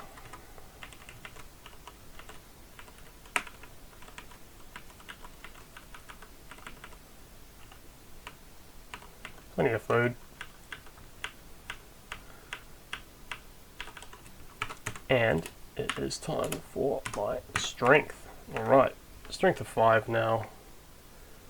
+1 from my gauntlets, and that gives me an extra damage dice on my...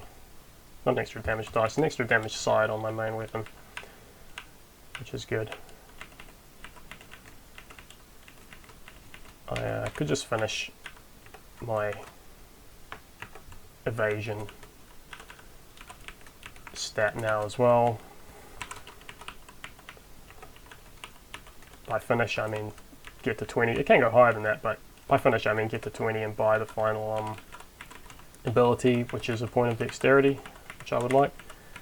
But I've only got one use of my staff left. My minimum depth is 800, so it's, you know, starting to catch up to me, but I could play for many more turns if I felt like it.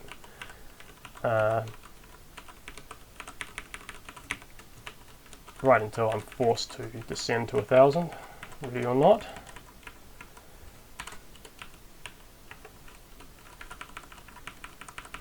But in this game, don't think we will.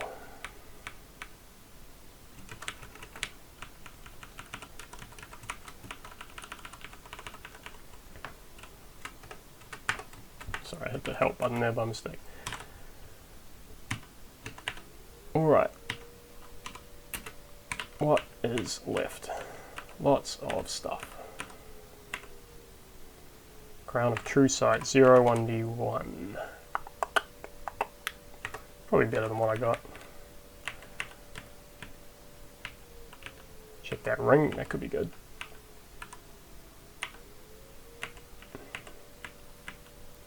Special longbow, better check that. Wonder what that is, actually. And a chest, so that looks like a big vault of some kind. Over here we've got another one, more push. Wow, +4, +5. That's my one. Oh, it's warmth, that's right.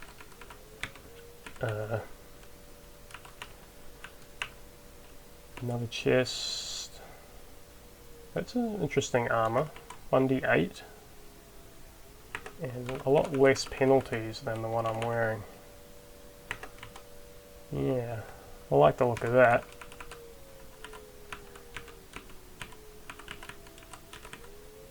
And a Hallbook of Nodgrod, that's the one that sustains stats.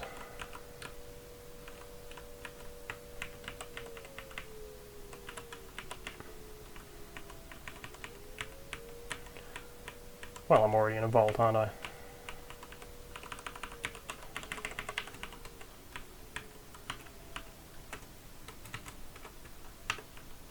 Sorry, a bit of misclicking. Anytime I take my hand off the keyboard, it never goes back on quite right.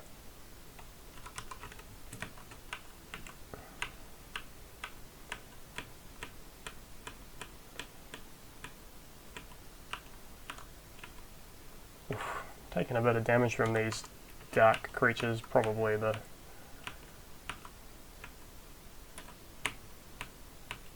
serpent, ancient sapphire serpent, probably. Can't think what else it would be anyway.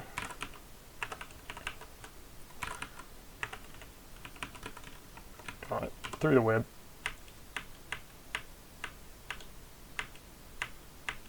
Oh wow. Oh wow. Ooh, this isn't going well.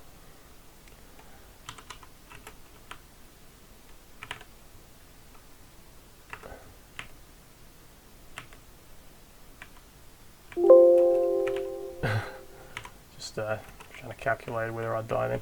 I wanted to save that potion of antidote just in case I need it on my way out of the dungeon or in the throne room.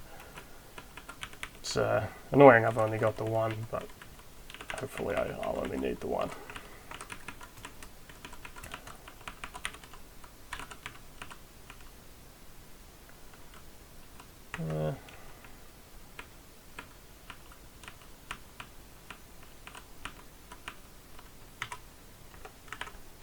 Just realised I'm still wearing my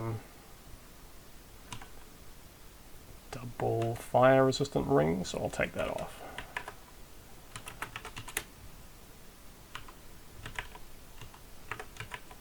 Yeah, double fire resistance, that's what I had on.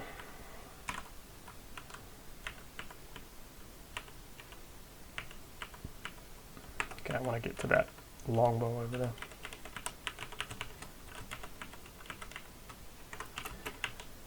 My friends, the trolls.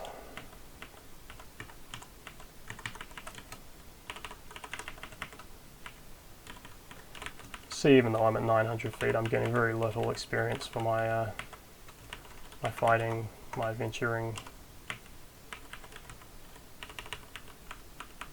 So, can't seem to get down there. There's chasms all around. Ah, it's this guy again.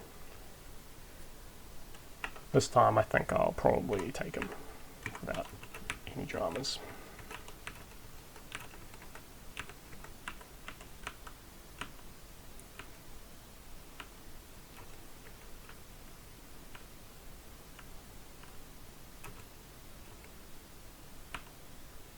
Yep, there we are.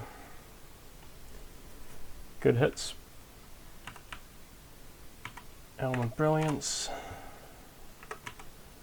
Kind of want to put that on, but Fenorian Lamp of True Sight would be handy.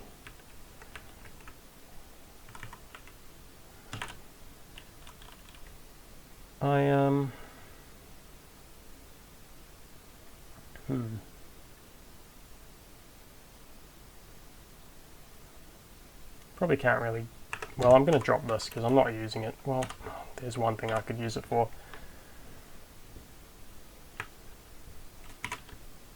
Get rid of this herb healing. I've got plenty of the potions, don't I? Well, 6. Could easily be more.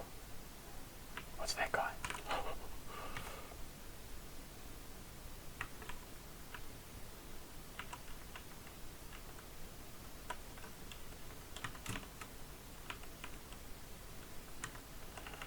Try and stay away from him.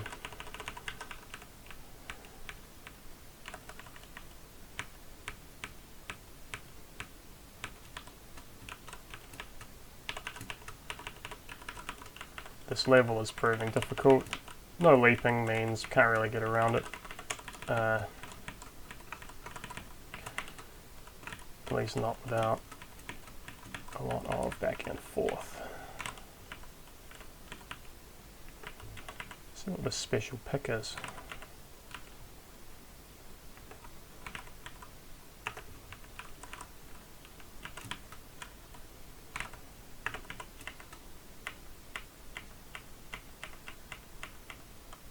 Well, I can now light these guys up by putting on this Helm of Brilliance, so it was Arauco. So I guess four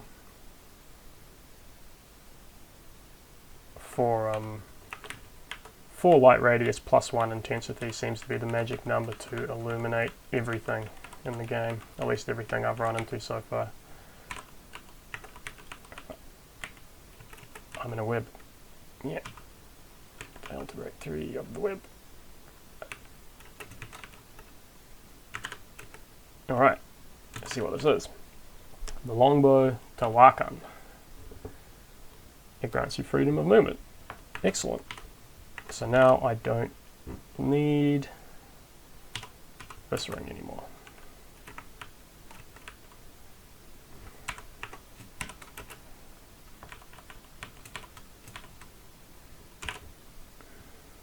I'm out of Staff of Treasures, and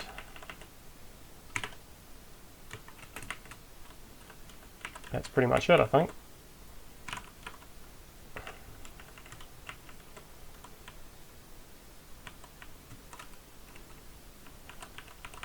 I think I am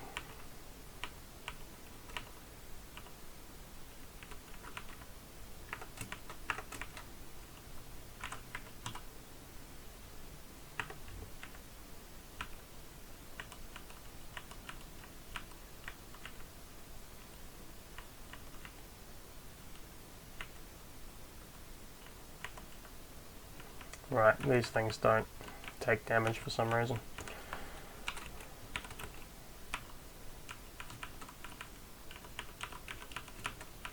Just looking for a down staircase, and then it's on. It's time to face my enemy.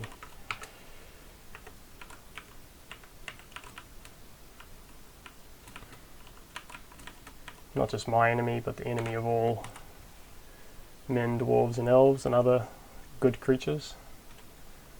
This thing is a nameless thing. Don't think it can be killed easily, so I'm just going to skirt around it.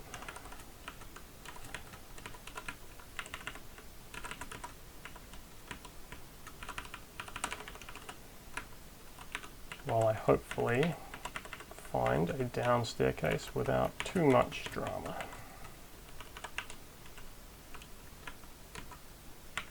Oh dear, see, I'm stuck just now in a darkened corner. Ooh, oh, this is bad.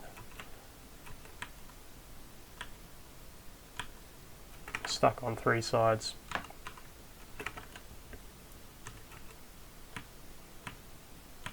And I'm trying to fight my way through creatures that probably can't be killed. There we are. Some of them could be killed.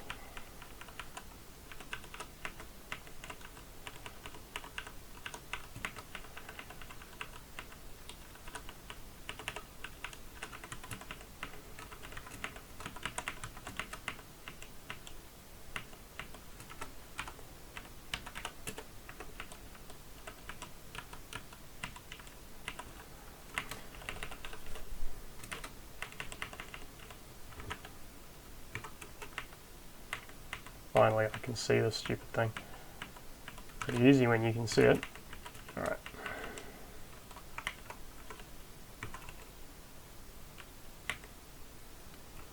Ooh, it's a unique vampire. Weethel, the vampire messenger. She moves very quickly and a bit erratically. Fairly powerful, very good at hitting. Alright, so I will use one of my potions of dexterity.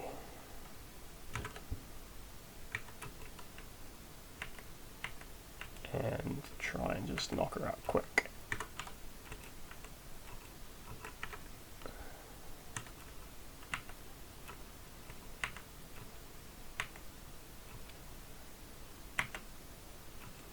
Alright. She's dead. Oh! Shelob, Spider of Darkness. I must be in a greater vault right now with all these uniques in it. Shelob, the spider from the third Lord of the Rings movie, I believe it was. Not sure what I should be using for her.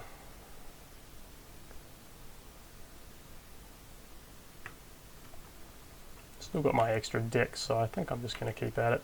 Yeah, looks like this is going alright. Oh, she got killed by the flame breath of this guy. Thanks, buddy.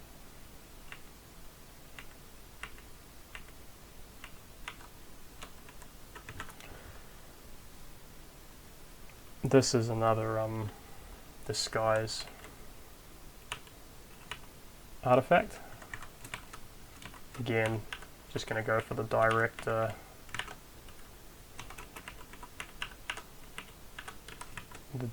method.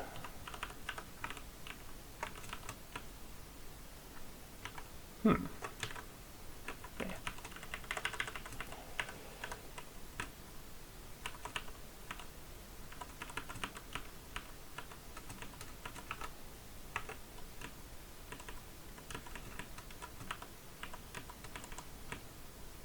Oh, just blundered into a dangerous fight.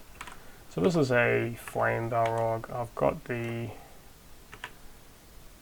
ring so I can whack this on for the double protection.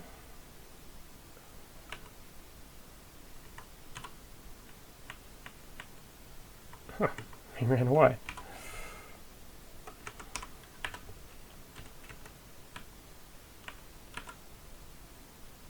So here's Fire Breath, which would normally do 10d4 damage. Resist it easily. 10d4 is not that bad for a breath weapon. So I'll try take him out without any potion use.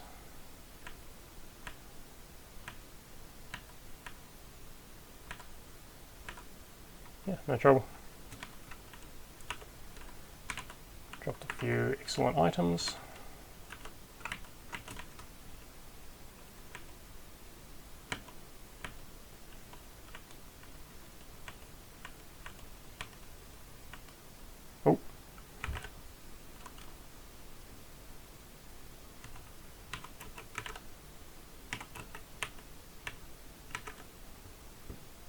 didn't really need to use my potion of healing then, but I just didn't want to risk it this far on in the game.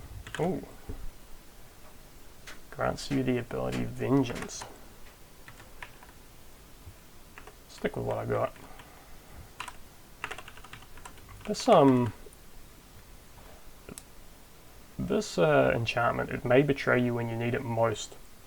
There's something added in Sil-Q, and I've used a few items with it. I don't have any on now, but I'm not 100% sure what it actually does, because my items haven't yet betrayed me, or if I have, they haven't noticed. But I'll try and work out what that does at some point.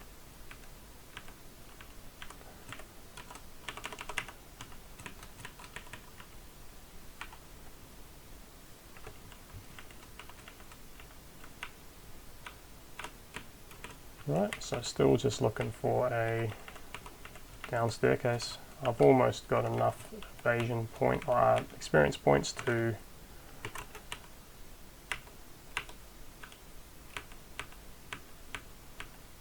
get the last point of experience I need. That's it there, and I just need 2,000 more, and that is enough for another point of dexterity, which would be great.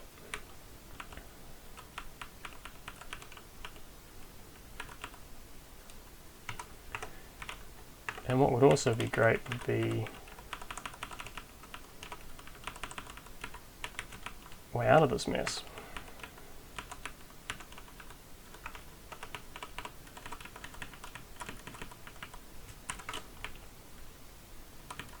Yep, still haven't found one. I could always use the Staff of Revelations, but I really do want to save it if I can.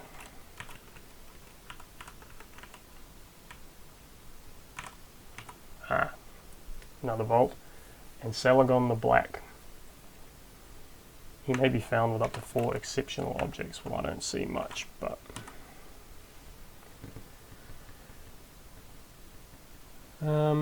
this guy I think can use all, or I don't know what elements he has, so I'm just going to use one of these potions and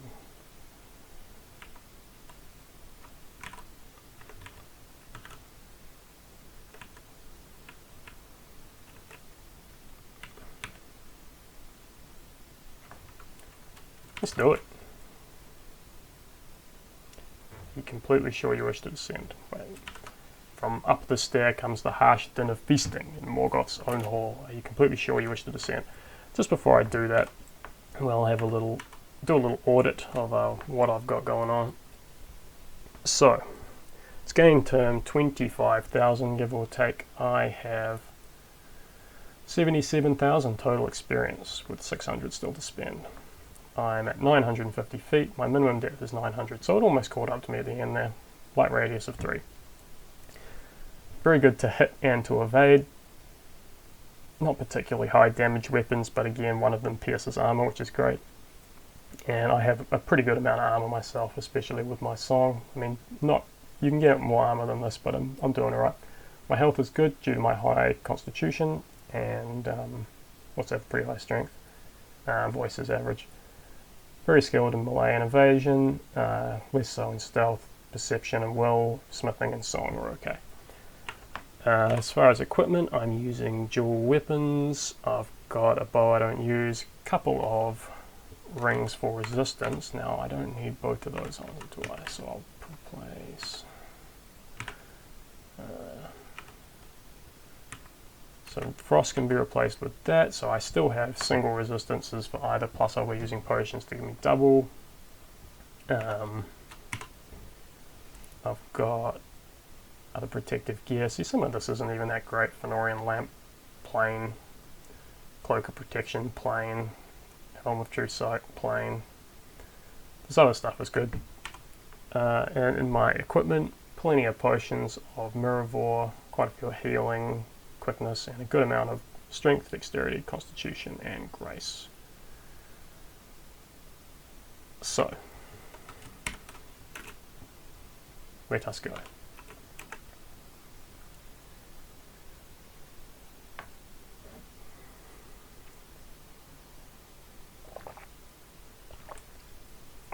Stabbed with flickering lightning gleams.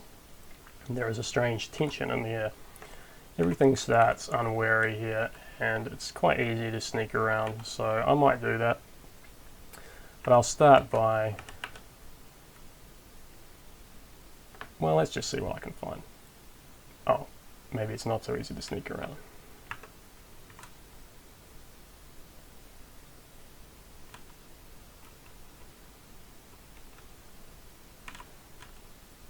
Alright, there's our man, Morgoth, Lord of Darkness, the master of the pits of Angband. His most foul corruptions, orcs, dragons and trolls, cause much pain and suffering. His disgusting vision is crowned with iron, the 3 Silmarils forever burning him. You need to get to that crown. Alright. I will do it. Now, I've got enough experience, you see, from seeing him to get this last. Oh, no, I don't. I need 2,500. So what I'm going to do is I'm going to move one to the left, putting me out of vision, and I'm going to wait.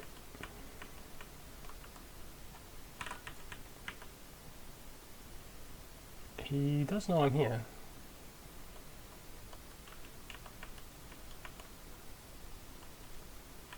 Where is everyone? They're all just running from me. Okay. Here we go. Strength. Dexterity. Constitution. Grace. Quickness. Elemental resistance. Fully buffed. And see, with this Constitution buff, I got a pretty good amount of hit points. Too bad I couldn't get that last evasion ability, but this should do. And I'm just going to charge him.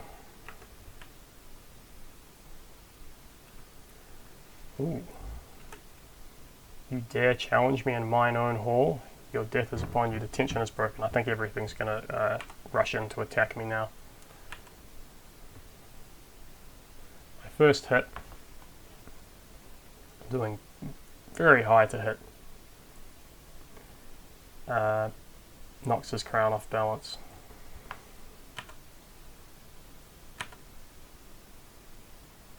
He hit me powerfully, 60-10, with his mighty hammer Grond.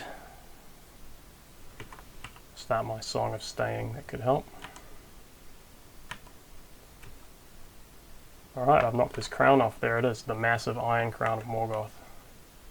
400 pounds.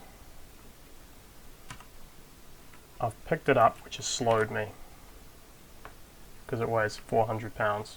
But I'm carrying it. Now I'm going to get out of here. With my potion of speed, I can still move at normal speed through this mess. What's that yellow thing? Oh, okay. Taking hits, but still alright. I can hear singing coming from Morgoth himself. Song of Chains, Song of Oaths. He's just shut the doors. Alright, I can afford this last ability now. Still going for it.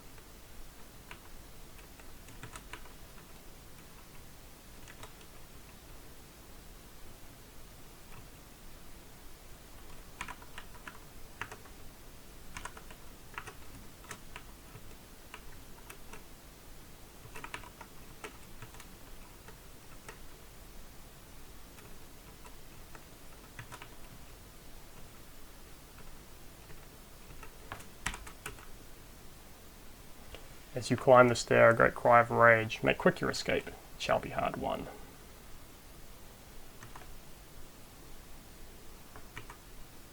Drop his crown. Stop my song. Will you try to prize a Silmaril from the Iron Crown?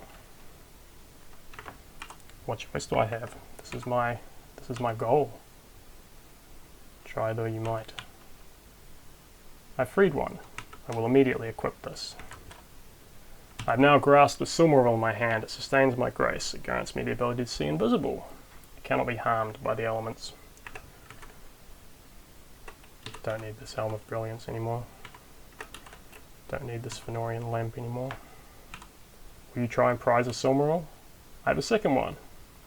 Should we go for a third? Looking into the hallowed light of the final Silmaril, you are filled with a strange dread. Shall I proceed? I don't know what's going to happen right now.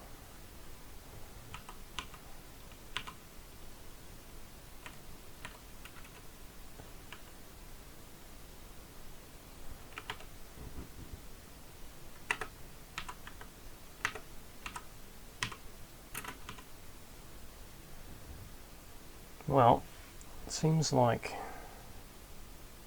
it has 10d4 armor. I'm using 3d9. I think what I need to do is do it with Angrist. So I'll put Angrist in my main hand. And I'll try again. Angrist was the weapon. You strive to free a third Silmaril, but is not fated to be. As you strike the crown, your dagger shatters into innumerable pieces. Angrist was the dagger of Belian that he used to free the Silmaril in the myth. I will do without it. That is why I kept the short sword of the Fëanorians the whole game, by the way. Now all I got to do is get out of here. Which I should be able to do pretty easily. Because honestly, I'm extremely powerful at this point in the game. Morgoth hasn't even shown up yet, though he will be here soon.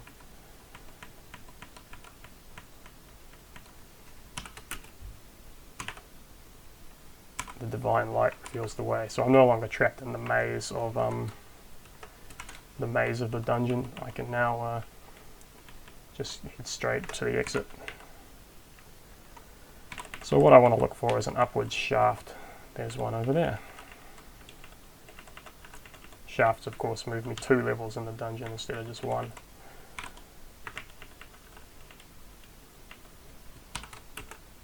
So I'm now at 750. Fortunately, I'm out of Staff of Revelation, so I've got to find the staircase out now the old-fashioned way. With this mighty light source, it's a bit easier. I've got a radius of 7, but Morgoth will be chasing me, and so will other creatures. There he is. He has Songs of Binding, which can slow me down and cause me other problems, so my best bet is to evade him, rather than try and fight him. I don't know how hard he is to kill on this version. I'm not going to risk it. In earlier versions of Sil, he could be killed, and a lot of people have killed him. You had to use some pretty cheesy abilities to do so, and I think since most of them are taken out of Sil-Q, I don't know if it's still possible to kill him or how easy it is, but like I said, I'm not going to try. Mapping these levels pretty quick with the Silmaril equipped.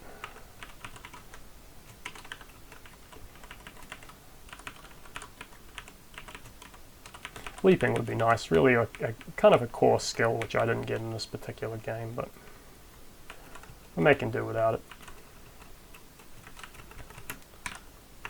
I'm just going to sort of not bother fighting anything because most of these lesser monsters can't even hit me,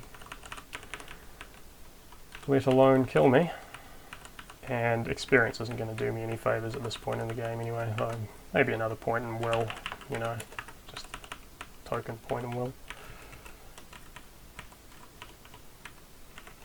So I'm inside a vault now, which is not really where I want to be. And Morgoth is probably coming. Though I can't hear him, but hear him singing, that is, but he'll find me if I dally long enough. If I need to go down a staircase just to refresh a level, I might, but don't want to take a shaft because that's going to put me back 2 levels, and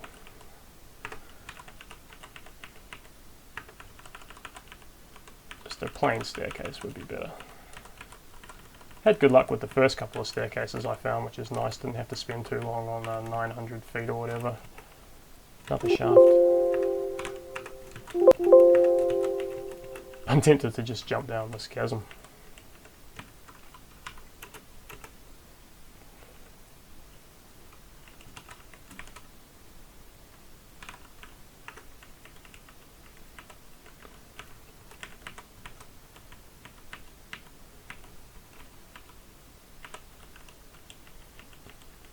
Just can't help from fighting werewolves when I see them. Here we are, upward shaft. 650 feet. And climbing.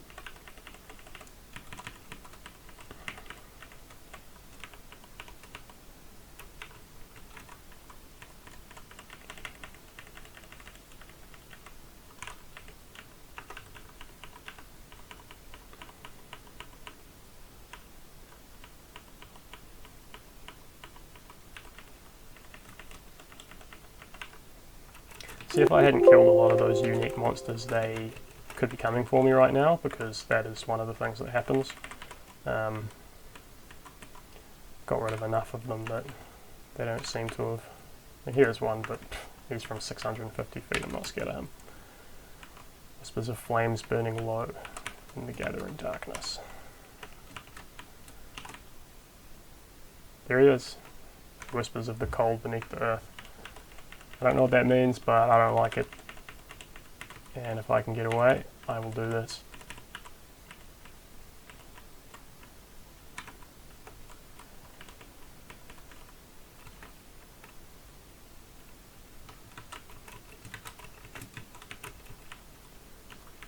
He's in hot pursuit.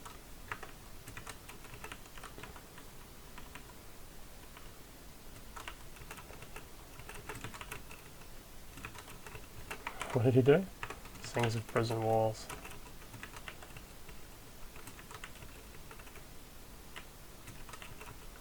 He sang and slowed me down just then, but luckily I've with my free action it didn't last long.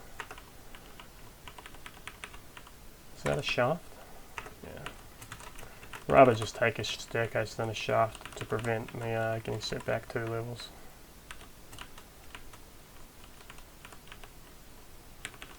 That's good.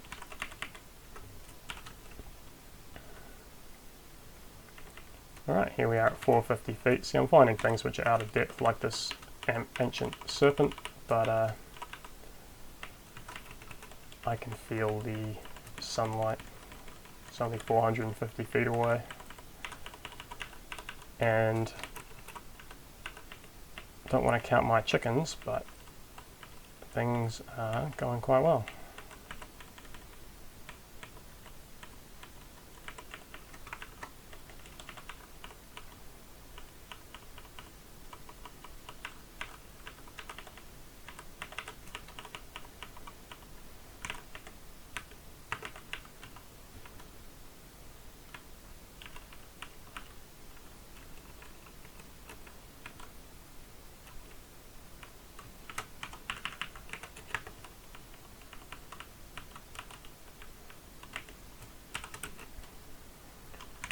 Dusk turning to night.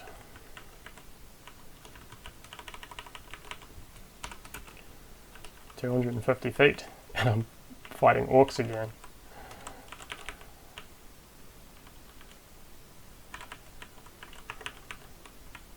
Oh, there's more guy.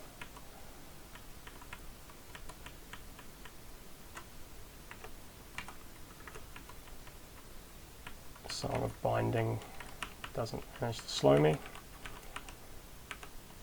It's closing all the doors behind him, or in front of him rather, trying to trap me, but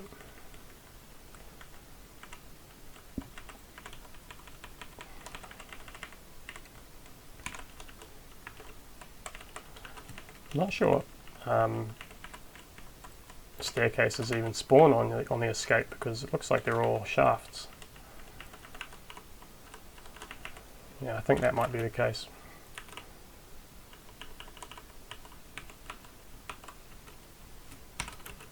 Oh, 50 feet. Almost there.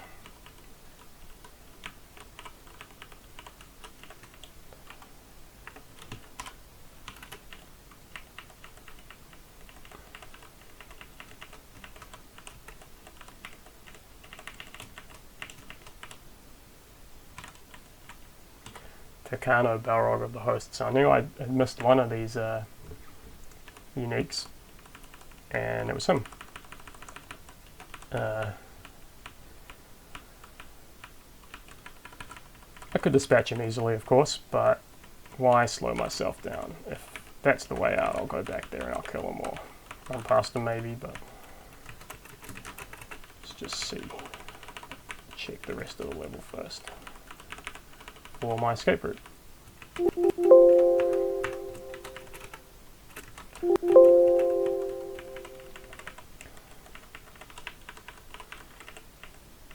Baron, the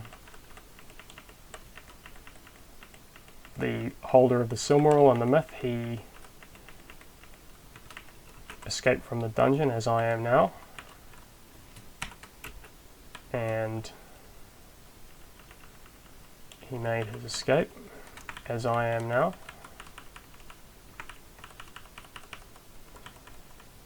and on his way out he encountered Karkaroth, the Jaws of Thirst, a powerful werewolf. Upon the threshold, he guards the gates of Angband. And Baron fought Karkaroth with the Silmaril in his hand, and the werewolf bit his hand off, eating the Silmaril, and Baron returned to the Elf King. The Elf King said, "Where is the Silmaril?" And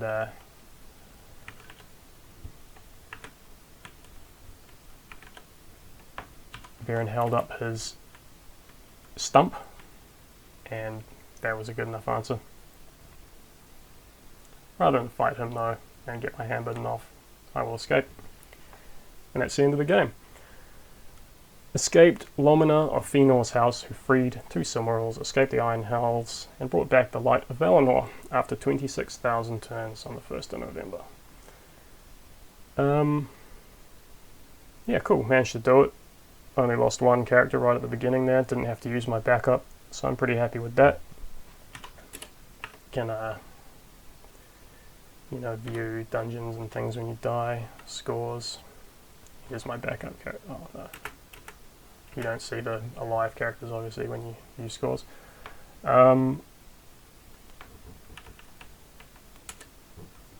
Yeah. The final throne room and the escape were pretty easy just because I had this maxed out melee and evasion. Good armor, I just sort of walked right through. Managed to get 2 Silmarils out. The third I could have had maybe if I'd had had more buffs to my dexterity, strength, more points in melee. Not sure exactly how it works, but that probably would have done it. Anyway, thanks for watching. I hope everybody enjoyed this quick guide to Sil. Not so quick, but it is, a good sort of not one of the super long roguelikes, but more of a coffee break roguelike where you can play in an evening. I just did an entire playthrough in one afternoon. It's 10 o'clock now, so it took me, most of the afternoon into the evening there. But if you play for an hour or 2 every day, you can normally finish a game in a week.